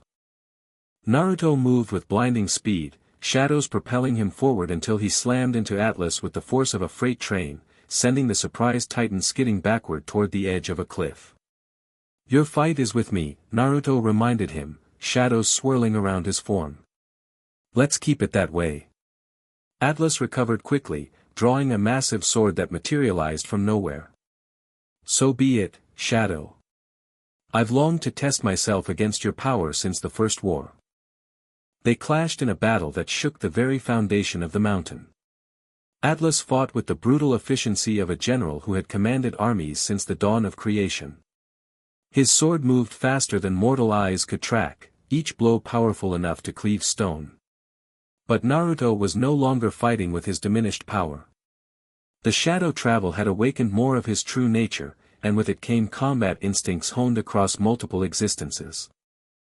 He dodged strikes that should have been impossible to avoid, countered with techniques from a dozen different fighting styles, and used the darkness itself as both weapon and shield. "You've recovered more of yourself than Moros anticipated," Atlas observed during a momentary lull, his expression calculating beneath the rage. "No matter. Even at your peak, you were never a match for a Titan in direct combat." "Maybe not," Naruto conceded. "But I don't need to beat you. I just need to keep you busy." Atlas's eyes narrowed. "The crown. The hunter. You're stalling. Took you long enough to figure it out," Naruto taunted, then launched another attack. But Atlas was done playing. With a roar that split the air, the Titan general summoned his full divine power. His form grew larger, more terrible, radiating an energy that made the mountain itself tremble. His next strike came not as a sword blow but as a wave of pure force that caught Naruto unprepared, sending him crashing through several stone outcroppings before he could control his trajectory. "Enough games," Atlas declared, stalking toward him. "You will tell me what you've planned, Shadow, or I will tear the information from your essence piece by piece." Naruto rose unsteadily, golden ichor dripping from several wounds. This was not going as planned. He needed more time, needed to ensure Zoe and Nico completed their objectives and escaped safely. But Atlas in his full power was beyond what Naruto could handle in his still recovering state. His hand moved unconsciously to the severer at his hip. The moment his fingers touched the hilt, he felt the blade's hunger, its desire for the sacrifice Hades had warned about. It would give him the power to face Atlas as an equal, perhaps even defeat him. But at what cost? Before he could decide, a silver arrow streaked through the air, striking Atlas in the shoulder with enough force to stagger the Titan. It wasn't a serious wound for a being of his power, but the distraction was enough. Zoe emerged from the shadows, bow drawn, another arrow nocked and ready. "Step away from him, father." Atlas's expression shifted from rage to cruel amusement. "My disowned daughter returns to die. How poetic." "I have what we came for," Zoe told Naruto, never taking her eyes off Atlas. "Nico is waiting at the rendezvous point. We must go." "You go nowhere," Atlas growled, taking a step toward them. "Not with the crown." Naruto made his decision. Drawing on his deepest reserves, he slammed his hands together in a familiar sign. Multi-shadow clone jutsu. The mountainside erupted with copies of Naruto, not dozens, but hundreds, each solid and combat-ready. They surrounded Atlas in a living wall, buying precious seconds. "Run!" Naruto commanded Zoe. "I'm right behind you." For once, she didn't argue. With a final glare at her father, Zoe melted into the shadows, heading toward their meeting point. Naruto followed a moment later, his clones sacrificing themselves by the score to delay Atlas's pursuit. They reached Nico at the prearranged location, a narrow crevice near the base of the mountain, sheltered from view by ancient, twisted trees. "Did you find Luke?" Naruto asked immediately. Nico nodded grimly. "He's at the summit, holding the sky. But we can't just free him, someone has to take his place. And Moros was there. They knew I was coming somehow." "Did they see you leave?" Zoe asked sharply. "I don't think so. The explosion you caused," he nodded to Naruto, "created enough confusion for me to slip away. But they're planning something for tomorrow's ceremony. Something that involves me, specifically. Your blood," Naruto realized. "Just like they used before. They need a child of the underworld for the ritual." "We have the crown," Zoe pointed out, removing the twisted circlet from her pack. "That should disrupt their plans significantly." "Maybe," Naruto frowned, studying the artifact. "But Moros doesn't strike me as the type to rely on a single strategy. They'll have contingencies." "What now?" Nico asked. "We can't just leave Luke there. We don't have much choice, Naruto replied reluctantly. Not until we deal with Moros. If we free Luke without someone to take his place, the sky falls, and that creates a whole new set of problems. So we return to camp?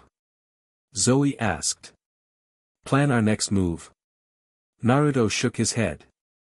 No time. The alignment starts tomorrow at sunset. We need to be ready to confront Moros before then. He studied the crown of Kronos, which seemed to pulse with malevolent energy even in the moonlight. Besides, I have an idea about how to use this to our advantage. What kind of idea? Nico asked warily. The kind that might restore me to my full power, Naruto replied. But we'll need somewhere safe to try it. Somewhere with natural protection against scrying and magical detection. I know a place, Zoe said after a moment's thought. The Garden of the Hesperides lies not far from here. Since my sister's expulsion, it has stood abandoned, but its magical protections remain. No god or titan may spy upon what happens within its boundaries. Your childhood home, Naruto observed. Are you sure you want to go back there? Zoe's expression hardened. Want? No. But necessity outweighs sentiment. The garden will serve our purpose. Then lead the way, Naruto decided. And let's hope my idea works, because if it doesn't, we're going into tomorrow's confrontation at a serious disadvantage. The Garden of the Hesperides was both more and less than Naruto had imagined. More beautiful, with its silver-leaf trees bearing golden apples that glowed with inner light. Less welcoming, with twisted shadows that seemed to whisper of ancient betrayals and lost innocence. Zoe led them to a clearing at the garden center, where a fountain of dark water bubbled up from somewhere deep beneath the earth. The liquid wasn't water at all, she explained, but concentrated essence of night, a gift from Nyx to her grandchildren, the original Hesperides. This place exists in a state of perpetual twilight, Zoe told them, her voice soft with memory. Neither day nor night, but the liminal space between. It is why Moros cannot easily detect us here. As child of Nyx, they have power over true darkness, but twilight belongs to other forces. It's perfect, Naruto agreed, setting the crown of Kronos beside the fountain. The energy here will amplify the crown's power while containing its effects to just this garden. What exactly are you planning? Nico asked, eyeing the crown nervously. Hades said I'm fragmented, pieces of my true self scattered across other realities, Naruto explained. The crown of Kronos can manipulate time, but also the connections between timelines and alternate worlds. In the right hands, it could theoretically restore me to wholeness. And in the wrong hands? Zoe prompted. It could shatter me completely, Naruto admitted. Scatter my essence so thoroughly that I'd never coalesce again. That seems like an excessive risk, Zoe frowned. Maybe, Naruto acknowledged. But facing Moros in my current state is an even bigger risk. They've had millennia to plan this, Zoe. They know exactly how to exploit my weaknesses. Without my full power, I can't protect the doors of death when the alignment peaks. I still don't like it, she insisted. Neither do I, Naruto assured her. But I don't see another option. Do you? After a long moment, Zoe shook her head reluctantly. No. But allow me to examine the crown first. I may not be as old as thou art, but I have some experience with divine artifacts. Naruto gestured for her to proceed. Zoe approached the crown cautiously, her movements precise as she studied it from all angles without touching it directly. After several minutes of examination, she sat back on her heels with a troubled expression. It is not corrupted, at least not in any way I can detect, she reported. But it is hungry. These artifacts often develop a kind of consciousness over time, and this one, it seeks to be used. To fulfill its purpose. Which is? Nico asked. To manipulate time and its tributaries, Zoe replied. To bend the flow of causality itself. Perfect, Naruto said with grim satisfaction. That's exactly what I needed to do. He outlined his plan. He would wear the crown and use it to locate the scattered fragments of his essence across different realities. Then, drawing on the crown's power, he would pull those fragments back, reintegrating them into his current form. The risk, he explained, is that I might lose myself in the process. The fragments have developed their own identities over time. Absorbing them all at once could overwhelm my current personality. Then don't do it, Nico said immediately. We'll find another way. There is no other way, Naruto replied gently. Not in the time we have left. Then let us help, Zoe suggested. Anchor thee to this reality somehow. Naruto considered this. That might actually work. If you both maintain physical contact with me during the process, your connections to this world could help prevent me from being pulled into the spaces between realities. Like a tether, Nico nodded. We can do that. But be warned, Naruto cautioned. You might see things, fragments of my other lives, memories that aren't meant for mortal minds. It could be dangerous for you too. We'll take that risk, Zoe decided, her volcanic eyes meeting his with unexpected resolve. We will not lose thee to the void between worlds. With the plan set, they arranged themselves around the fountain. Naruto sat cross-legged beside the dark waters, the crown of Kronos resting on his knees. Zoe and Nico positioned themselves on either side of him, each placing a hand on one of his shoulders. Ready? Naruto asked, lifting the crown. As will ever be, Nico replied, his young face set with determination. Zoe simply nodded, her grip on his shoulder tightening slightly. With a deep breath, Naruto placed the crown of Kronos on his head. The effect was immediate and overwhelming. His consciousness expanded exponentially, shooting outward from his body like lightning branching across a storm-dark sky. He perceived not just the garden, not just the mountain beyond, but the entire world, and then beyond, to layers of reality stacked like pages in an infinite book. There, a fragment of himself, living as a teacher in a peaceful village, training a new generation of shinobi. There, another fragment, wandering between stars on an endless journey of exploration. There, a darker shard, consumed by vengeance after failing to save those he loved. And dozens more, hundreds, each living out a separate existence, each developing in isolation from his core self. Naruto reached for them with his expanded consciousness, calling them home. Some came willingly, recognizing the connection. Others resisted, clinging to their separate identities. A few fled deeper into their respective realities, requiring him to pursue them through corridors of probability and possibility. Through it all, he maintained awareness of his anchors, Zoe and Nico, their hands on his shoulders, their life forces burning like beacons guiding him back to his original form. Without them, he would have lost himself in the immensity of his own fractured existence. Memories flooded back with each fragment he reclaimed. Lives lived, lessons learned, powers gained and lost. The weight of experience threatened to crush his current identity, to subsume the personality he'd developed since awakening in this world.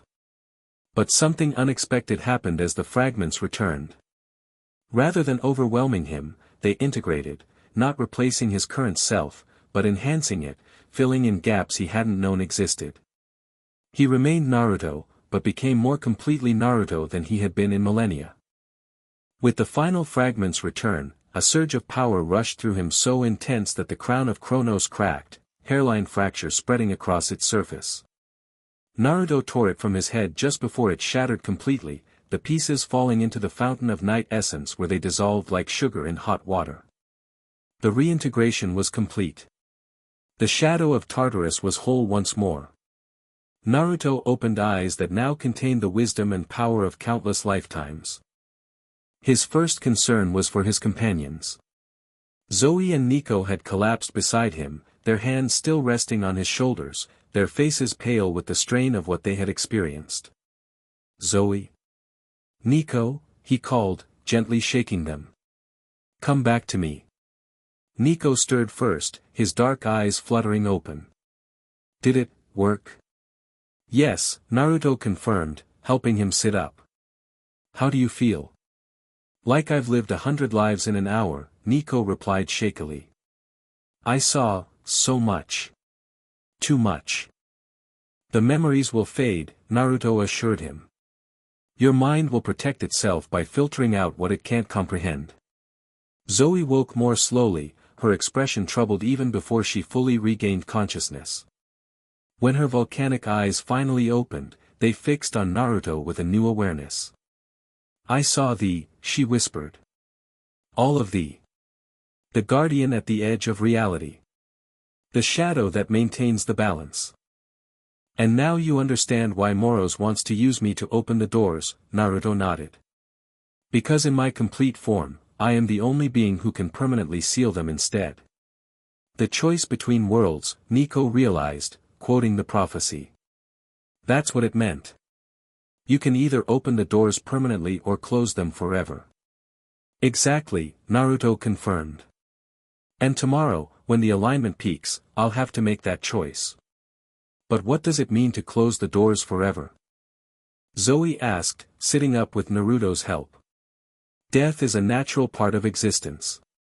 Souls must have somewhere to go. Closing the doors doesn't end death, Naruto explained, drawing on his newly restored knowledge. It reorganizes how death functions. Currently, souls pass through the doors to reach their final destination. If I seal the doors, souls would still transition to the afterlife, but through thousands of smaller conduits rather than one central gateway. And why would that be better? Nico asked. Because no single entity could control all those pathways, Naruto replied. No one, not Moros, not Chronos, not even the Olympians themselves, could manipulate death on a cosmic scale again. It would democratize the afterlife, in a sense. The gods would never allow it, Zoe observed. It would diminish their power significantly. Exactly why Moros wants me to open the doors instead, Naruto nodded. Complete dissolution of boundaries serves their desire for chaos, while closing the doors permanently would create a more structured, but less manipulable, cosmic order. So what will you choose? Nico asked quietly. Naruto was silent for a long moment, the weight of millennia visible in his eyes. I don't know yet, he finally admitted. Both options require tremendous sacrifice. Both fundamentally alter the cosmic balance. But one preserves life, Zoe pointed out. While the other ends everything we know. True, Naruto acknowledged. But even knowing that, the choice isn't simple. My purpose, my entire reason for existing, is to maintain balance between realms. Either option disrupts that balance, just in different ways. He stood, helping both of his companions to their feet. But we can debate cosmic philosophy later. Right now, we need to rest and prepare. Tomorrow's confrontation with Moros will take everything we have. They made camp in the garden, its perpetual twilight providing a strange but peaceful environment for recovery. As Nico drifted into an exhausted sleep, Zoe remained awake, studying Naruto with thoughtful eyes. You've changed, she observed quietly, sitting beside him beneath a silver-leafed tree. Not just in power, but in essence. I'm more myself than I've been in thousands of years, Naruto confirmed. More whole. And is that self still the one who saved my life? Who risked himself to rescue Nico D'Angelo? Who chose to fight against Moros rather than join them? Her questions held genuine concern, not accusation. Naruto smiled gently. Yes, Zoe. Those choices came from the core of who I am, not from my fragmentation. If anything, being whole again only strengthens my resolve to protect this world. Relief softened her features. I am glad. I feared the being I glimpsed in thy memories might be colder. More removed from mortal concerns. I've lived enough mortal lives to understand what matters, Naruto said. Connection. Compassion. Choice. The cosmic balance is important, but meaningless if it doesn't serve life in all its messy, complicated glory. Zoe's expression grew thoughtful. In all my centuries as a hunter, I have never met a male being I respected as I do thee. The admission seemed difficult for her, but sincere. Thou art exceptional. High praise from Zoë Nightshade, Naruto observed with a small smile. I'm honored. A comfortable silence fell between them, broken only by the soft burbling of the night essence fountain and Nico's gentle snores. Will we survive tomorrow? Zoe asked finally, her voice barely above a whisper. I don't know, Naruto answered honestly. Moros is ancient and powerful, with Atlas as an ally and an army at their command. Even at full strength, I'm not certain I can defeat them, especially during the alignment when their power will be enhanced. Yet we must try. We must, Naruto agreed. Not just for this world, but for all worlds. The boundaries between realms exist for a reason. Dissolving them completely would cause catastrophic damage across the multiverse.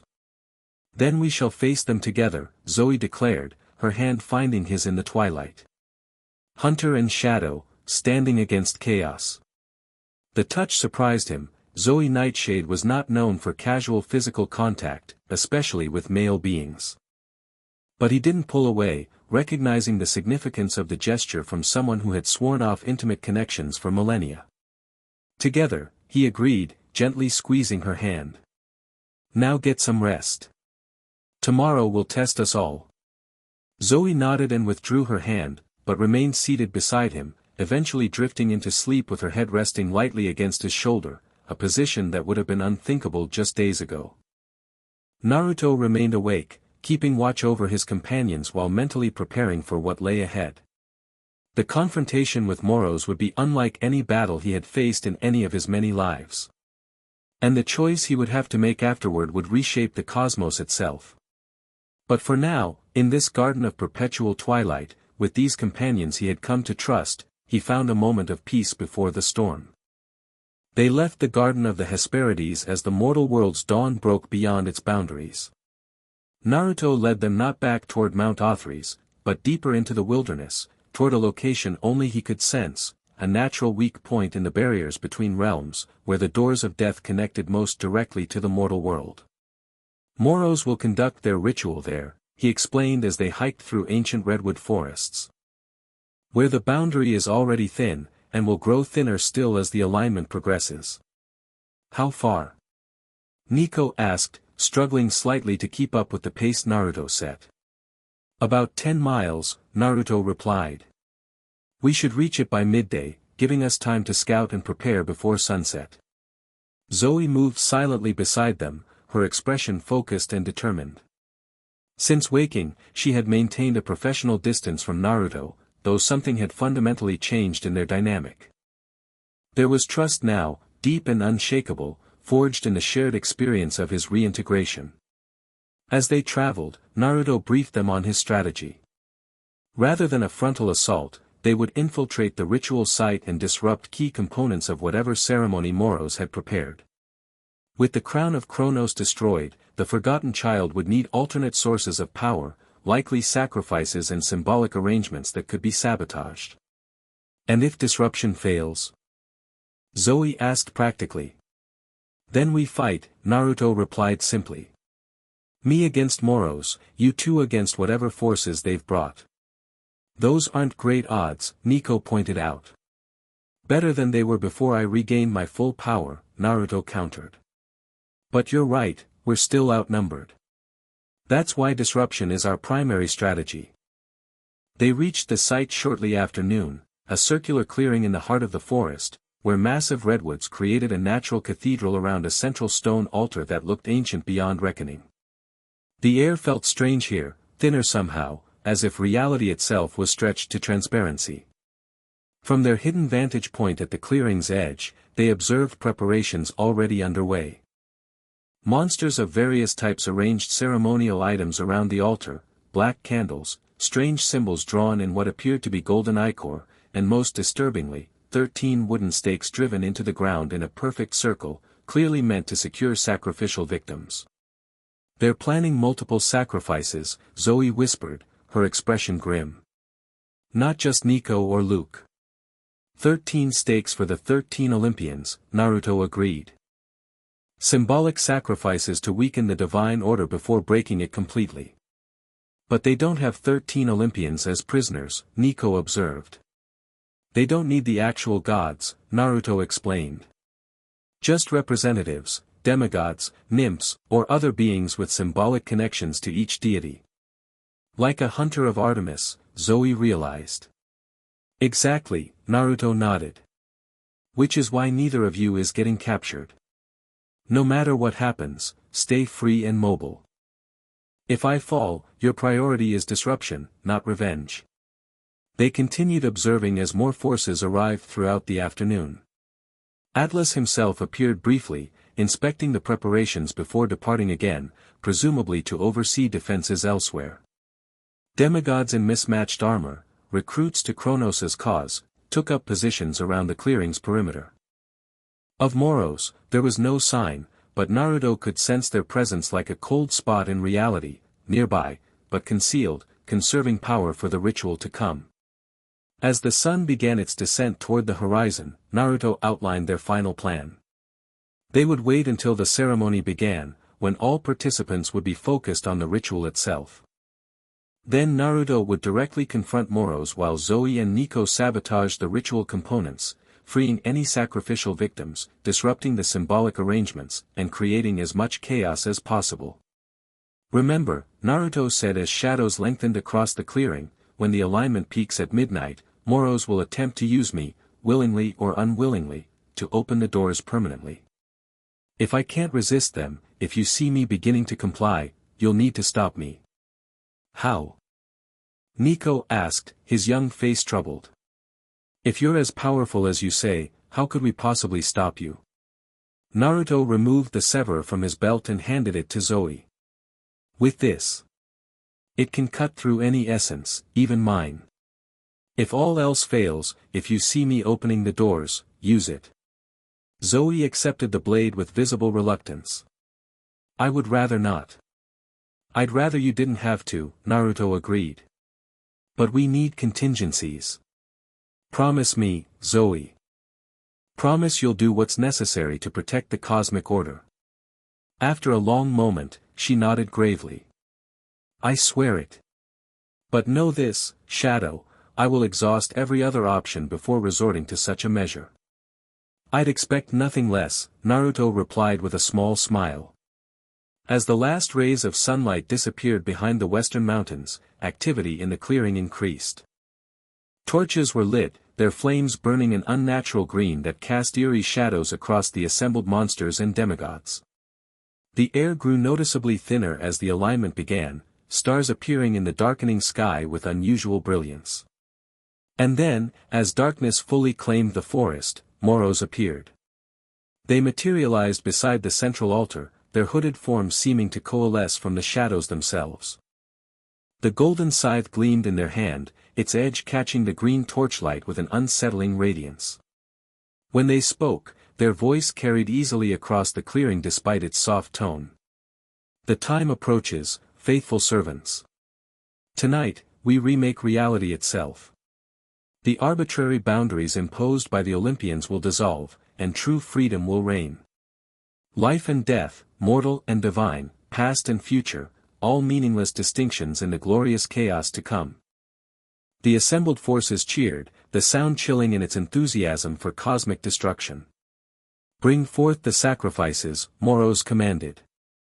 From the edges of the clearing, monsters dragged forward struggling figures, nymphs, satyrs, and demigods, each chosen for their connection to a specific Olympian. A daughter of Demeter, her green eyes wide with terror. A son of Apollo, still trying to fight despite his bonds. A satyr associated with Dionysus's retinue. And more, until 12 stakes were occupied. Where's the 13th? Nico whispered. They're still missing one. They're missing me, Zoe realized. A hunter of Artemis. Or a child of Hades, Naruto countered grimly. Either would serve their purpose. As if in response to his words, Moros raised their hands for silence. We begin with 12, but the 13th stake awaits a special guest, one who even now watches from the shadows, believing themselves hidden from my sight. Moros turned slowly, the hood of their cloak concealing their face but not the direction of their gaze, which aimed directly at their hiding place. "Join us, Shadow of Tartarus," Moros called. "You and your companions. Witness the culmination of plans set in motion before the Olympians themselves drew breath." "So much for the element of surprise," Nico muttered. "Doesn't change the plan," Naruto replied quietly. "Just accelerates it. Get ready to move." Standing, Naruto stepped out of the forest's edge into the clearing.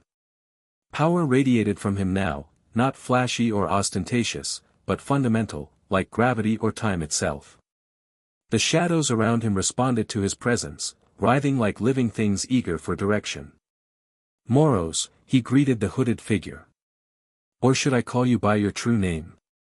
The one you held before you became the forgotten child?"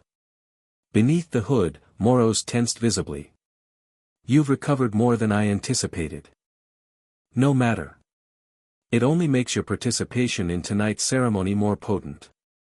"I'm not participating in anything," Naruto replied calmly, continuing to advance. "Except stopping you." Moros laughed, the sound like breaking glass. "You still don't understand, do you?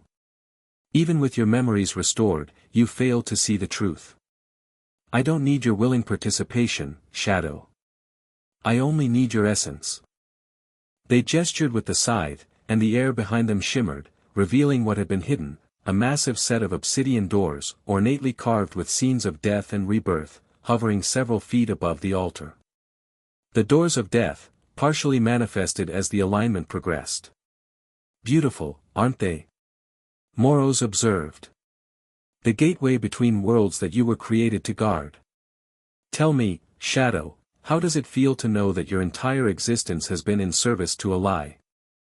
That the boundaries you protect are artificial constraints imposed by beings afraid of true freedom?" "Freedom isn't chaos," Naruto replied, stopping at the edge of the circle of stakes. "And boundaries exist for a reason. Without them, reality itself unravels." "Precisely." Moros exclaimed, as if Naruto had made their point for them. "Unraveling is exactly what reality needs. A return to primal chaos from which new, better patterns may emerge." While they spoke, Naruto sensed rather than saw Zoe and Nico slipping around the edges of the clearing, using the distraction of his confrontation to approach the bound sacrifices. "And you appointed yourself the arbiter of this new creation?" Naruto challenged, keeping Moros's attention fixed on him. "A forgotten deity with a grudge against the cosmic order?" "Not forgotten," Moros corrected, their voice hardening. "Erased. Removed from the narrative by those who feared what I represented. Even my own father, Kronos, attempted to devour me when he learned of my birth. Only my mother's intervention, hiding me in the spaces between realities, preserved my existence." "So this is about revenge," Naruto observed. "Not cosmic philosophy. It is about justice," Moros insisted. "For all beings constrained by arbitrary rules. For all souls trapped in cycles not of their choosing. For all potentials unrealized because of imposed limitations." Behind them, Zoe had reached the first of the bound sacrifices and was quietly cutting their bonds. Nico worked from the opposite side, doing the same. Neither had been noticed yet, but it was only a matter of time. "Noble sentiments," Naruto acknowledged. "But your methods betray your true motives. If you cared about justice, you wouldn't be sacrificing innocence to achieve your goals. Necessary costs in a greater liberation," Moros dismissed. "Their essences will be transformed, not destroyed. They will become part of the new order." "Without their consent," Naruto pointed out. "Which makes you no better than the cosmic tyrants you claim to oppose." Anger radiated from Moros's hooded form. "Enough philosophy. The alignment progresses. The doors manifest. And you, Shadow, will fulfill your true purpose tonight, not as guardian, but as key." They raised the golden scythe, and energy pulsed from its blade toward Naruto. He deflected it with a barrier of shadow, but the force pushed him back several steps. "Atlas! Moros called. Your presence is required. From the forest emerged the Titan general once more, but he was not alone. Behind him, struggling against chains of celestial bronze, came Luke Castellan, pale, exhausted, but somehow still alive. The sky, Naruto realized. Who's holding it? No one, at present, Atlas replied with malicious satisfaction. I arranged a temporary, support structure.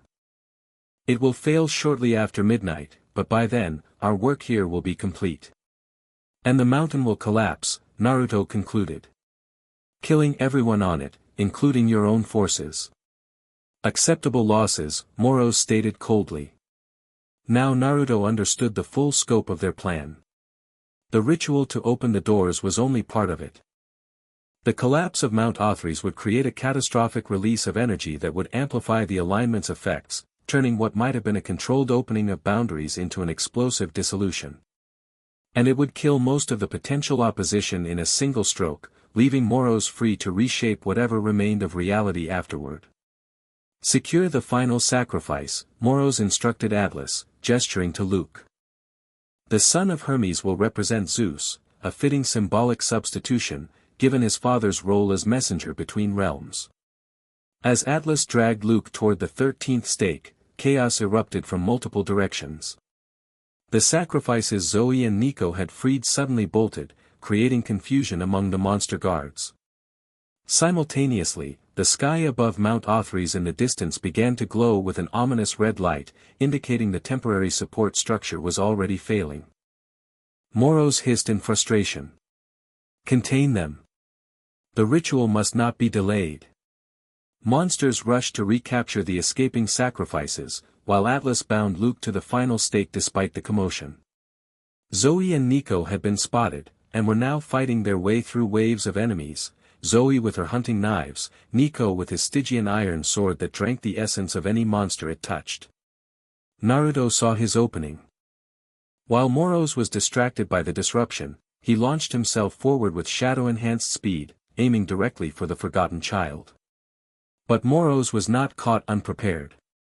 The golden scythe came up in a glittering arc that Naruto barely avoided, its edge passing so close he felt its energy pulling at his essence. You cannot stop what is already in motion, Moros told him, their voice calm despite the chaos around them. The alignment reaches its midpoint. The doors manifest more fully with each passing moment. Your friend's disruption is meaningless. Indeed, the obsidian doors behind Moros had solidified further, no longer translucent but nearly completely physical.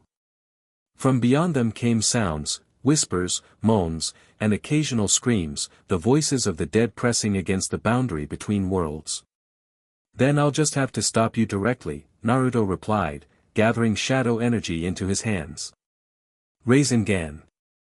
The spiraling sphere of concentrated shadow slammed toward Moros, who countered with the scythe. When the two energies collided, the resulting explosion threw both combatants backward and sent nearby monsters flying. Naruto recovered first, pressing his advantage with a barrage of shadow clones that swarmed Moros from all directions.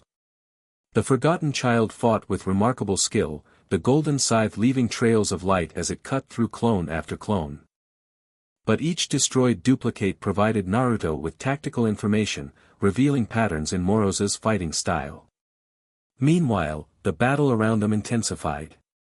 Zoe had scaled one of the massive redwoods and was now raining silver arrows down on the monster forces, each shaft finding its mark with unerring accuracy.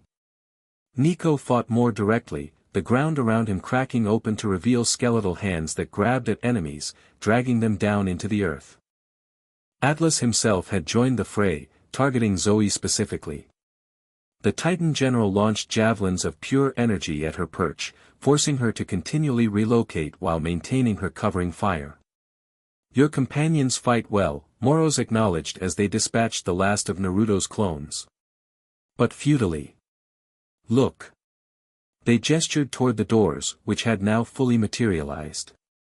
The carvings on their obsidian surface writhed with unnatural movement, scenes of death transforming into images of dissolution and chaos.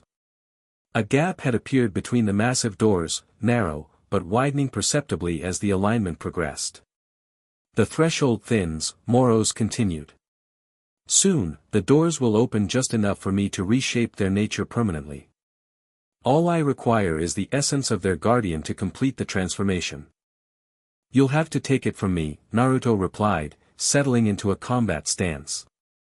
And I'm a lot harder to kill than I used to be. Who said anything about killing? Moros asked, genuine amusement in their voice. There are other ways to extract essence, Shadow. Ways that leave the source alive but diminished. They reached into their cloak and withdrew an object that made Naruto's blood run cold, a fragment of the crown of Kronos, somehow preserved despite the artifact's destruction in the Garden of the Hesperides. Surprised? Moros taunted. Did you think I wouldn't have contingencies for the crown's loss? This fragment contains enough power for a single use, exactly what I need to extract your connection to the doors without destroying you completely. Before Naruto could respond, Atlas's voice boomed across the clearing. I have the hunter. Naruto turned to see Zoe dangling from Atlas's massive fist, her bow broken, her struggles ineffective against the Titan's overwhelming strength. Release her, Naruto demanded, his voice dropping to a dangerous register. Or what? Atlas laughed. You'll kill me. I'm immortal, Shadow. And unlike you, my essence cannot be dispersed. Bring her here, Moros instructed. The ritual can be adjusted. A hunter of Artemis makes a more potent sacrifice than the weakened son of Hermes. No. Naruto shouted, launching himself toward Atlas. But Moros anticipated the move. The fragment of the crown glowed with sickly light, and suddenly Naruto found himself frozen in place, immobilized by its control over time itself. He could still see and hear, but his body refused to respond, locked in a moment between moments. Perfect, Moros purred, approaching him with the golden scythe raised. Now, let us proceed with the extraction. Atlas dragged Zoe toward the central altar, her volcanic eyes meeting Naruto's with a mixture of defiance and something deeper, an emotion he never expected to see from the lieutenant of Artemis, especially directed at him. I'm sorry, she mouthed silently. With horror, Naruto realized she was reaching for the severer, still secured at her waist where he had given it to her. She intended to fulfill her promise, to stop him from being used to open the doors, even if it meant sacrificing herself in the process. No. The mental cry was so powerful it manifested as an actual shockwave of shadow energy, disrupting Moros's concentration and weakening the temporal lock. It wasn't enough to free him completely, but it gave Naruto the opening he needed. Drawing on the deepest wells of his reconnected power, he reached beyond physical movement, extending his consciousness into the fabric of reality itself. There, in the spaces between moments, he found what he was looking for, his fundamental connection to the doors of death, the link Moros sought to exploit. And in that moment, Naruto made his choice. Not opening. Not closing. But transformation. With his essence still partially frozen by the crown fragment, he poured his consciousness into the doors themselves, reshaping their nature from within rather than without. Not destroying the boundary, not sealing it permanently, but transforming it into something new, a threshold that could be crossed in both directions, but never forced open against the natural order. Moro sensed what was happening immediately. No. What are you doing? The temporal lock shattered as the forgotten child's concentration broke completely. Naruto's body responded to his will once more, just in time to see Atlas lifting Zoe above the altar, preparing to sacrifice her to empower the ritual. Enough. Naruto's voice held power beyond anything he had displayed before. Shadows erupted from every corner of the clearing, wrapping around monsters, demigods, and even Atlas himself. The Titan general found his arms bound by bands of darkness stronger than celestial bronze, forcing him to release Zoe, who fell onto the altar but immediately rolled clear. Moro stood trembling with rage, the fragment of the crown crumbling to dust in their hand as Naruto's power overwhelmed its remaining energy. What have you done? They demanded. What I was created to do, Naruto replied calmly. Maintained balance, but on new terms. The doors of death pulsed with transformed energy, their carvings shifting into new patterns that spoke of cycles rather than endings, of transition rather than finality. The gap between them stabilized, neither closing completely nor opening wider, but establishing a new equilibrium. "You've changed nothing." Moros spat. "The boundaries still exist. The constraints remain. This is not freedom." "It's not chaos, you mean," Naruto corrected. "True freedom requires structure, Moros. Without it, choice itself becomes meaningless." With a cry of pure rage, Moros charged him, the golden scythe raised for a killing blow. Naruto met the attack head-on, shadows condensing around his hand to form a blade of pure darkness that caught the scythe's edge with a sound like reality tearing. They fought with power that shook the clearing, each blow sending shockwaves through the assembled forces. Monsters disintegrated simply from proximity to the clashing energies. The bound sacrifices found their restraints disintegrating, allowing them to flee into the surrounding forest. Atlas struggled against his shadow bonds but could not break free, while Zoe and Nico regrouped, dealing with any enemies that tried to interfere in the central conflict. But as the battle reached its peak, a new problem emerged. The sky above Mount Othrys had turned from red to a sickly purple, and tremors began to shake the ground beneath their feet. "The support structure fails," Atlas called out, actual fear in his voice. "The sky falls." "Let it," Moros snarled, still focused entirely on Naruto. "Let everything burn." "There are innocents on that mountain," Naruto countered, blocking another strike from the scythe. "Your own followers." "Necessary sacrifice," Moros replied coldly. In that moment, Naruto saw the truth of Moros's character. Despite their rhetoric about freedom and justice, they cared nothing for individual lives, only for their vendetta against a cosmic order they felt had wronged them. "You're no liberator," Naruto said, his voice sad rather than angry. "Just a child throwing a tantrum because the universe didn't give you the recognition you thought you deserved." Moros screamed in wordless fury, abandoning technique for raw aggression. The scythe swung in wild arcs that Naruto now avoided with ease, his reconnected power giving him perception and reflexes beyond anything Moros could match. "I am the forgotten god of inevitable fate." Moros howled. "I am doom personified. You cannot defeat what was never acknowledged to exist." "I acknowledge you," Naruto replied quietly, catching the scythe's handle in his left hand while his right formed another Rasengan. "I see you, Moros. I understand your pain. But I cannot allow you to inflict it on countless innocent worlds." The Rasengan slammed into Moros's chest, but this time it was different, not destructive, but transformative. Shadow energy spiraled through the forgotten child's form, separating divine essence from corrupted intent. Moros screamed, not in pain but in existential terror, as their being was systematically dismantled and reconstructed. When the process completed, they collapsed to their knees, the golden scythe clattering uselessly to the ground beside them. What have you done to me?" they gasped, their voice no longer the unsettling neither male nor female tone, but something more natural, more grounded. "Reminded you of what you were meant to be," Naruto explained, kneeling before them. "Not the god of doom, but of necessity. Not inevitable destruction, but necessary transition. That was your original purpose, Moros, before bitterness twisted it." The hood fell back, revealing a face of indeterminate gender but surprising beauty, features that shifted subtly between masculine and feminine, old and young, as if unable to settle on a single identity. "I remember," Moros whispered, wonder replacing rage in their voice. "Before the erasure. Before the void. I was balance." "As was I," Naruto nodded. "We were counterparts, in a way. I guarded the boundaries between worlds, you guided souls through necessary transitions within them." The ground shook more violently, reminding them of the immediate crisis. Mount Othrys was beginning to collapse visibly now, its peak crumbling as the sky itself seemed to press down upon it. "Atlas," Naruto called, turning to the still-bound Titan. The mountain falls. Your choice, help us save those on it, or remain bound while they perish. Atlas's metallic eyes darted between Naruto and the disintegrating peak. Release me, and I will stabilize the sky long enough for evacuation.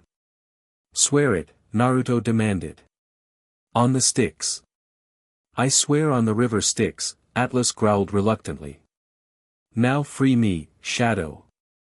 Naruto dissolved the shadow bonds, and Atlas immediately vanished, presumably teleporting back to his position beneath the sky. Moments later, the mountain's disintegration slowed, though it did not stop completely. He buys us time, Naruto told Zoe and Nico, who had joined him beside the transformed Moros. But the mountain will still fall. We need to evacuate anyone remaining. I can help with that, Moros offered quietly. My connection to fate allows me to locate individuals across distances. I can guide rescuers to those in need. Naruto studied them carefully, searching for deception but finding only genuine desire for redemption. Do it. Zoe, Nico, take Moros and save as many as you can. I'll deal with the doors and ensure they remain stable despite the alignment. I'm not leaving you, Zoe declared firmly. Nor am I, Nico added. This isn't a debate, Naruto insisted. Lives are at stake. Go. After a moment's hesitation, Zoe nodded reluctantly. We will return as swiftly as possible. She stepped closer, her voice dropping so only he could hear. Do not make any irrevocable decisions until I return, Shadow.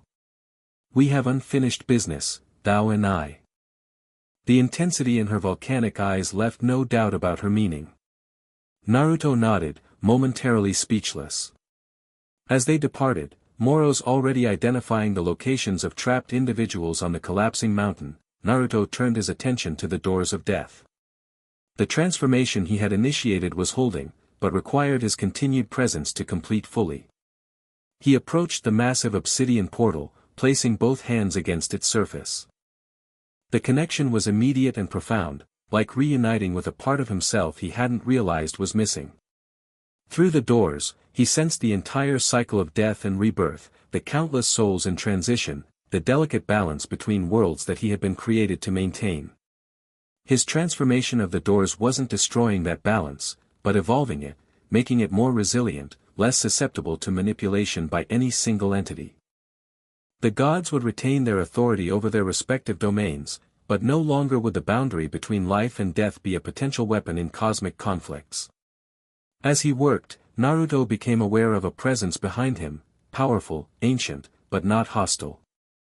Lord Hades, he acknowledged without turning. Shadow, the god of the dead replied, stepping up beside him. Or should I say, guardian. You've recovered more of yourself than I anticipated. All of myself, Naruto corrected. Though I've chosen to retain this identity, this name. It suits me better than my original designation. And what you're doing to my doors?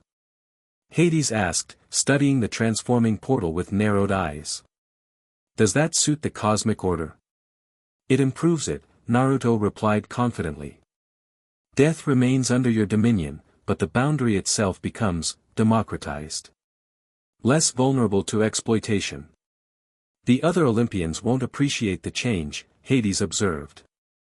Probably not, Naruto agreed. But they'll adapt. They always do. Hades was silent for a long moment, his expression unreadable. Finally, he said, you chose a third path. Neither opening nor closing, but transformation. The prophecy didn't account for that possibility. Prophecies rarely account for free will, Naruto replied with a small smile. That's what makes them both reliable and fundamentally limited. Philosophical in your victory, Hades noted dryly. A luxury afforded to few. Is this victory? Naruto wondered aloud. It feels more like continuation. The beginning of a new cycle rather than an end to conflict. Perceptive, Hades acknowledged. This resolution changes the nature of cosmic order, but doesn't eliminate its challenges. There will be consequences, adaptations, new threats arising from the transformed balance. And I'll be here to face them, Naruto stated simply. As I was created to do. Just on my own terms now. Hades studied him with those fathomless dark eyes. And what are those terms, Shadow? Will you return to Tartarus? Take up your mantle as its guardian once more? No, Naruto decided. I'll remain in the mortal world, monitoring the boundaries from this side. The transformation I've initiated makes that possible in a way it wasn't before. And your companions? Hades asked, a hint of amusement in his tone. I notice my son and the hunter have formed rather strong attachments to you. Artemis may not approve. That's for them to decide, Naruto replied carefully. I won't presume to make choices for others, even those I care for. Before Hades could respond, the ground shook violently once more. In the distance, Mount Othrys was visibly collapsing now, its peak crumbling into the valley below. The sky above it rippled like disturbed water, suggesting Atlas was struggling to maintain his burden. The alignment reaches its peak, Hades observed, looking upward where stars blazed with unusual brightness. Your transformation of the doors must be completed now, or the opportunity passes. Naruto nodded, returning his full attention to the obsidian portal. With a final surge of power, he completed the restructuring he had begun. The doors pulsed with renewed energy, their carvings settling into their new pattern, scenes of transition rather than finality, of cycles rather than endings. The gap between them stabilized completely, neither opening wider nor closing entirely. Through it, the natural flow of souls continued, but now distributed across multiple smaller pathways rather than a single vulnerable conduit. As the transformation completed, Naruto felt a fundamental shift in his own nature, not diminishment, but evolution. His purpose remained, but the parameters had changed. He was no longer bound to Tartarus, no longer required to exist in isolation from the worlds he protected. He was free to choose his own path while still fulfilling his essential function. The realization brought a peace he hadn't felt in countless millennia. It is done, he told Hades simply. The god of the dead examined the transformed doors with critical eyes, then nodded slowly. Acceptable. Different, but functional. Perhaps even improved in certain respects. From Hades, this was extravagant praise. A commotion at the edge of the clearing drew their attention. Zoe and Nico had returned, accompanied by a group of rescued demigods, nymphs, and surprisingly, Luke Castellan, pale and exhausted, but alive. Moros walked among them, their transformed presence now a calming influence rather than a source of chaos. We saved as many as we could, Zoe reported, approaching Naruto. The mountain continues to collapse, but most had already evacuated when they realized Atlas's plan. And Atlas himself? Naruto asked. Resumed his burden, Moros answered. Though the mountain structure is compromised. It may never recover its former glory. A fitting end to the old Titan stronghold, Hades observed. And what of you, forgotten child? What path do you choose now that your vendetta is ended? Moros bowed their head thoughtfully. I would return to my original purpose, Lord Hades. Guide transitions rather than force them. If that is permitted. Under supervision, Hades stipulated. Extensive supervision, until your rehabilitation is proven genuine. I accept those terms, Moros agreed readily. As the god and former deity continued discussing arrangements, Zoe approached Naruto, her expression uncharacteristically uncertain. It is finished? She asked quietly. The immediate crisis, yes, Naruto confirmed. The doors are transformed, stable. Moros is rehabilitated, or beginning to be. The cosmic order continues, though with significant changes that will take time to fully manifest. And what of thee? Zoe pressed, her volcanic eyes searching his. What path does the shadow of Tartarus choose now that his purpose is fulfilled? Naruto smiled gently. My purpose continues, just in a new form. I remain guardian of the boundaries, but I'm no longer bound to Tartarus itself. I can live in the mortal world, interact with it directly rather than from the shadows. With the hunt? Zoe asked, a vulnerability in her voice he'd never heard before. If Artemis permits, Naruto replied carefully. Though I suspect the virgin goddess might have reservations about a male entity, even a cosmic one, traveling with her hunters. She might make an exception, Zoe suggested, for one who saved the cosmic order. Especially if her lieutenant vouched for his character. And would her lieutenant do that? Naruto asked, hope rising within him. Zoe's expression softened into something he'd never seen on her face before, not just respect or camaraderie, but genuine affection. She would. Though it might require her to reconsider certain oaths. Or at least, their interpretation. Before Naruto could respond, Nico joined them, his young face showing exhaustion but satisfaction. So we won, he said simply. We did, Naruto confirmed, including him in the conversation. Thanks in no small part to your courage, Nico. The son of Hades flushed slightly at the praise. What happens now? Do we go back to camp? Eventually, Naruto nodded. After we've ensured the situation here is fully stabilized. Your father seems to have matters well in hand with Moros, but there are still displaced demigods to account for, and the aftermath of Mount Othrisa's collapse to manage. And after that? Nico pressed. Will you stay? At camp, I mean. Naruto glanced at Zoe, then back to Nico. I'll stay in this world, he confirmed. Though my exact arrangements remain to be determined. He may divide his time, Zoe suggested, surprising both of them. Between camp and other locations. Like the hunt? Nico asked, glancing between them with sudden understanding. Oh.